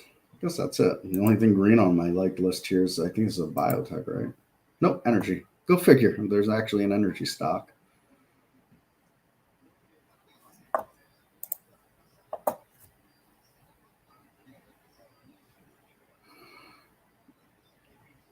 That's what I would think too there, Jonathan. But the price action, I mean, today anyways, is not bearish for it. And that's why, I'm just, like I said, I'm really just steering clear of China in general. There's a bunch of Chinese stocks that were coming through races early today, and I don't think any of them held up at all. This is always Chinese related here. So it gapped up and then moved down, and now it's moved back up. And, I just don't want to be a part of this kind of chop, especially coming into the end of the year, Again, same thing here. Move up and is now just fading for the day. This is always Chinese related. I know some of these aren't actually Chinese stocks, but they kind of, they move with China a lot. This is Singapore. Yeah, it's Singapore.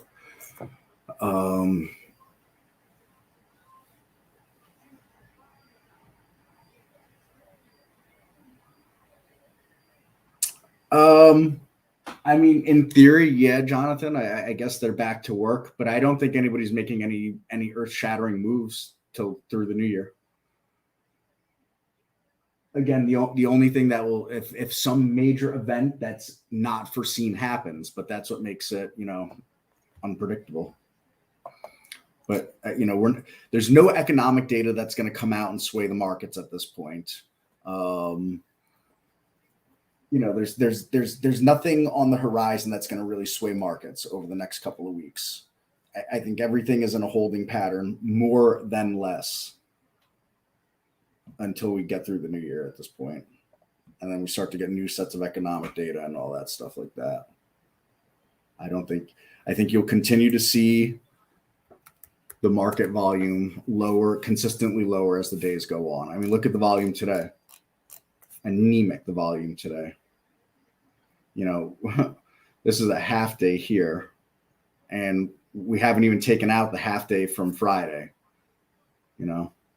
I think we'll continue to see this volume fade over the days.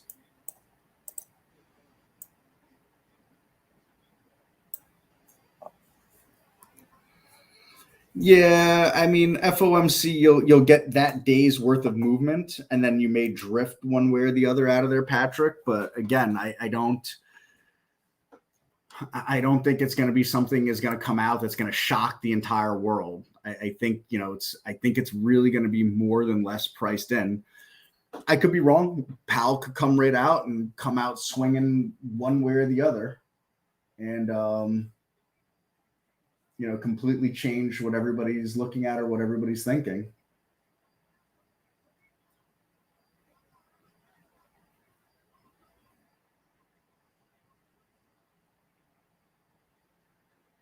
but I would not suspect that that is going to be something that happens. You know, you're going to see a lot of tax loss harvesting and stuff like that go on that might sway some individual names. But I think the market will just kind of, like I said, it'll drift, whether it drifts slightly up, slightly down, or just mostly sideways. That's what we'll see from the market.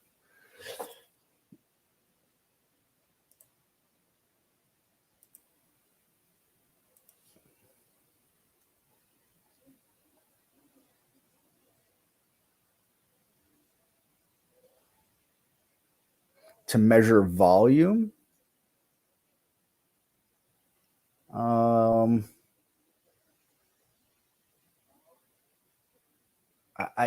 guess, I don't know, maybe like a 20 day instead, because there's nearly 20 trading days in a month.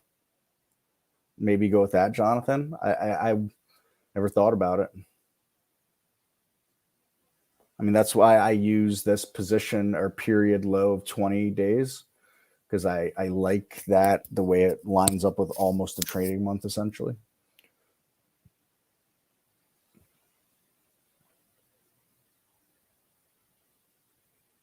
So maybe that's what I would look at, something like that.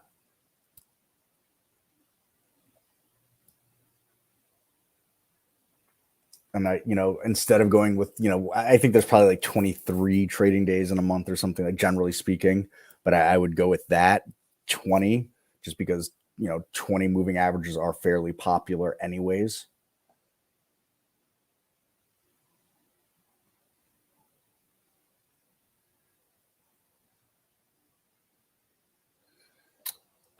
Yeah, I mean, I don't know at that point, Peter, in the new year, they'll slow it down.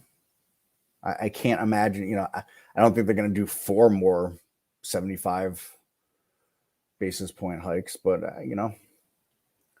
economists, they don't always, they always do what people think they're going to do, or they don't really see what everybody else is seeing. So for good, bad, or indifferent. But, I mean, I'd have to imagine they gotta tap the brakes a little bit at some point in the not so distant future. Again, time frame relative to what everybody's horizon is that they're looking at.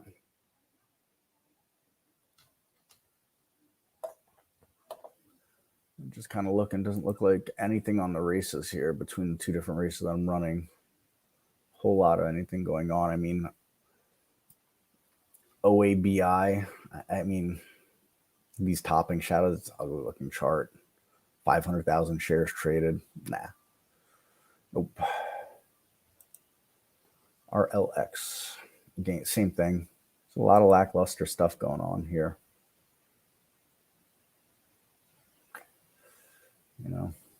Made a move up early, gave it back.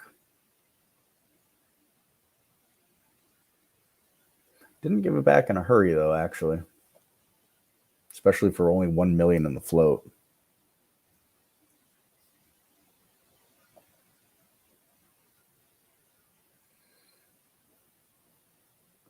Interesting. 2 South American energy stocks on the races, Petrobras and YPF.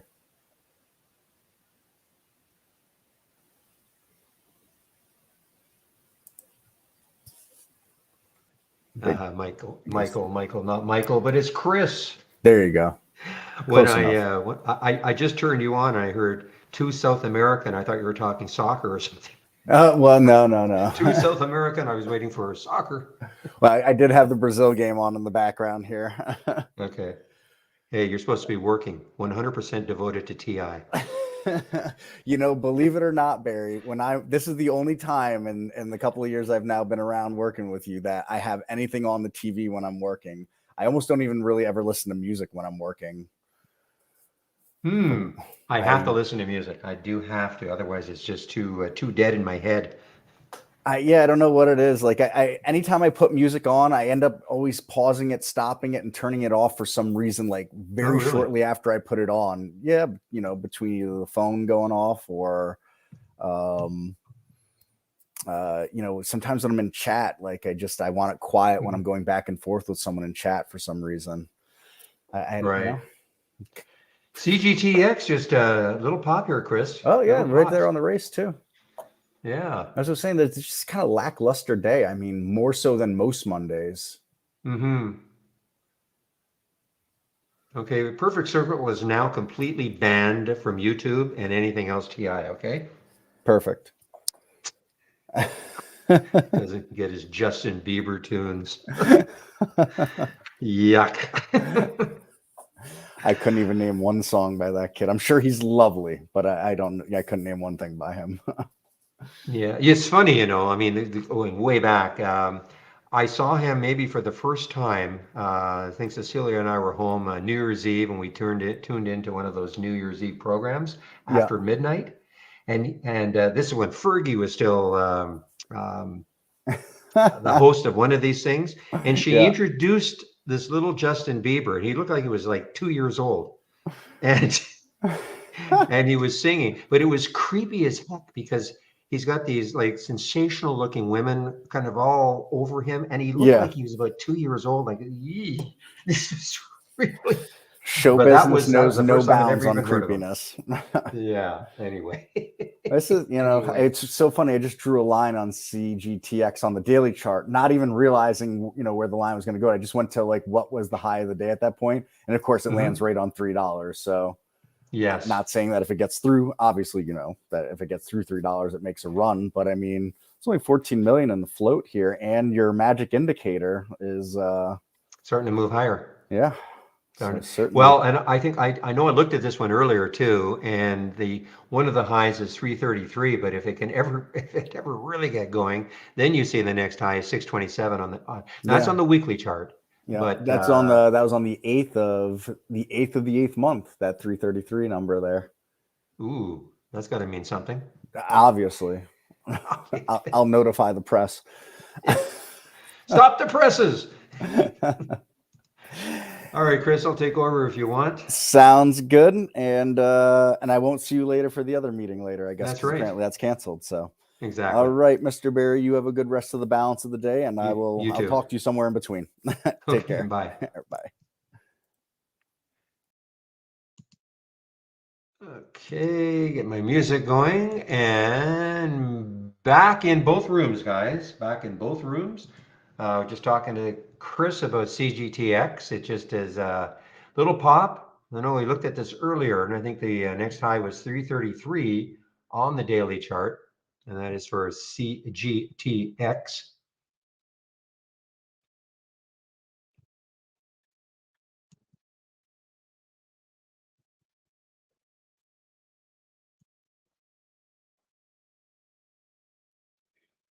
I do see that's on your topping tails too, Zach, the CGTX. Boy, what a great short. If you guys are still in that, I don't know if that gentleman is still in this short of CPRX. I mean, this looks like it's going to go negative. I mean, it was a nice little long for me at the beginning of the day. All-time high. It looked pretty interesting, but boy, it just started to give it up.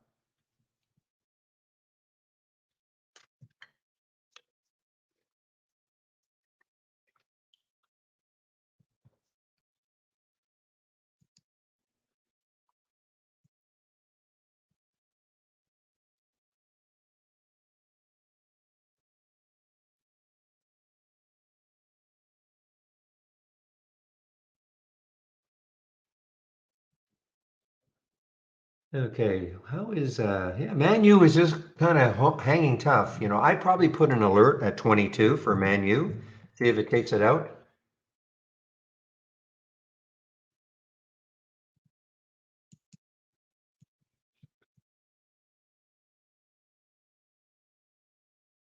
You can see it got stuck there several times. So, you know what? I definitely put an alert for Man U, MANU, at around 22, and see if it takes it out later. And then the next high looking left would be about 23. So it's still hanging tough on the VWAP. How's KWEB doing regarding the VWAP? Last time I looked, it was just kind of hugging it. It's below it now. So some of these China stocks must be dropping. Must be dropping.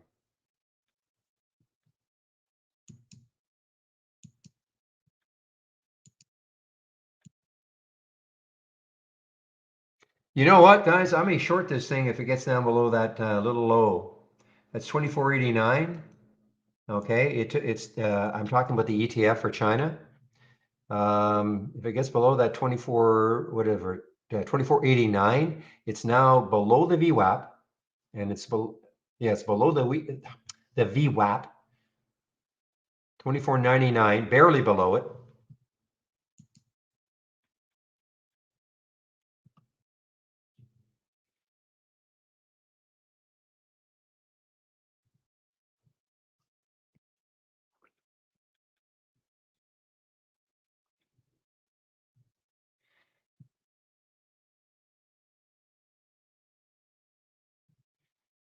So I'll just put my alert there and see if it happens. If it doesn't happen, well, just move on. And that's the KWAB. You don't have to do what I'm doing, but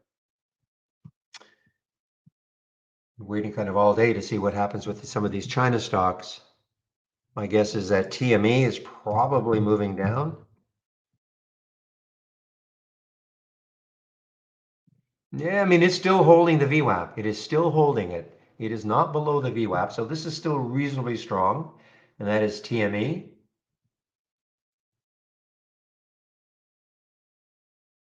Give me one moment. I'll be right back.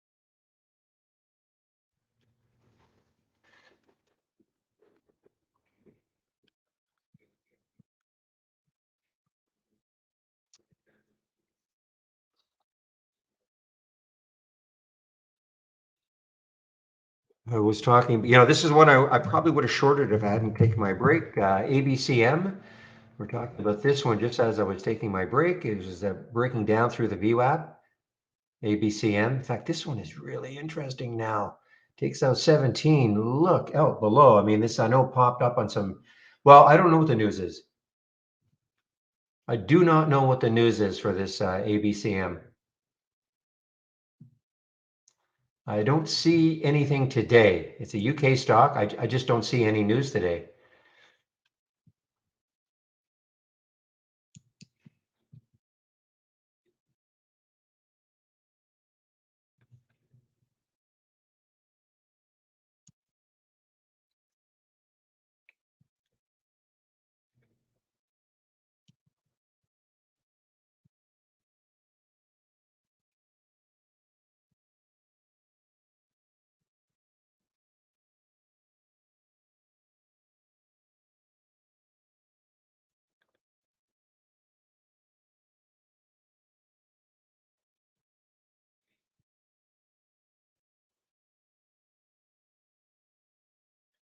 Yeah, the CTLT, I mean, I know it's showing up on ZachScan, 4270, then 4288. So this is, obviously you would have had to wait. This is still pretty strong, this CTLT.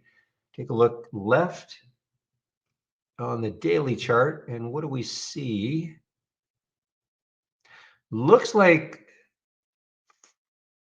44.46 is the next high. And if we can get through that, then we've got 48.91. So this is, this is still pretty strong. Until we see some big topping tails, I'd be shying away a little bit. I know it's on ZachScan, but, and I see. So you guys must have mentioned this before. Catlin had their 483s cleared over the weekend. I have no idea what a 483 is.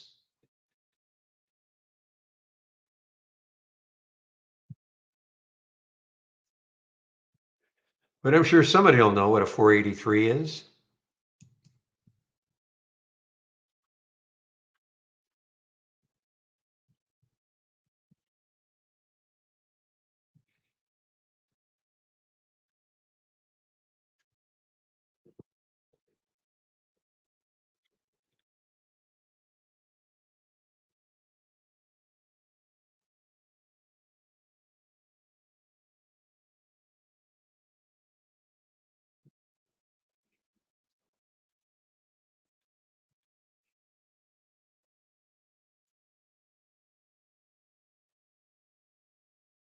Yeah, I saw this NUTX earlier. Boy, it's had a nice little run. Didn't take it. NUTX.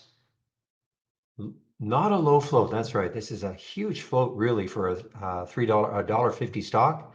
308 million in the float. That is a big float, if that float is correct.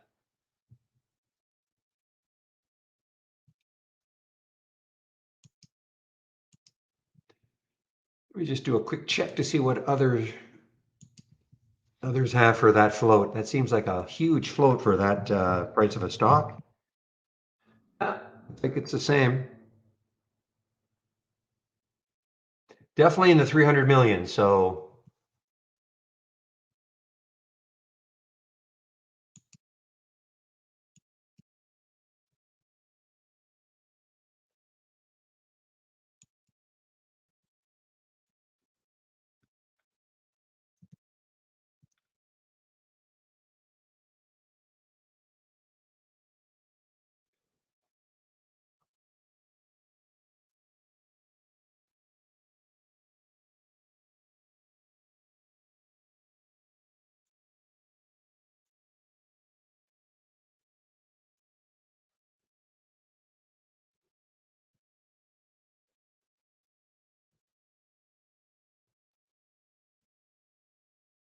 man, CPRX underneath 17 now at CPRX. And, looks like it's going to go negative. We definitely would not have predicted that one earlier this morning.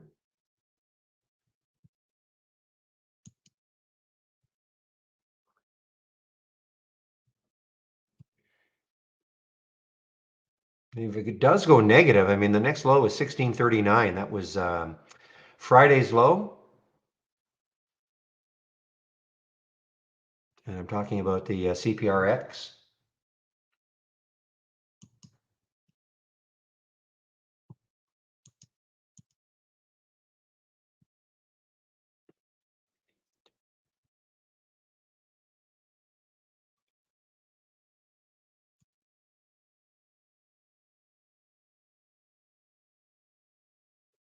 Speaking of Meta, how is Amazon doing? Still nothing really. Wow, still nothing.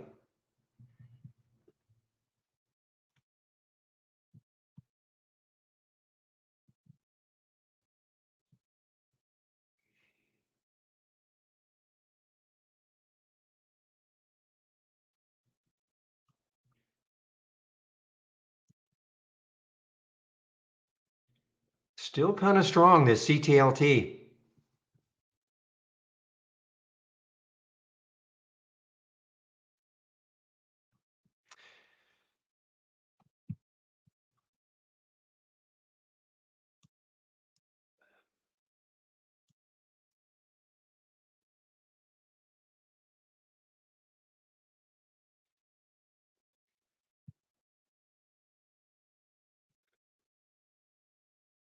So this is an earnings play, guys. One of the very few earnings plays. AVXL, one of the very few earnings plays. And it had gapped up in the pre-market, but it has given up so much. I mean, it got as high as 1352. So there's almost a $4 drop from the high in the pre-market for AVXL. So where is any sort of support? Maybe the low there is 955. The low there is 936. So maybe it is coming into some support, but it broke down through all of this. But I mean, a good positive reaction early to its earnings release in the pre-market. Once the market opened, it just basically cratered.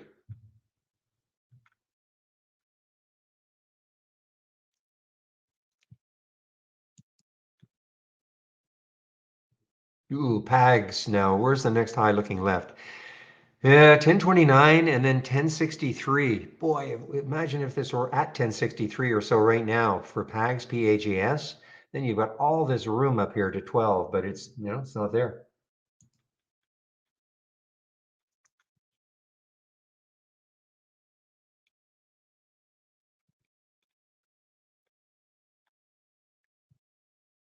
Yeah, there's a CTLT continuing to crawl up.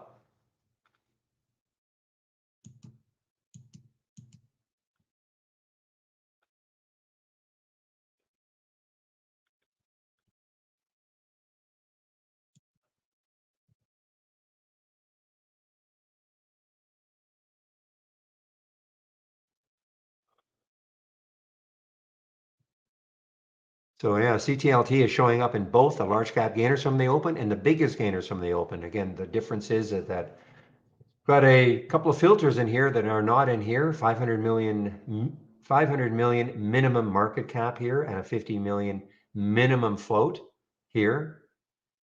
That's why we're not seeing huge percentage moves, but it was showing up. It's showing up here also.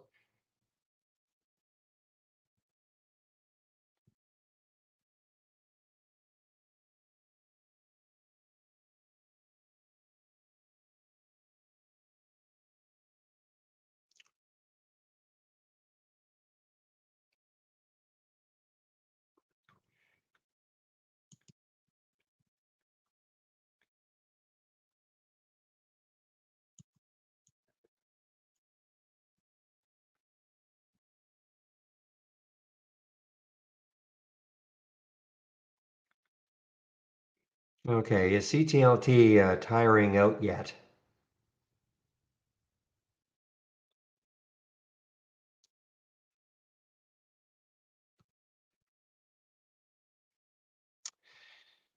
Not yet, guys. I mean, it's still pretty strong.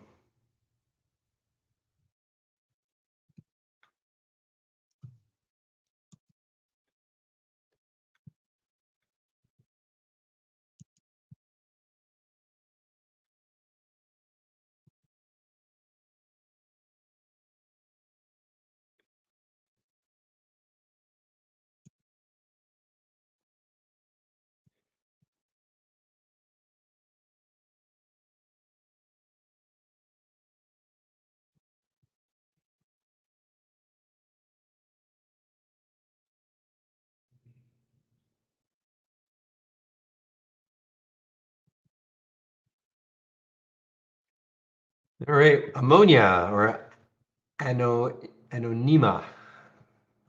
YPF is making a little bit of a move here. It's had a nice 5 days now from 7 to 850.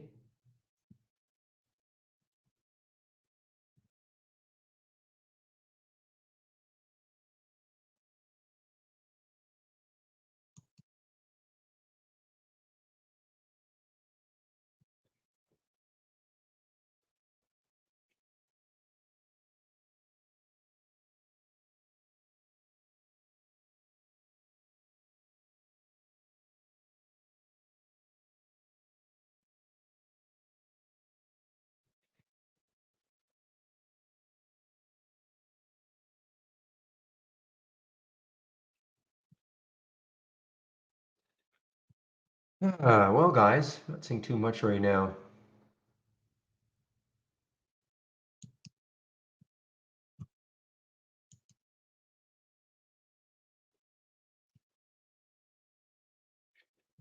All right, here's one. HLIT. Let's see if it can hold the VWAP. The VWAP is at around 1511. So it's at 1519 now, drifting down towards that. If it can't, I mean, still, I mean, you're looking at maybe 1511 to 1529. Not a lot of room.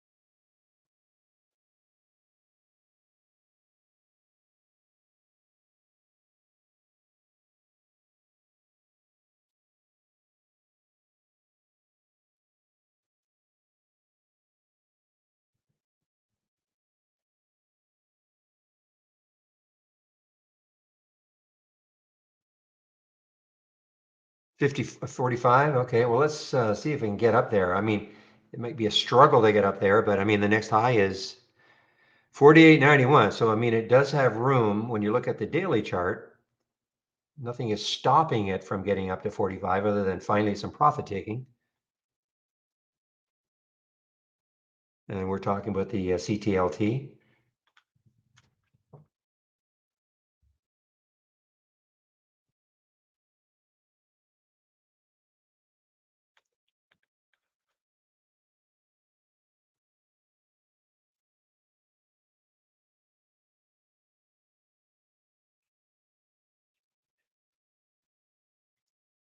You shorted that one, I'm assuming. TBLA? Yeah, you must have shorted that one back. When there were shorts available at Interactive Brokers, anyway. Oh man, look at this CGC. Whew. Oh.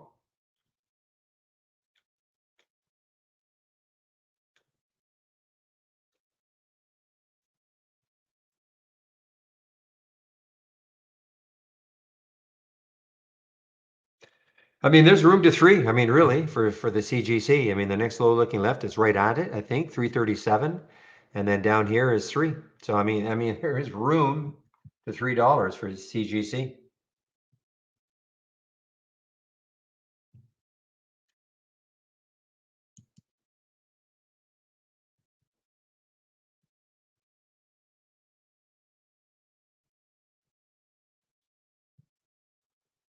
And keep an eye on the Manu guys. Keep an eye on MANU. I mean, really, if it takes out 22 with any sort of volume, I think it'll get rolling again. Hit 23 on Friday. I think it could get rolling again if it takes out 22. It's been struggling to get through 22 all day long, but if it happens on some volume, it could get it rolling again, and that is MANU.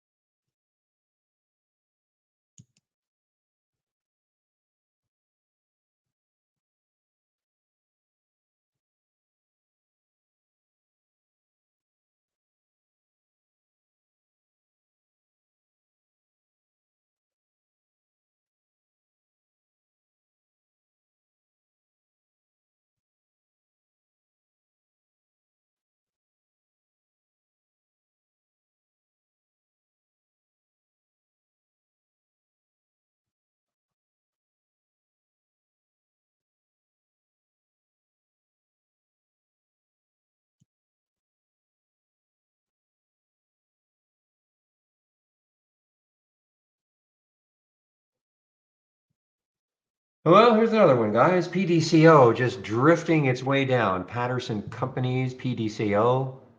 The next low looking left. It's not that far away. And then after that, 28. I guess if it can somehow take out 28, then the next lows are around the 27 mark.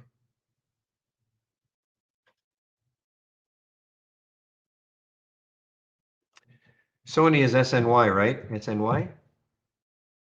That's Sanofi. What's Sony? Well, I can just type it in. It's probably Sony, right? Oh no, that isn't Sony doesn't trade. Yeah, it's on the pinks. No, it isn't. It is Sony. Sorry about that. It is Sony.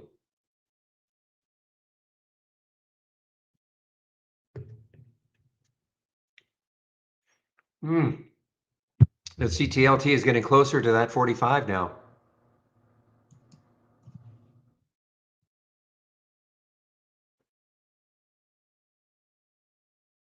What's news? I mean, was there some news for this one?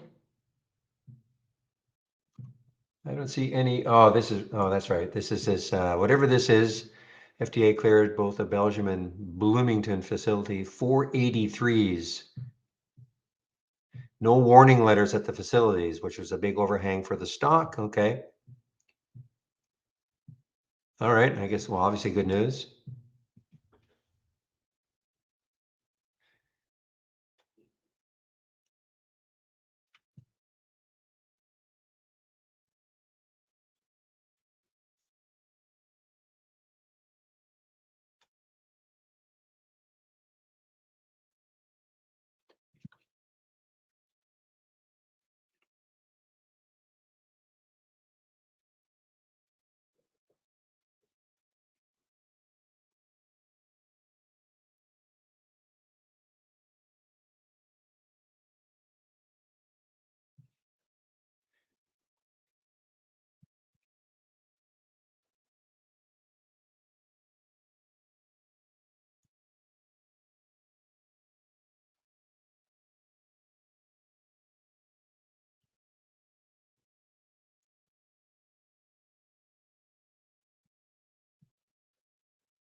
Beat. Haven't seen this one for a bit. Beat. Well, okay, over 5. Big number to get through.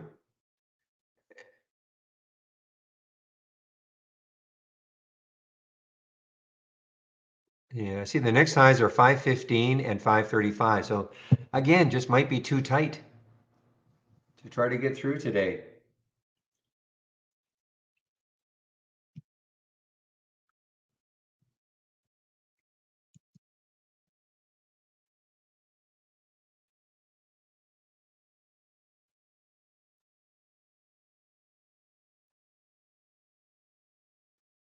Well, QURE, 3-month high,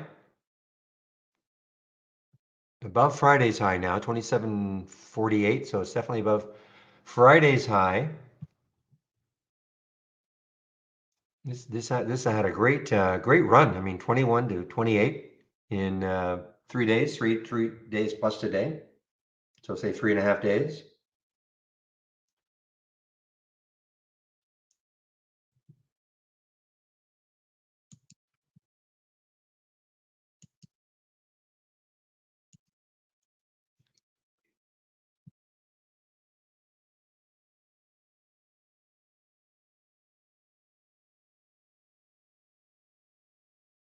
Get closer to your 45 CTLT.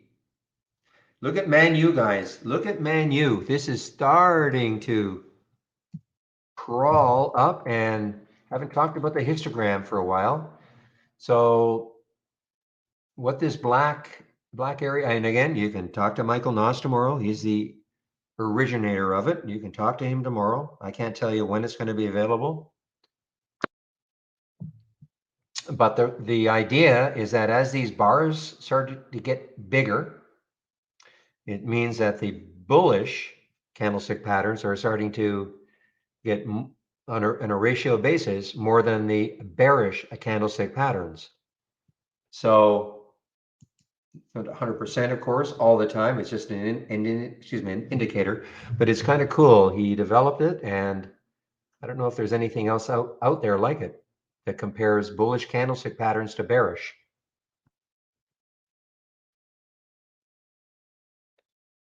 So as this starts increasing, and it's through the VWAP, right? 2134. So it's definitely above the VWAP now.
All right, guys, CPRX is kind of holding that 17 level. Let's see if this is going to be a bounce area for CPRX, or will it continue down?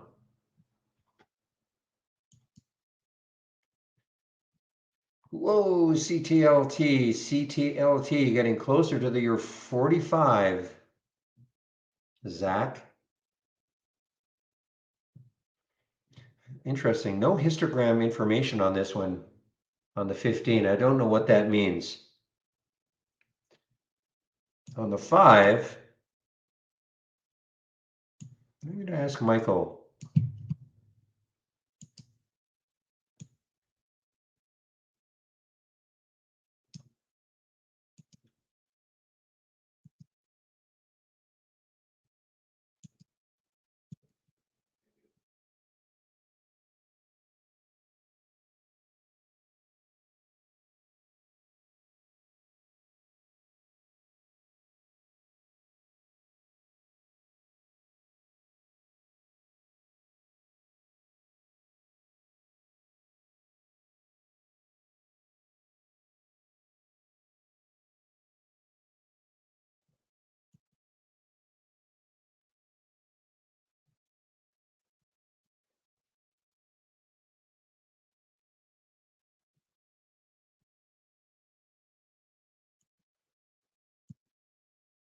Okay.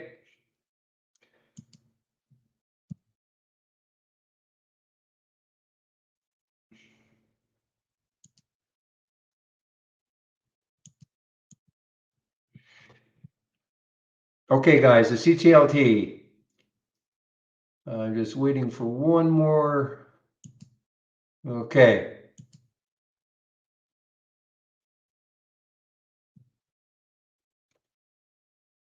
See, it has a bit of a crash from here now.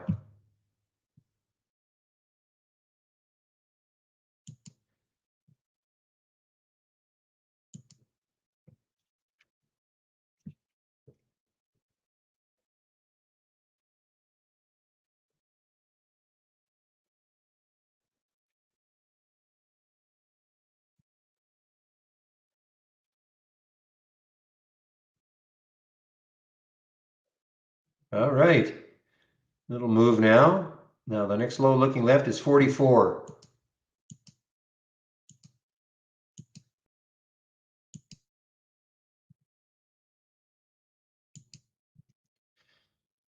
So if you took this short, guys, the next low looking left is right here at 44.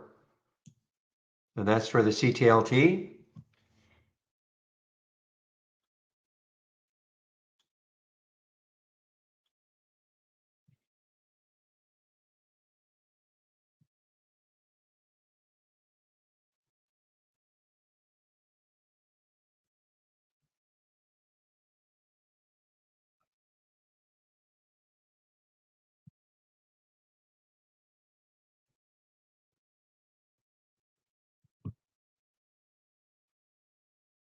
I think I read somewhere where this Thanksgiving holiday weekend for the theaters was the worst in, I don't know, 20 years, 15 years.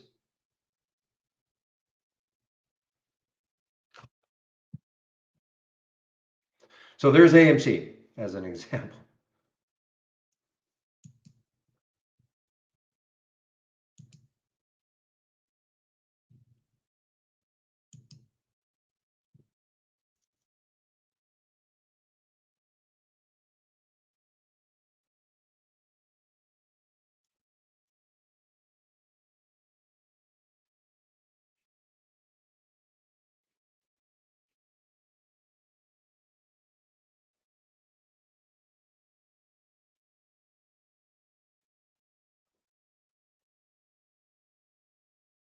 Okay, guys, CPRX might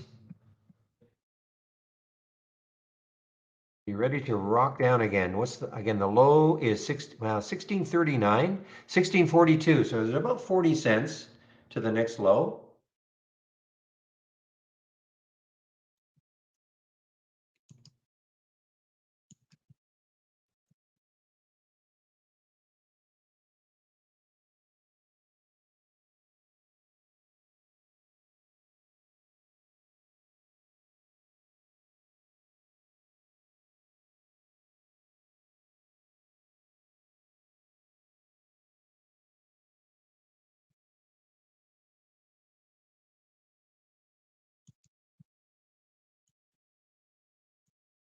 So that turned out to just be kind of a scalp for the CTLT. Still pretty strong. I'm going to take a look at it under 44.30 again.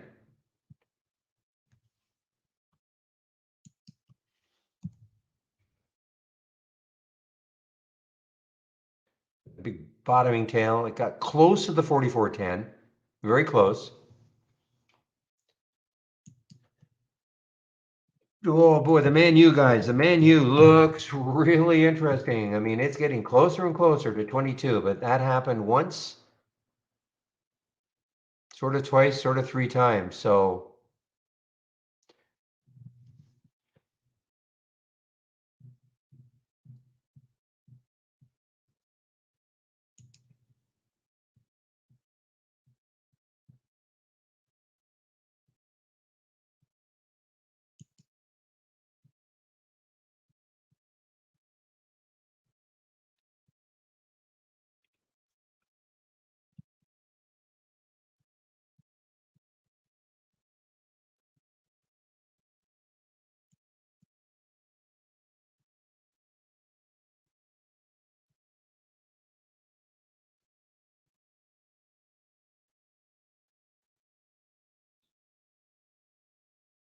Boy, ABCM. Now this is the low. Now the low in the pre-market was around 17. I mean, guys, if it takes out 17, this could really get it rolling down again. I mean, it's still up $1.19. That's from Friday's approximately anyway. That's Friday's close around 16 for ABCM. But I mean, it's just giving it up.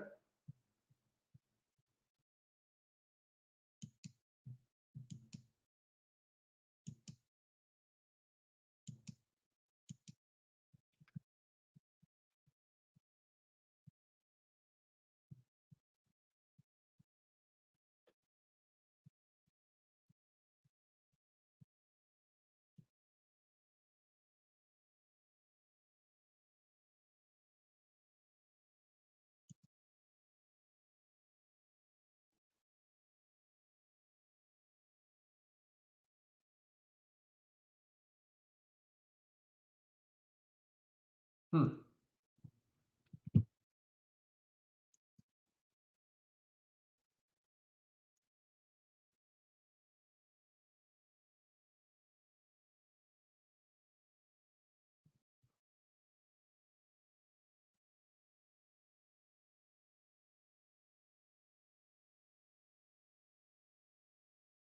Why do I think of the Hindenburg when you say that, Captain, about Rolls-Royce?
Keep an eye on this again, guys. This 44, 45 level. I mean, there's a big bottoming tail, so the buyers stepped in and took control again.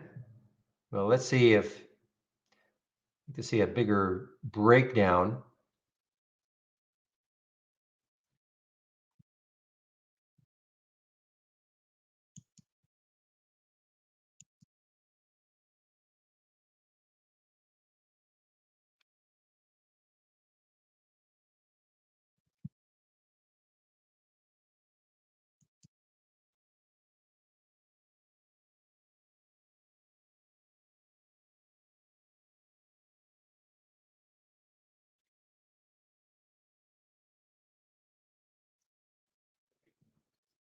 $18.47 holdings. Okay, EFSH.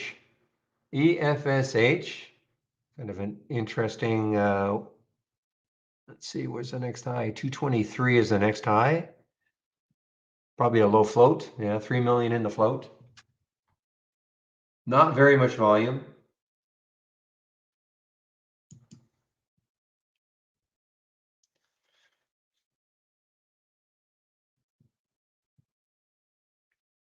I look at Manu, guys. AMANU. I think that's the 2197 is today's high. 2197 is today's high. Volume is starting to increase a little bit. The histogram is certainly getting a little bit bigger.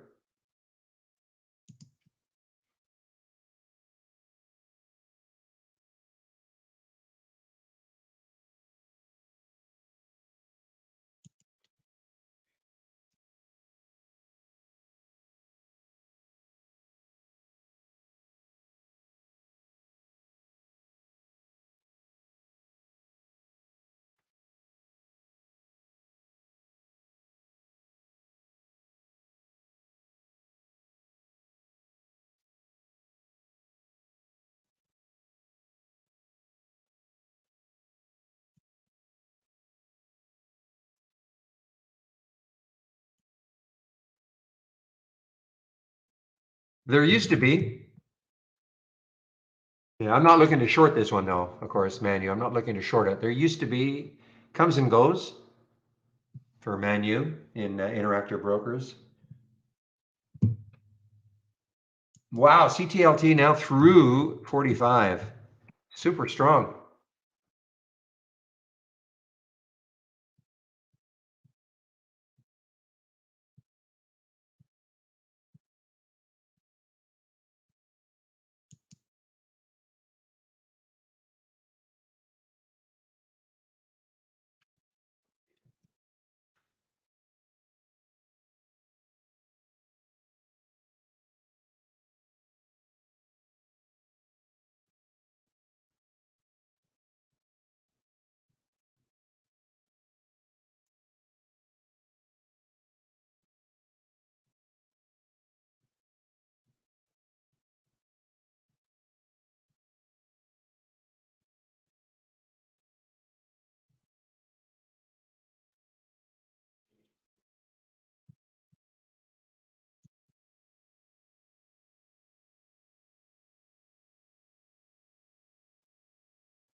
Yeah, I read that, Zach, or heard that yeah, about Apple and Twitter.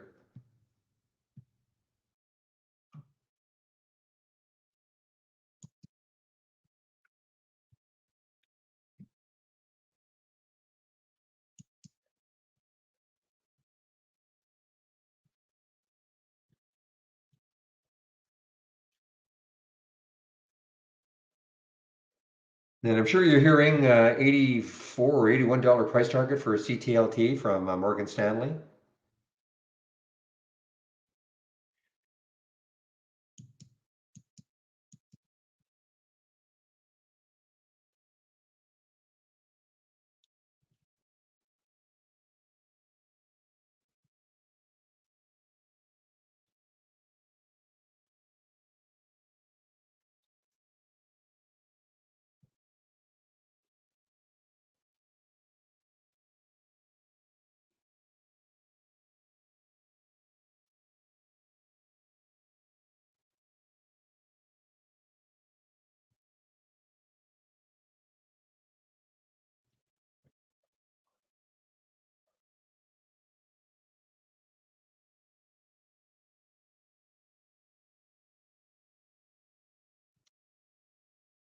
Okay, HTHT. Let's see, HTHT. So on the move here, HTHT. Again, let's look left, see what sort of room it has before it hits the next high. 36.67. So there's about $1 for HTHT before it does hit that next high. This is, of course, a China play. So before you would do anything, look at how it held the VWAP, and how about KWEB? You know, so KWEB is below the VWAP, and it's but it's kind of holding here.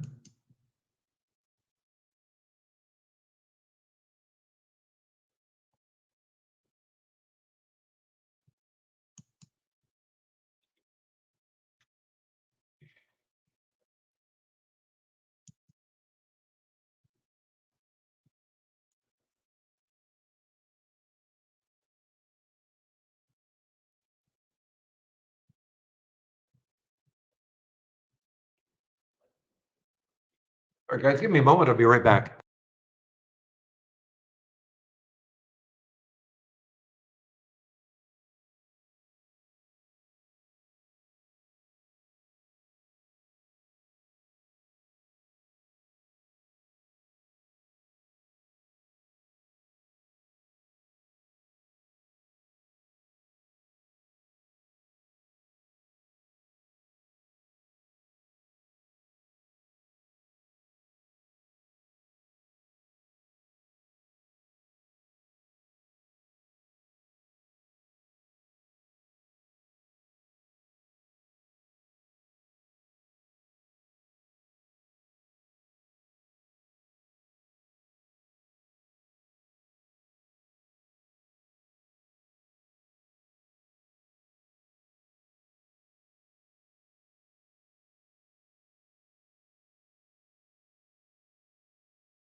All right, guys. So, well, that's why I wait anyway. Look at the Man U.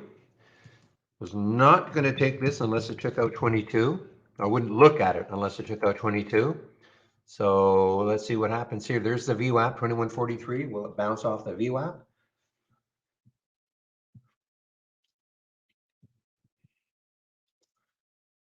You're gonna no idea how many trades just by putting a price alert on something, guys, keeps you out of trades. You know, you can get your count chopped up just by trying to anticipate something's going to happen. Just stick a price alert on something, and you know what? If it doesn't happen, it doesn't happen. I mean, anticipating can, especially somebody was mentioning last week, taking trades in consolidation. Yeah, I mean, you might get lucky. Maybe it pops the way you want it to, but why not just wait for it to break out or to a level that you're interested in?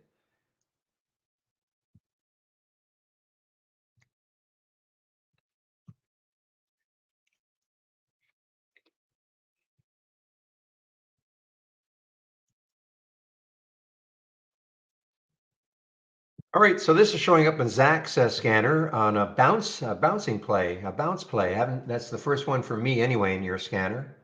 Let's see what the market's doing though. So the market is not tremendously conducive to a bounce, but 2148 is the next low looking left.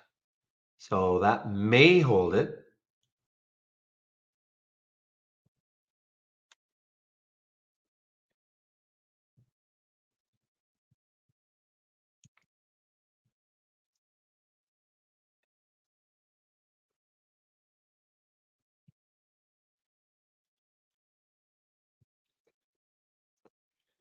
So, I mean, obviously, if you got it right down here, but that was not where the alert happened. The alert happened at 2153. I'm talking about Zach's. So it did get down to 21, what, 41? 2142.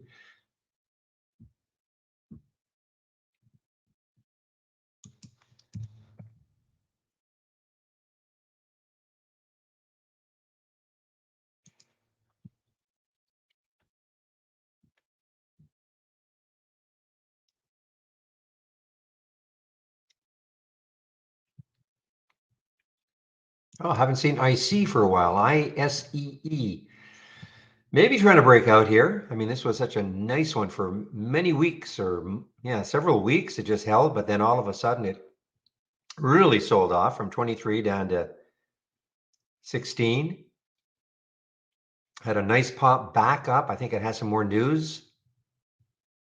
Or maybe some analyst said, we're putting a high price target on this. I can't really remember.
Oh, yes. Yeah, thank you, Zach, regarding IC.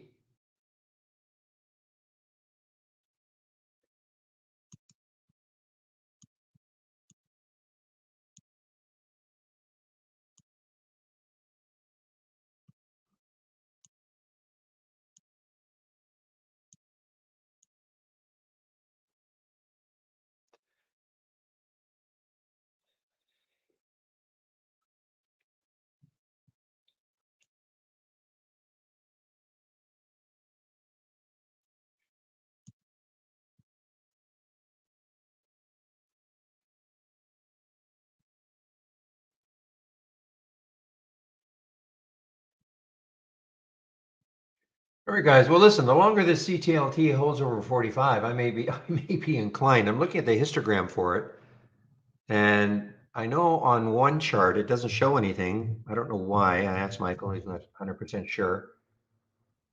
But there's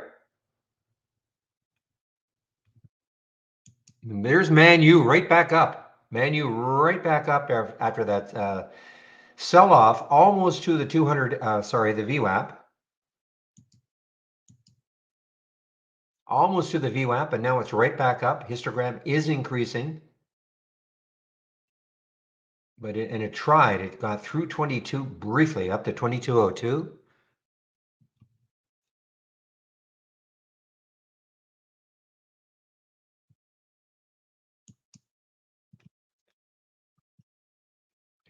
A little bit choppy right now, though. Really quite choppy.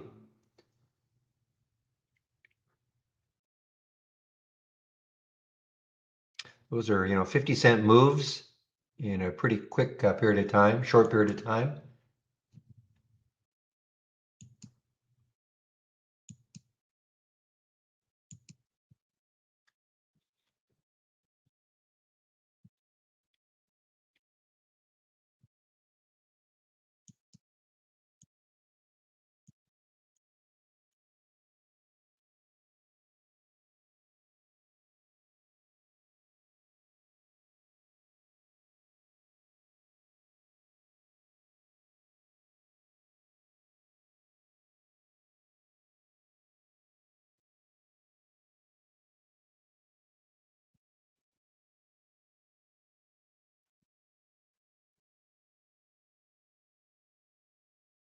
They look like you're short now. I mean, it had the little bounce on it. The low is 2148, which it got to, I think, 2142 it got to.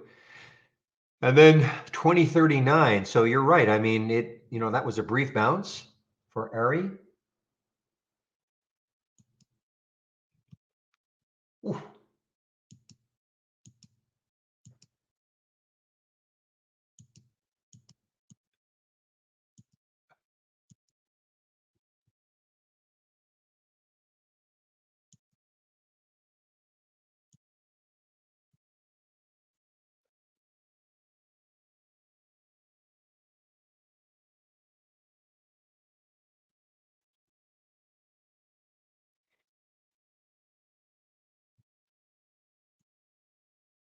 Now, the other thing too is the market is not helping any bounces at all. I mean, you might get some bounces, minor bounces on things that we might anticipate. I'm talking from Zach Scan, but look what the market's doing. So, certainly the market is not going to help a bounce right now.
ABCM, guys, ABCM is getting more interesting to me every time it refuses to really get above 16.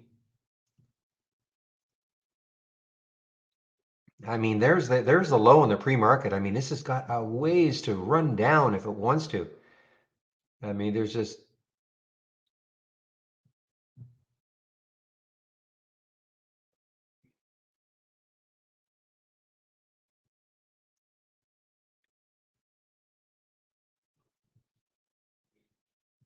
boy, pretty big sell-off right now in the market. So the CTLT underneath 45 again, I believe. Yeah, just underneath 45 again. We've got a big.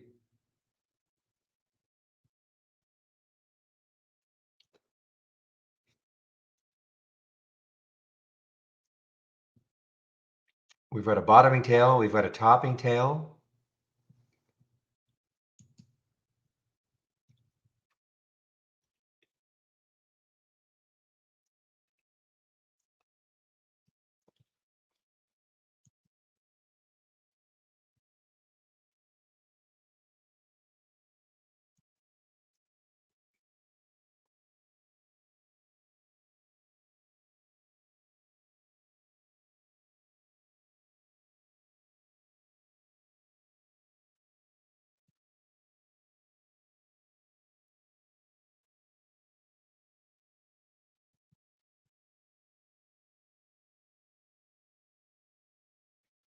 I mean, here's another one, guys. I mean, I know Shop popped, with their news, or not their news specifically, but witnesses record-breaking Black Friday sales.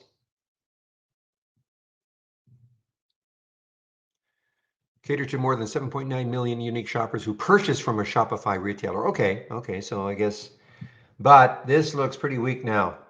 Again, big pop, sell-off underneath that VWAP.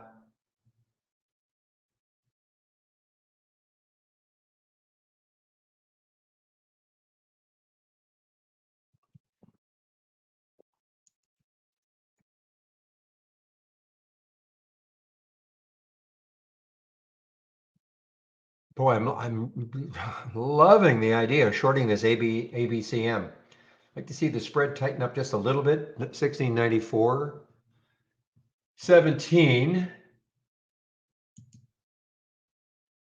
Lots of shares also, 1.7 million at Interactive Brokers, and the fee rate is nothing. So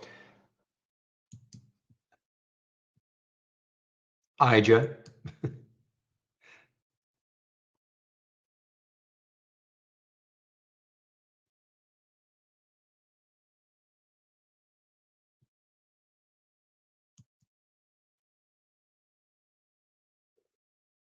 Problem is, there's no volume. I didn't realize. I mean, the volume is very light. 273,000 shares, 1.9 times normal, but that volume is really, really light.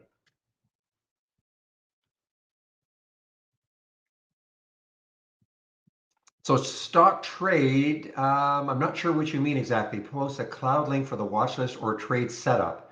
That's a fairly general question. I mean, I have a lot of scans that I am sharing that I can absolutely give to you. So I'm not sure exactly what you're looking for. There's a question in our YouTube room, but here, if you click on my link,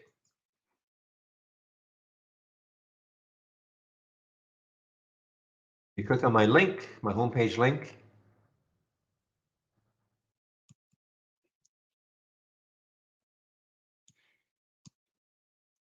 and then scroll down until you see scans.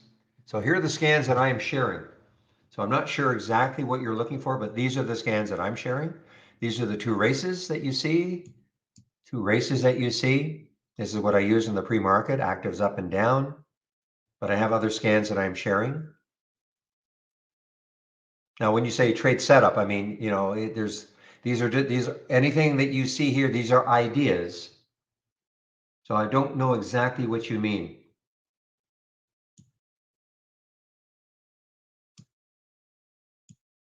And of course, we have a lot of scans here. If you click on new and then docked channel, new from our toolbar, and then click on dock channel bar, every one of these are theme-based layouts. There are a lot of scans. Okay, you got that? Okay, good.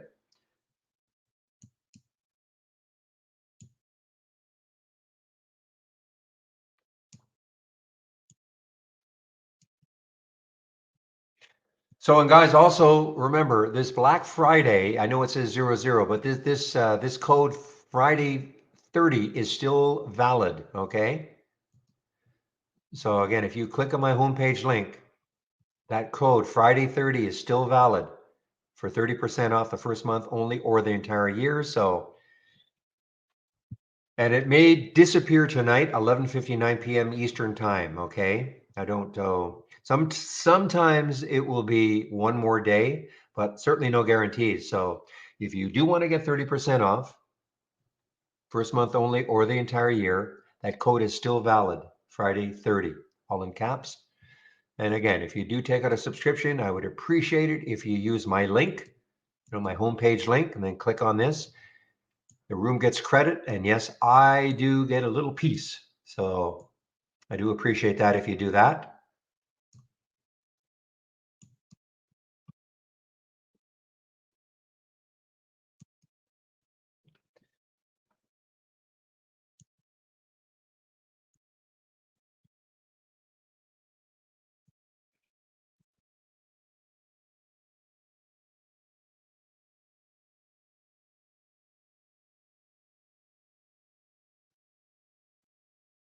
I'm going to kind of forget about the ABCM guys. I mean, I love this, except I just don't like the volume.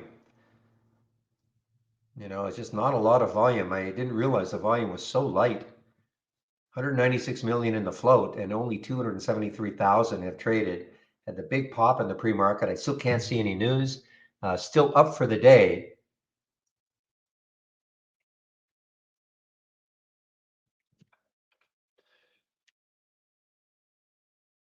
Yeah, if you're an existing subscriber, I don't know how it works, stock trade. What I would do is I don't get too involved in the accounting aspect of it. Just give me a moment.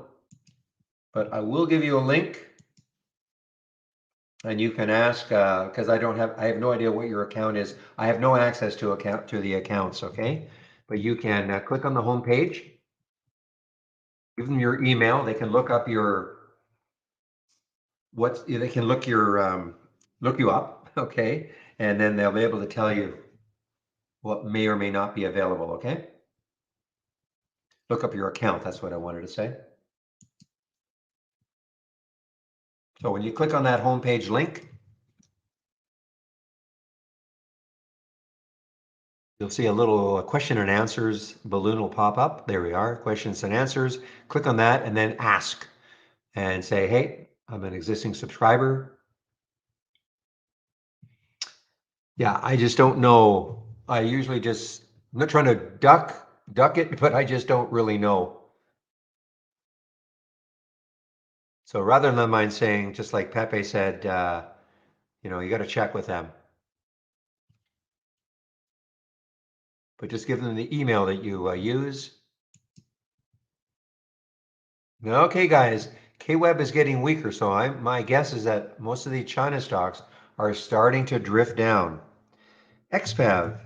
XPAV was above the VWAP last time we looked. No, LI was, sorry, LI was. What is it doing now? Yeah, see, look at this. LI, XPAV, and NIO, NIO, getting weaker with the market, of course, but also looking directly at China.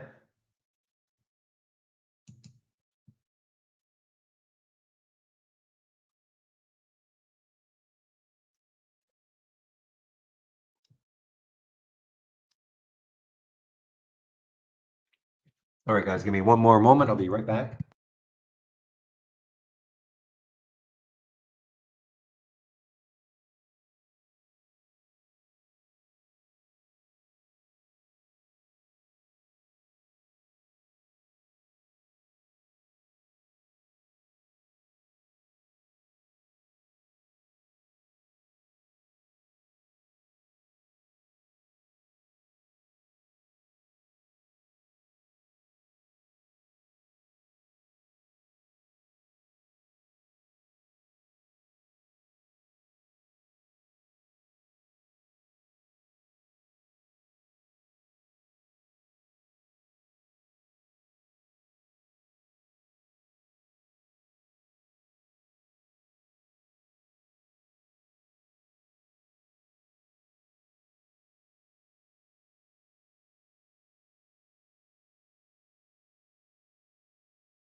All right, guys, I'm back.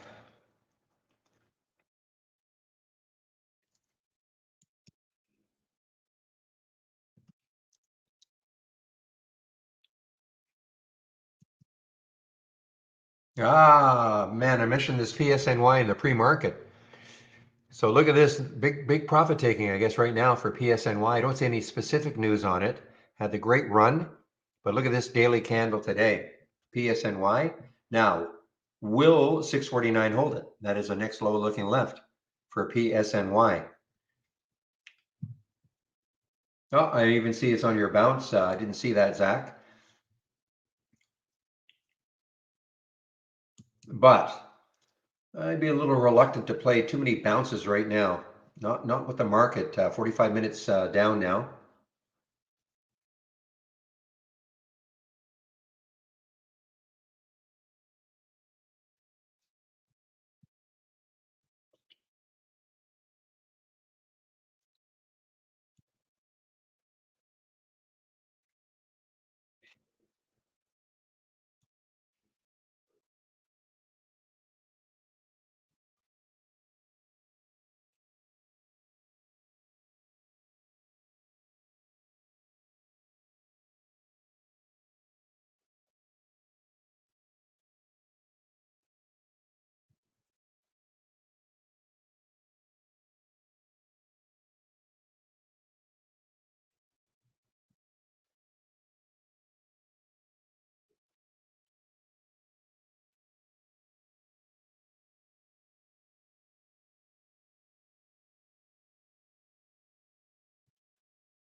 Okay, guys, give me a moment. I'm going to put myself on mute for about five minutes or so.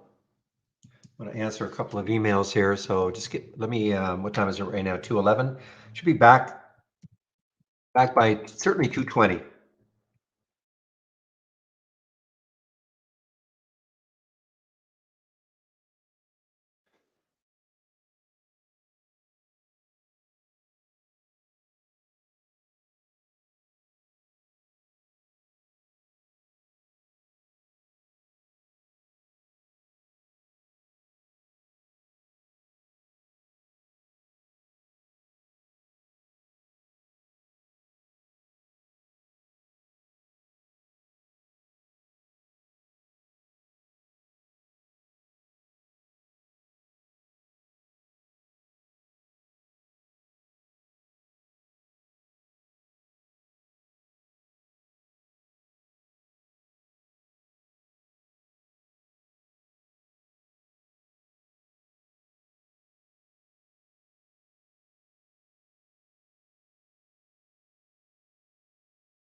All right, guys, I'm back.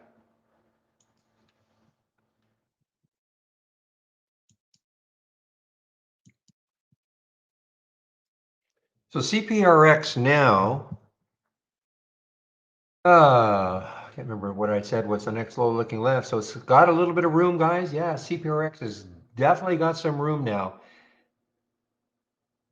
The next low looking left is 1642. So it's got about 40 cents. If you think that's enough room. The ABCM, I just wish the volume were there. I'd love to short this. ABCM volume is still really nothing. Maybe I should just try a little bit.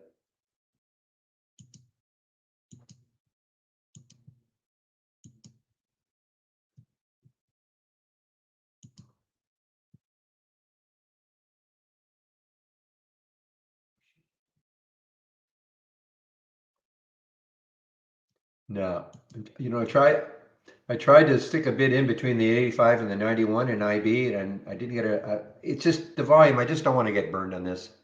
The volume is just not good enough for me. I mean, this may keep going down, down, down, but I'm talking about the ABCM, so I'm just going to not worry about it.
You know, guys, CTLT is still strong. CTLT is still strong. It's not taking part at all in this market sell-off. It's just hanging tough over 45.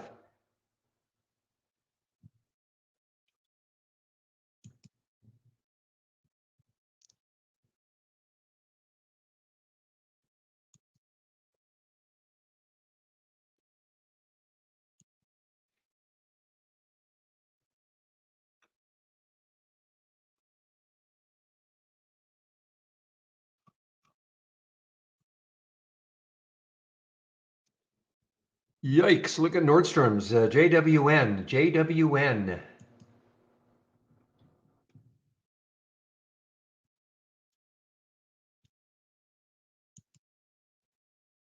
Yeah, so they've raised it from 21 from 18, Morgan Stanley, but big deal. 2034 is the next low looking left, and then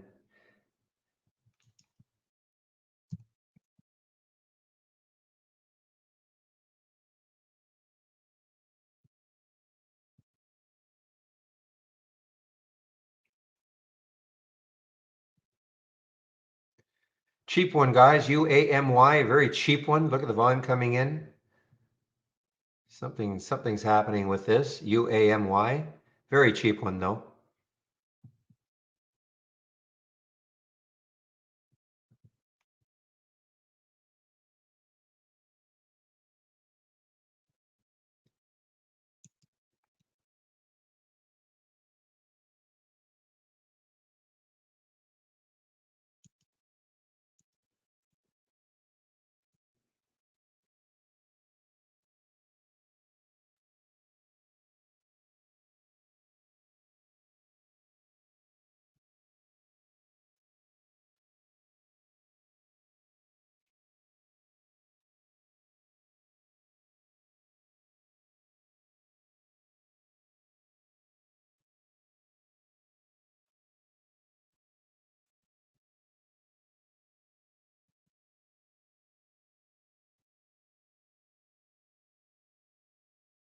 Here's one that's got a bit of room. PHG, guys. PHG. This is Netherlands, right?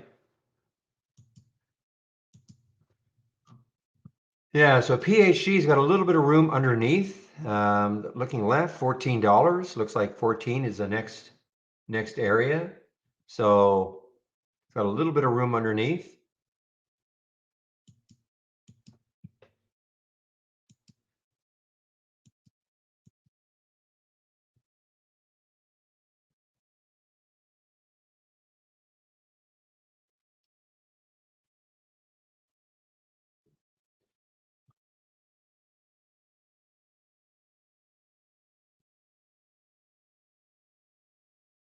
Another one that's probably got some room, AMTX. Look at this, another one that's underneath 5. Whole number, look at the histogram just dropping here.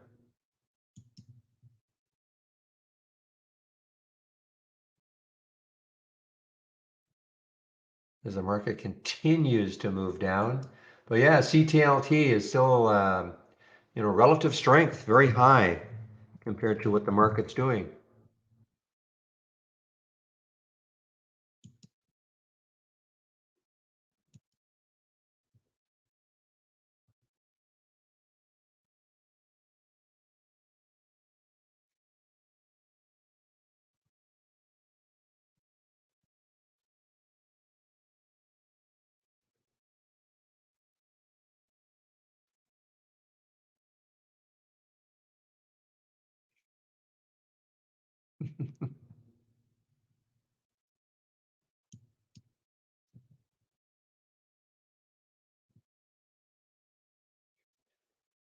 Now, again, for some reason, I'm not getting any histogram here for the CTLT on this 15-minute chart, but I certainly am now on this one right here. I don't know why. So this is really impressive right now for CTLT.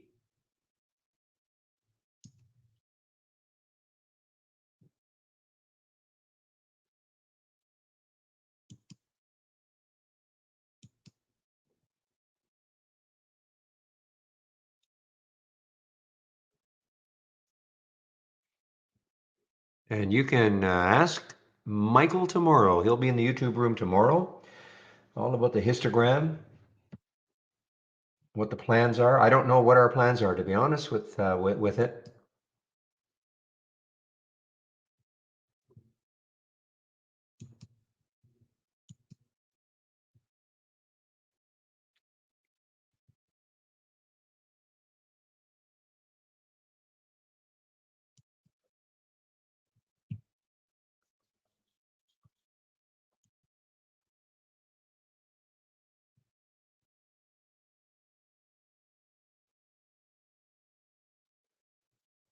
Uh, well, let's take a look. DBGI, I'll see if I can do it.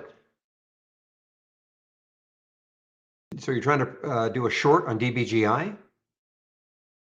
Let's just see what happens. I mean, that's not normal, but let me just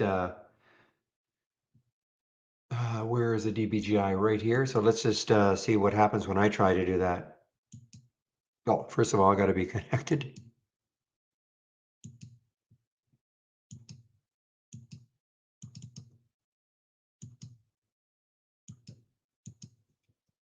Oh, forgot about this one from earlier.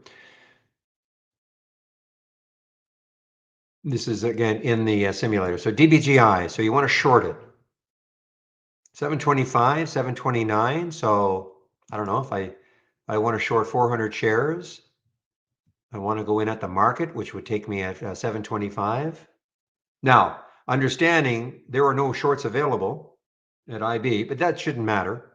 But let me just see. Sell, send, done. So I don't know what the issue is with, did you try to go in at the market or at a price?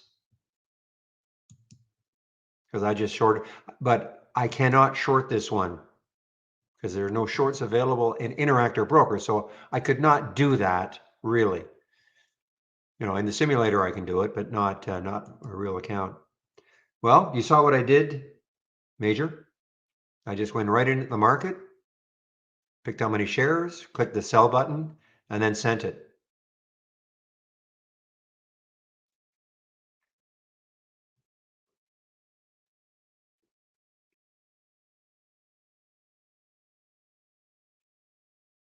Maybe try it again.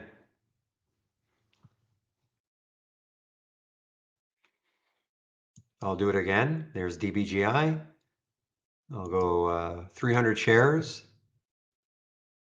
sell it at the market, send it.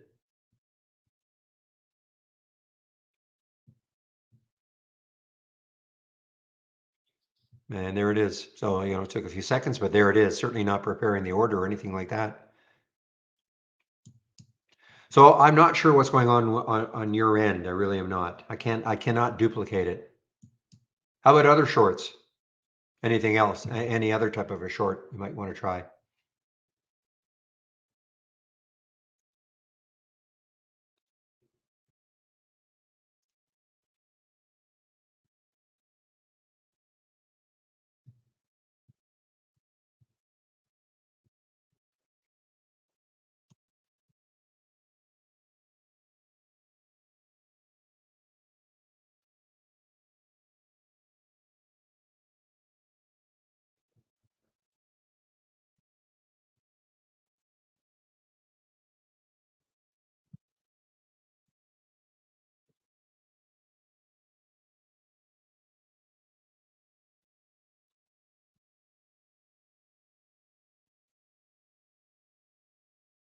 But was that with every short or just that one? DBGI.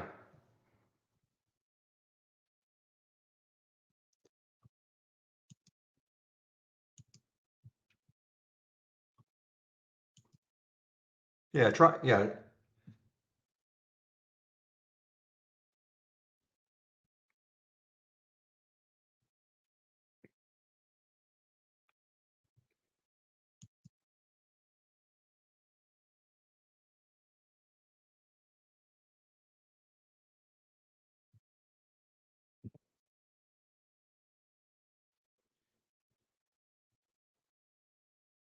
So you were shorting CTLT DAC at and with 45.40 as your stop. Okay.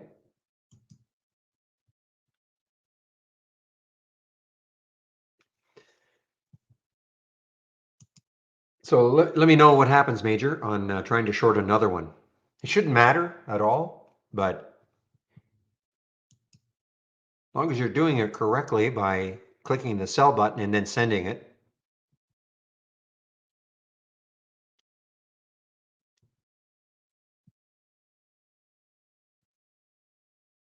So you notice that the LGHL, it took the trade. I had that conditional buy order in.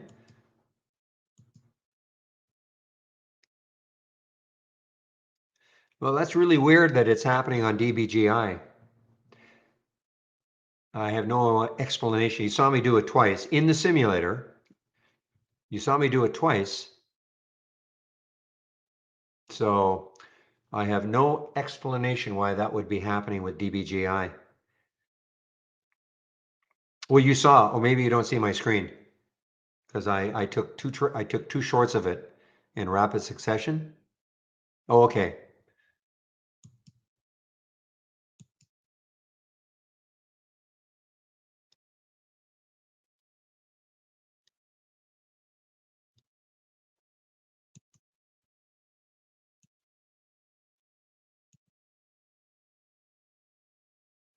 Yeah, it shouldn't take that long though.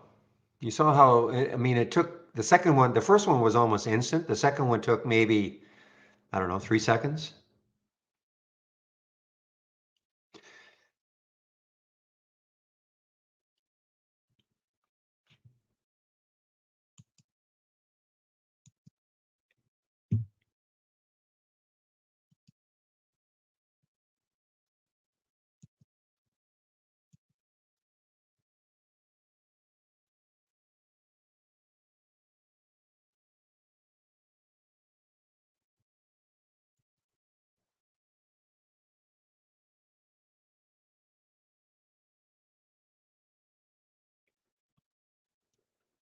Okay, guys, I am going to do my video now. Okay, it's 2:30. Usually I do it around 3, but I'm going to do it right now.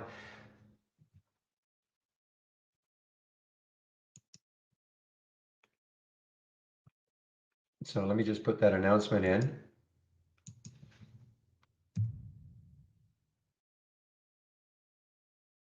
Oops.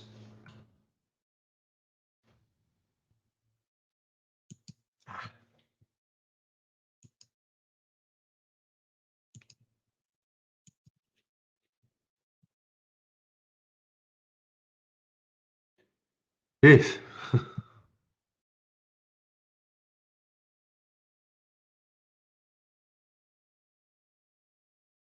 So what time is it now? 2:33, should be about 2:45 or so.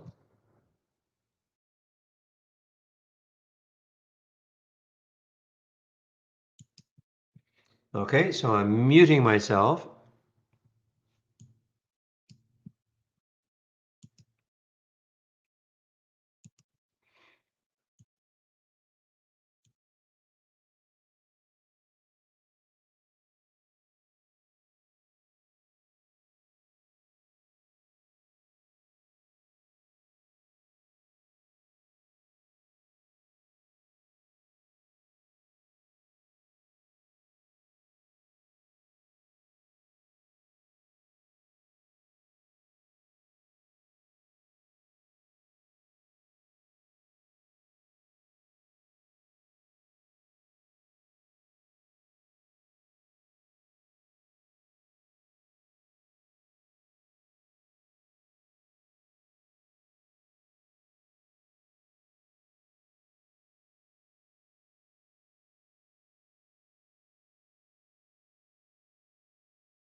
All right, guys, I'm back.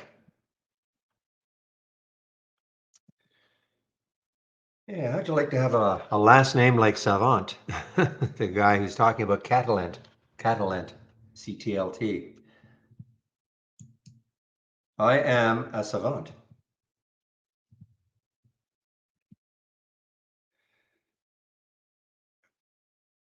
Yeah, CTLT, man, oh man, that is super duper strong, guys.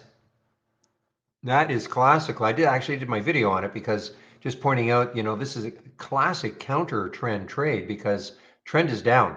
I mean, look at the market. Market has been basically falling since noon, and CTLT has not, other than minor blips, has not participated in that meltdown at all. Look at this. I mean, there's noon right there. There's noon. So from that point on, the market has been just dropping, and this has just been accelerating higher and higher and higher. Listen, at some point, will it fall? Sure. But tough to predict when.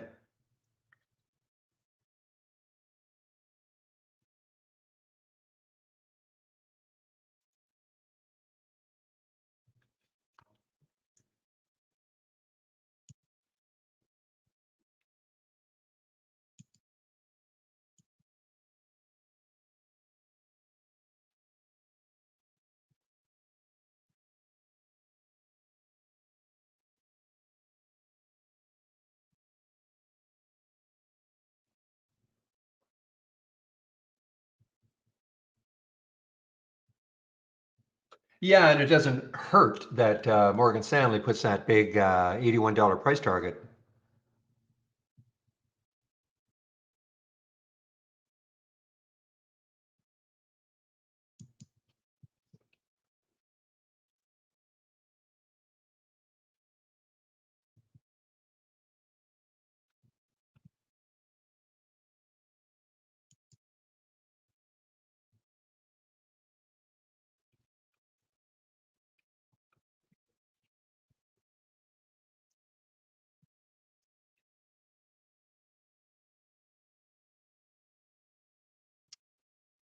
Well, that ABCM is just going to go down without me. I can just see it. What's the spread like? Look at the volume. I mean, it's just no volume really. It's just with drifting down, down, down. So much room underneath.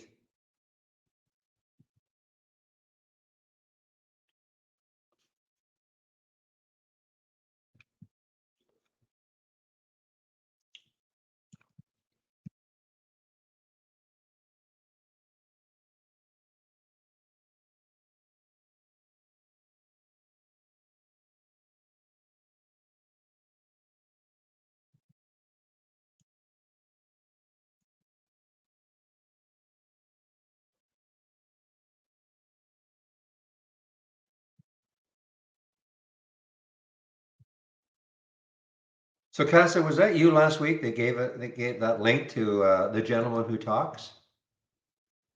Was that you?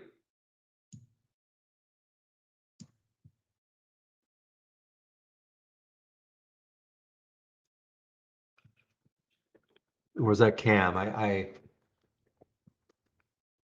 was one of you two.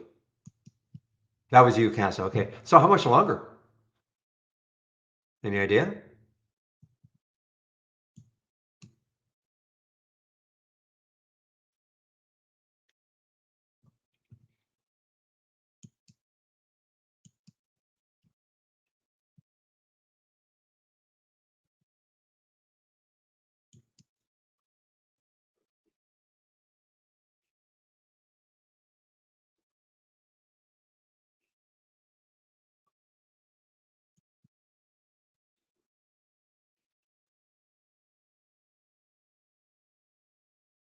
All right. Who's going to finish lower? CBMT, sorry, ABCM or CPRX? They're both basically the same. ABCM and CPRX, both basically the same price right now. A little contest. I mean, CPRX, I mean, there's looking like there's some room down to about that 1640 mark.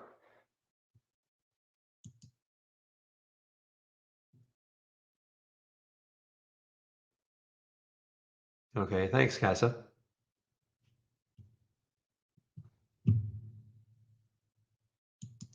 It's interesting.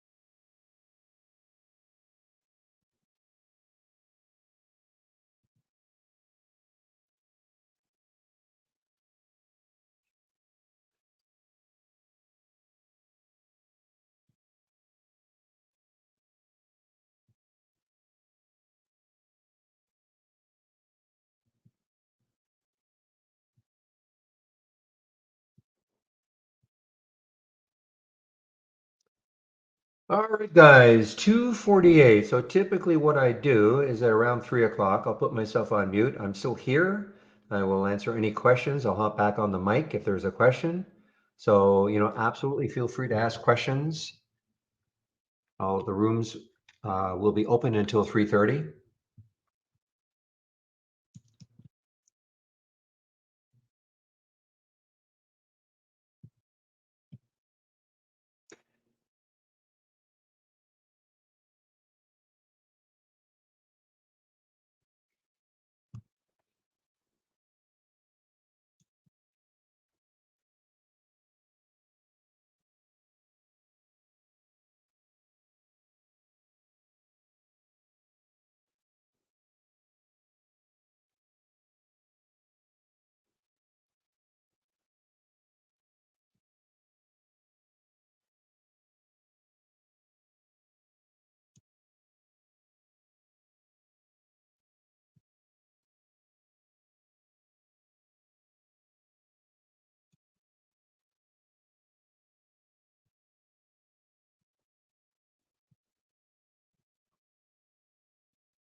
All right, guys. I don't see anything new coming in to my some of my scans or the races.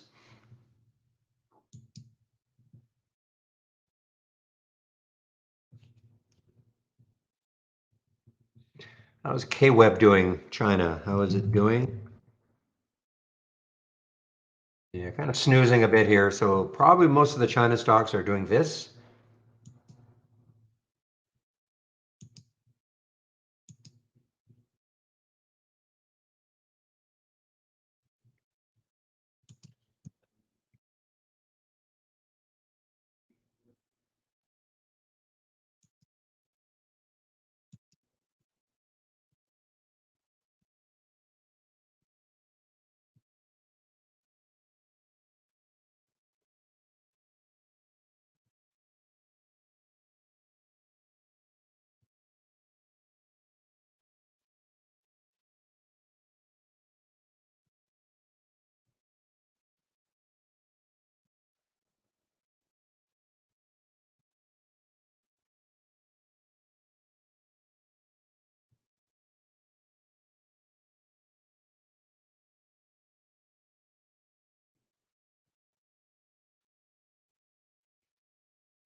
All right, guys, I think I'll put myself on mute right now. Again, I'm here. If you have any questions, please ask away.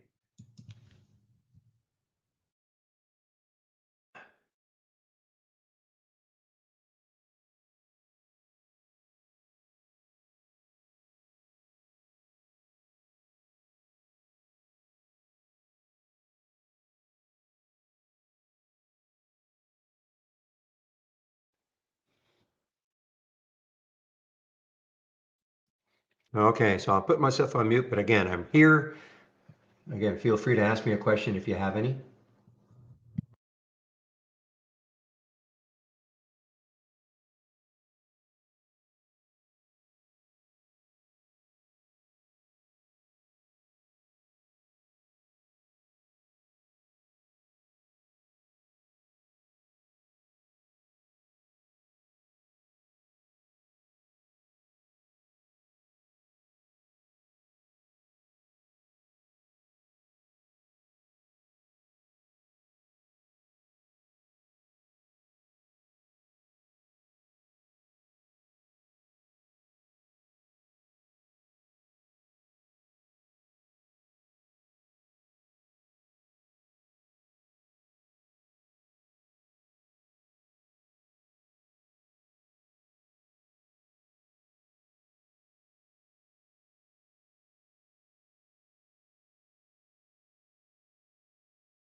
Okay, so the question was, how can we be alerted on a stock moving on news and volume? Well, you can't be alerted on news, okay? Certainly on volume. Give me a moment. Okay, so I mean, a lot of times when the volume is coming in, there is news. So, but you can't get an alert based just on news. But certainly, for instance, this momentum scan here, and it's one of the ones I'm sharing in my homepage. But if I click on the dock channel bar, let me just move this out over here. So momentum.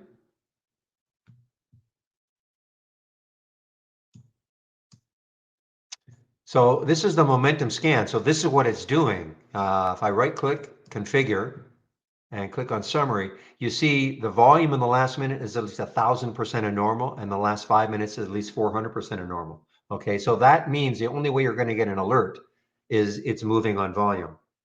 Okay, that's a real-time alert that's happening. So it is moving on volume. Now, a lot of times, of course, especially at the beginning of the day, when you see something like that, you click on, just click on the symbol, and normally sometimes our newsfeeder will have it, but I always use Interactive Brokers, and I'll glance to see if there's anything specific. A lot of times, that's what you do. That's what I do in the pre-market. A lot of times I'm looking to see, number one, is it an earnings play, or is it or does it have some other type of news, and that would be the reason for the pop. But you can't get an alert just based on news, if that makes sense. Usually the news is the fact that it's popping. Okay.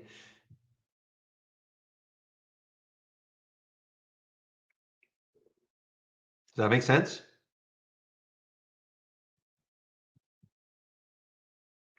And again, that is one of the scans that I'm sharing. So if you go to my homepage,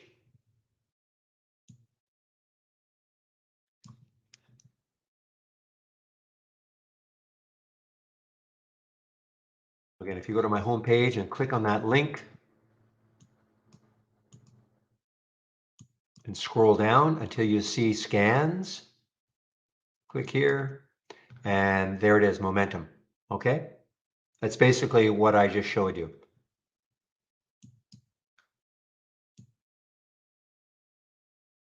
And I guess this is a good enough time for me just to go over one more time what you'll find on my homepage.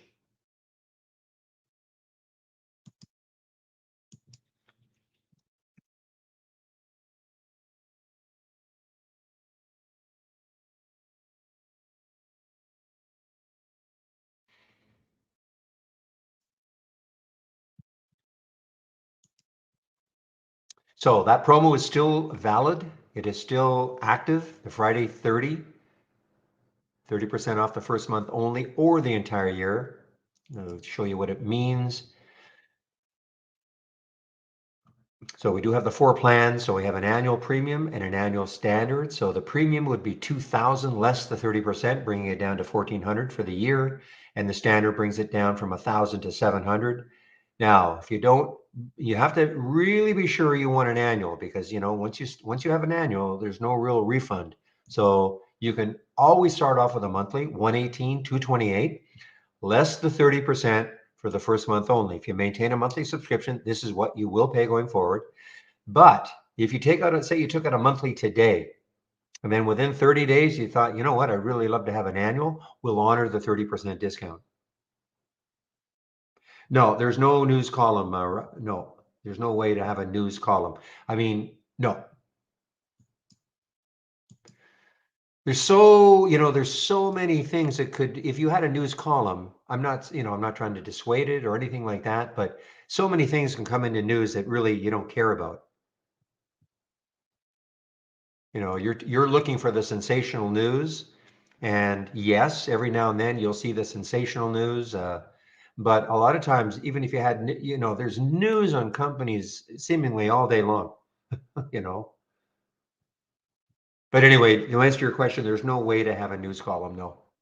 Now, if you wanted to, again, this news is not necessarily the completely most up-to-date news, but you could always have this, as a separate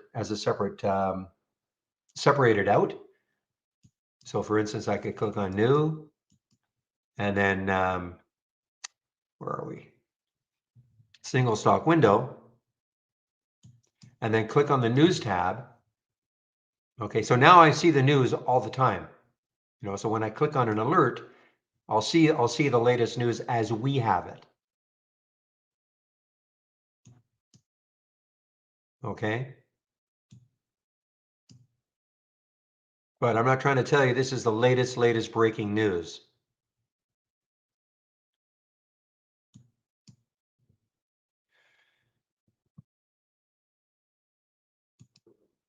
Okay, so if you do take out a subscription, there is the Let's Get Started. Okay, 10 videos, short videos, about 30 minutes. You can sign up for the stock of the day video that I do. I've already done it. It's free. Trade of the week is sent to you before the market opens every Monday morning. I think it was a little bit late today. And what is the trade of the week? Let's see. Has it triggered? CLNE. Has it triggered? The answer is no. Now you can't count I don't count the pre-market. So the trigger is $6.40, and as far as I can see, it never got there. So this is not triggered. But that's free trade of the week. All of the education is here. Here's the user guide.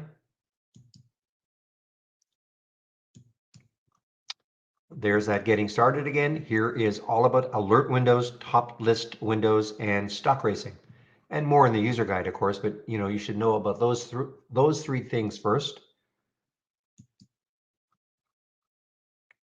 So the daily support, you can tomorrow will be Michael Noss in our YouTube room. Now I take a break between 12 and 1, and that's when the other traders take over in the YouTube room. Daily webinars, I think we're back on the Tuesday, Thursday rotation this week. Next week it's Monday, Wednesday, but you can sign up for them all right here. Back to basics, Michael Noss, who will be in our YouTube room tomorrow. He created this. Starts off with introduction to charts and candlesticks, etc. This is a free service. So if you're new to trading, it's it's a valuable free resource. And my scans are here. Here are the scans that I'm sharing.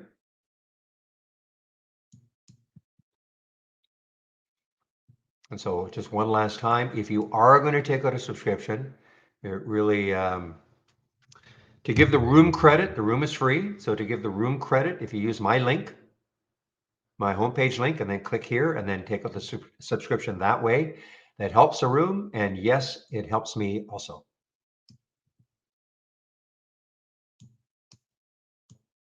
So that's why I'm saying save my link, not just for that though, because there's a lot of information right here, my scans and the education section.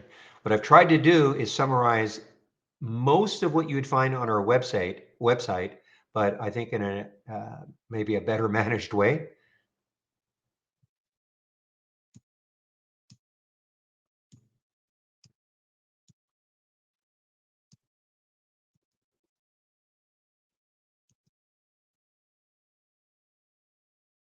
Now, do you happen to have Interactive Brokers? Gentleman who's asking me questions about news and all that in our YouTube room. Do you happen to have Interactive Brokers? Who's your broker?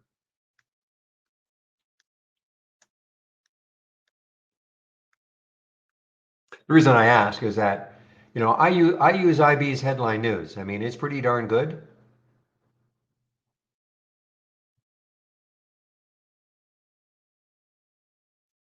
So when I click on an alert, when I click on a symbol, I'm seeing the chart here. And then of course, I'm always looking in my Interactive Brokers to see, number one, the time and sales, how fast is it trading, things like that. And right underneath, I can take a quick glance to see, what the news is. Underneath, because I put it underneath. This is what it looks like.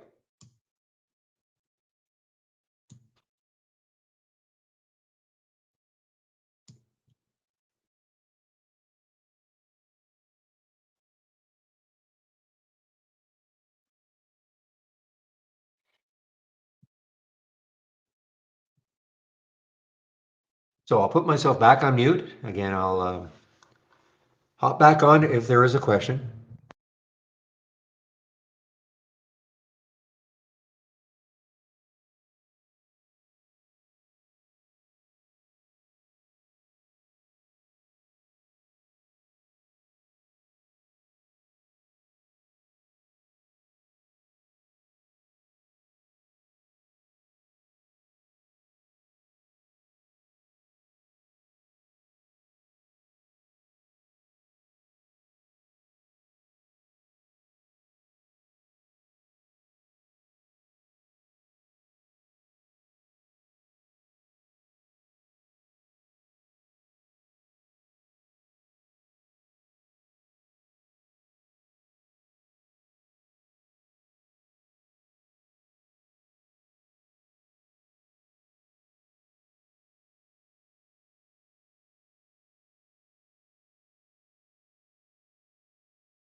Okay, I'm trying to, you probably, just looking in our Trade Ideas questions, you probably have to say, I can't get to complete registration for security reason.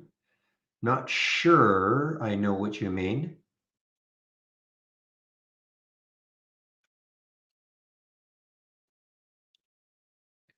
They are asking, okay, are you stuck at the point where they're asking whether or not you're a professional? Is that just something we all have to know? For security reasons. Is it your browser? I'm not familiar with that.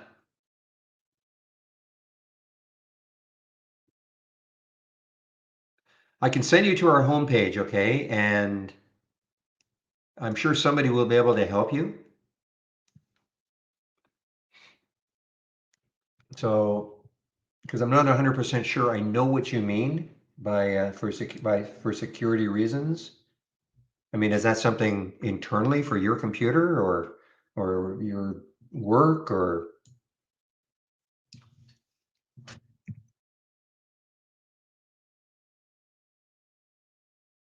If you go to the homepage, our homepage, click on that.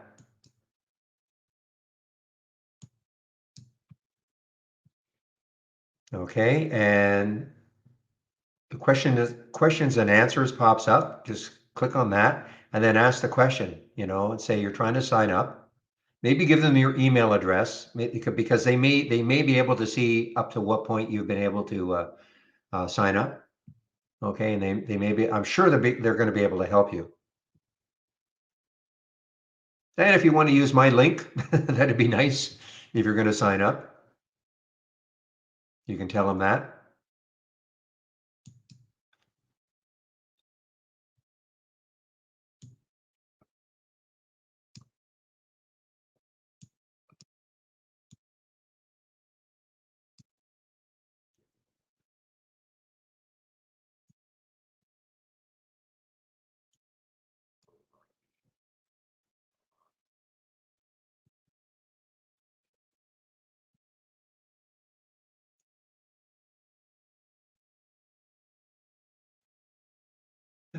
Oh, okay. Thank you. I appreciate that. They'll help you finish it then. I don't know what is happening regarding security reason. Sometimes it's a browser deal, but they'll definitely help you. Let me know, okay? I mean, I'm here for another 15 minutes anyway, so let me know.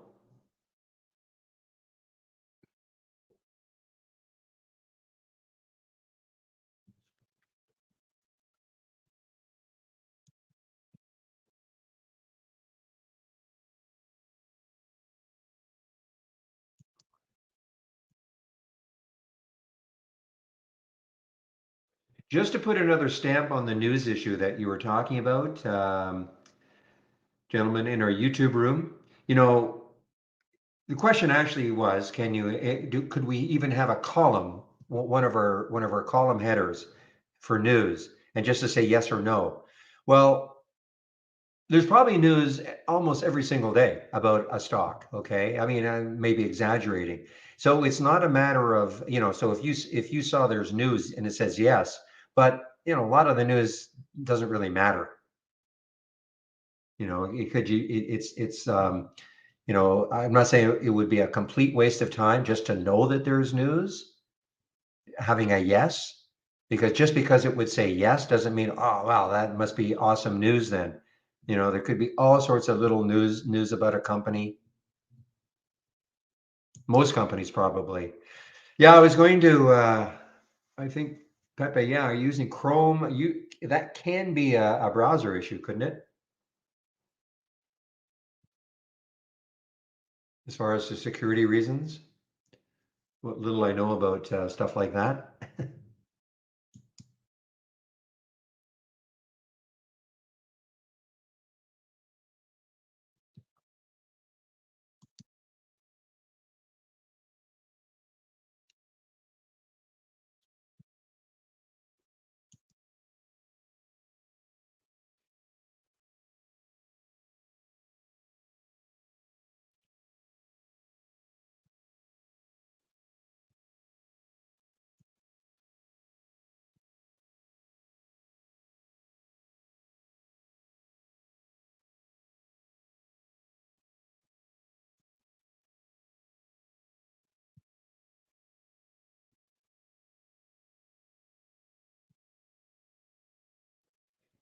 Um, you'd have to read the email. The question is, what is the catalyst for CLNE? So I know the email came very late today, but let me just see what it says. Usually it's explained in the email, but let's just see what it says.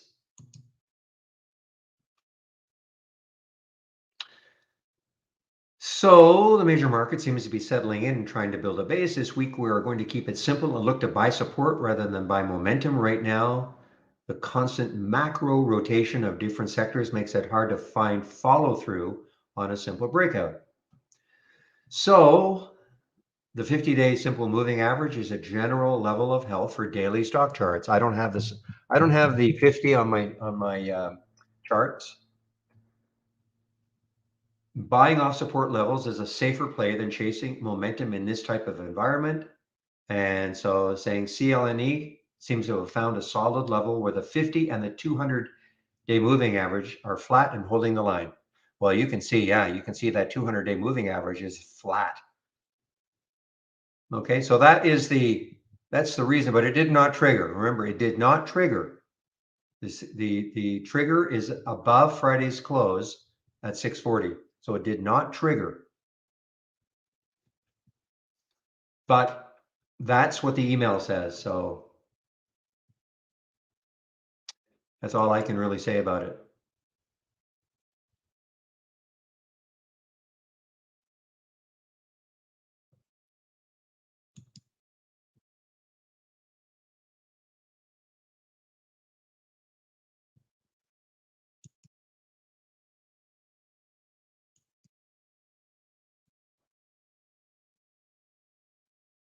DAC. Well, hopefully third time you're lucky. Shouldn't say lucky. Hopefully third time it works for you.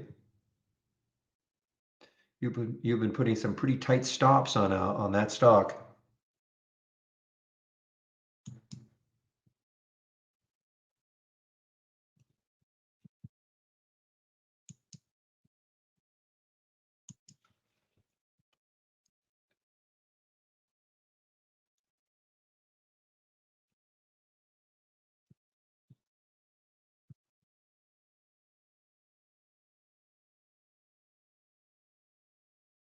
That guy likes these cheap stocks sometimes, doesn't he, Casa?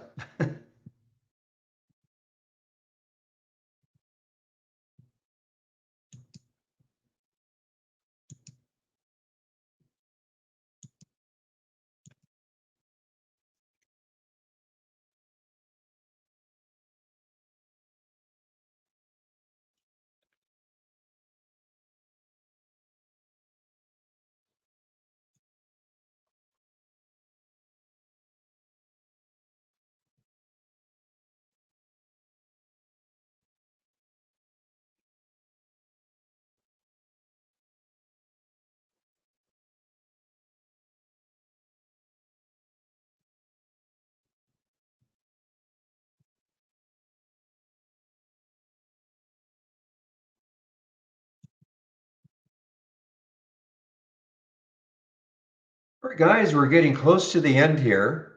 I'll be shutting down very soon, about 3 or 4 minutes from now. So are there any last minute questions before I do shut down all the rooms, both rooms?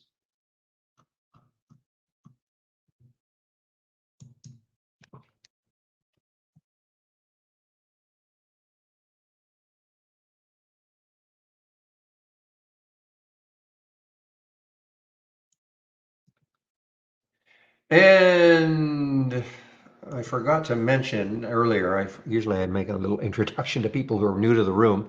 Welcome to the room. But by the way, this is what happens. The main room is open at 8 o'clock. Okay. I don't get on the mic until 9.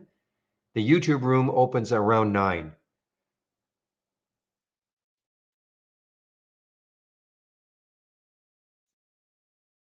But I don't get, so the main room is open until at 8 o'clock. And then the YouTube room is open at 9 with myself on the mic. And then we go to about 3:30. Any final trades we should look at? Well, I don't know. I mean, I guess if the CTLT remains strong, you might want to certainly watch it tomorrow. There's been an $80 price target put on it.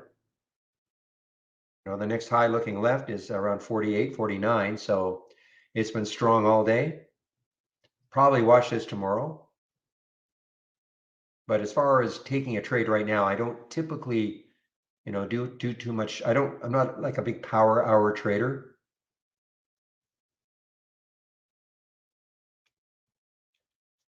But this is finally rewarding you a little bit there, Dak.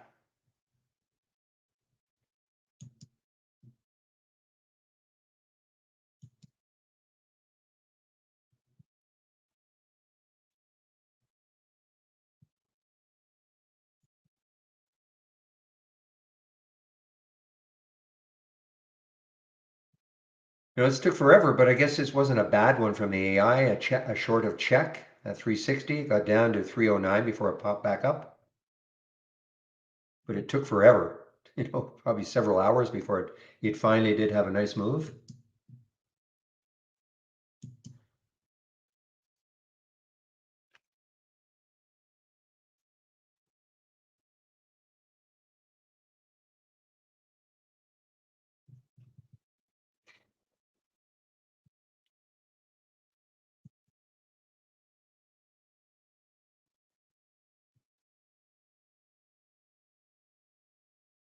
And the Man U did not do it. Interesting to see if it gets up to 22 tomorrow. It had a few shots at 22 today, and it could not get through.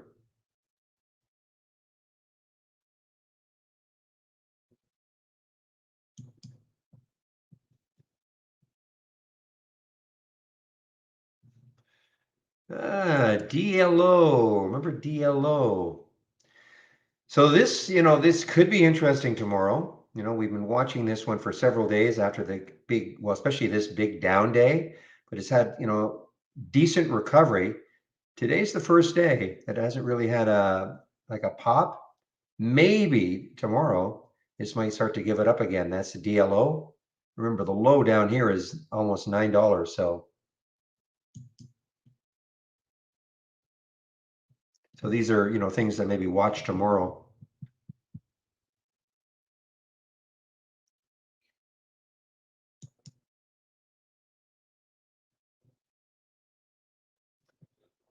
Okay, everybody. I don't see any other questions. As I say, I'll always hang around if there's some questions, but I don't see any other questions. So I think I'll call it a day.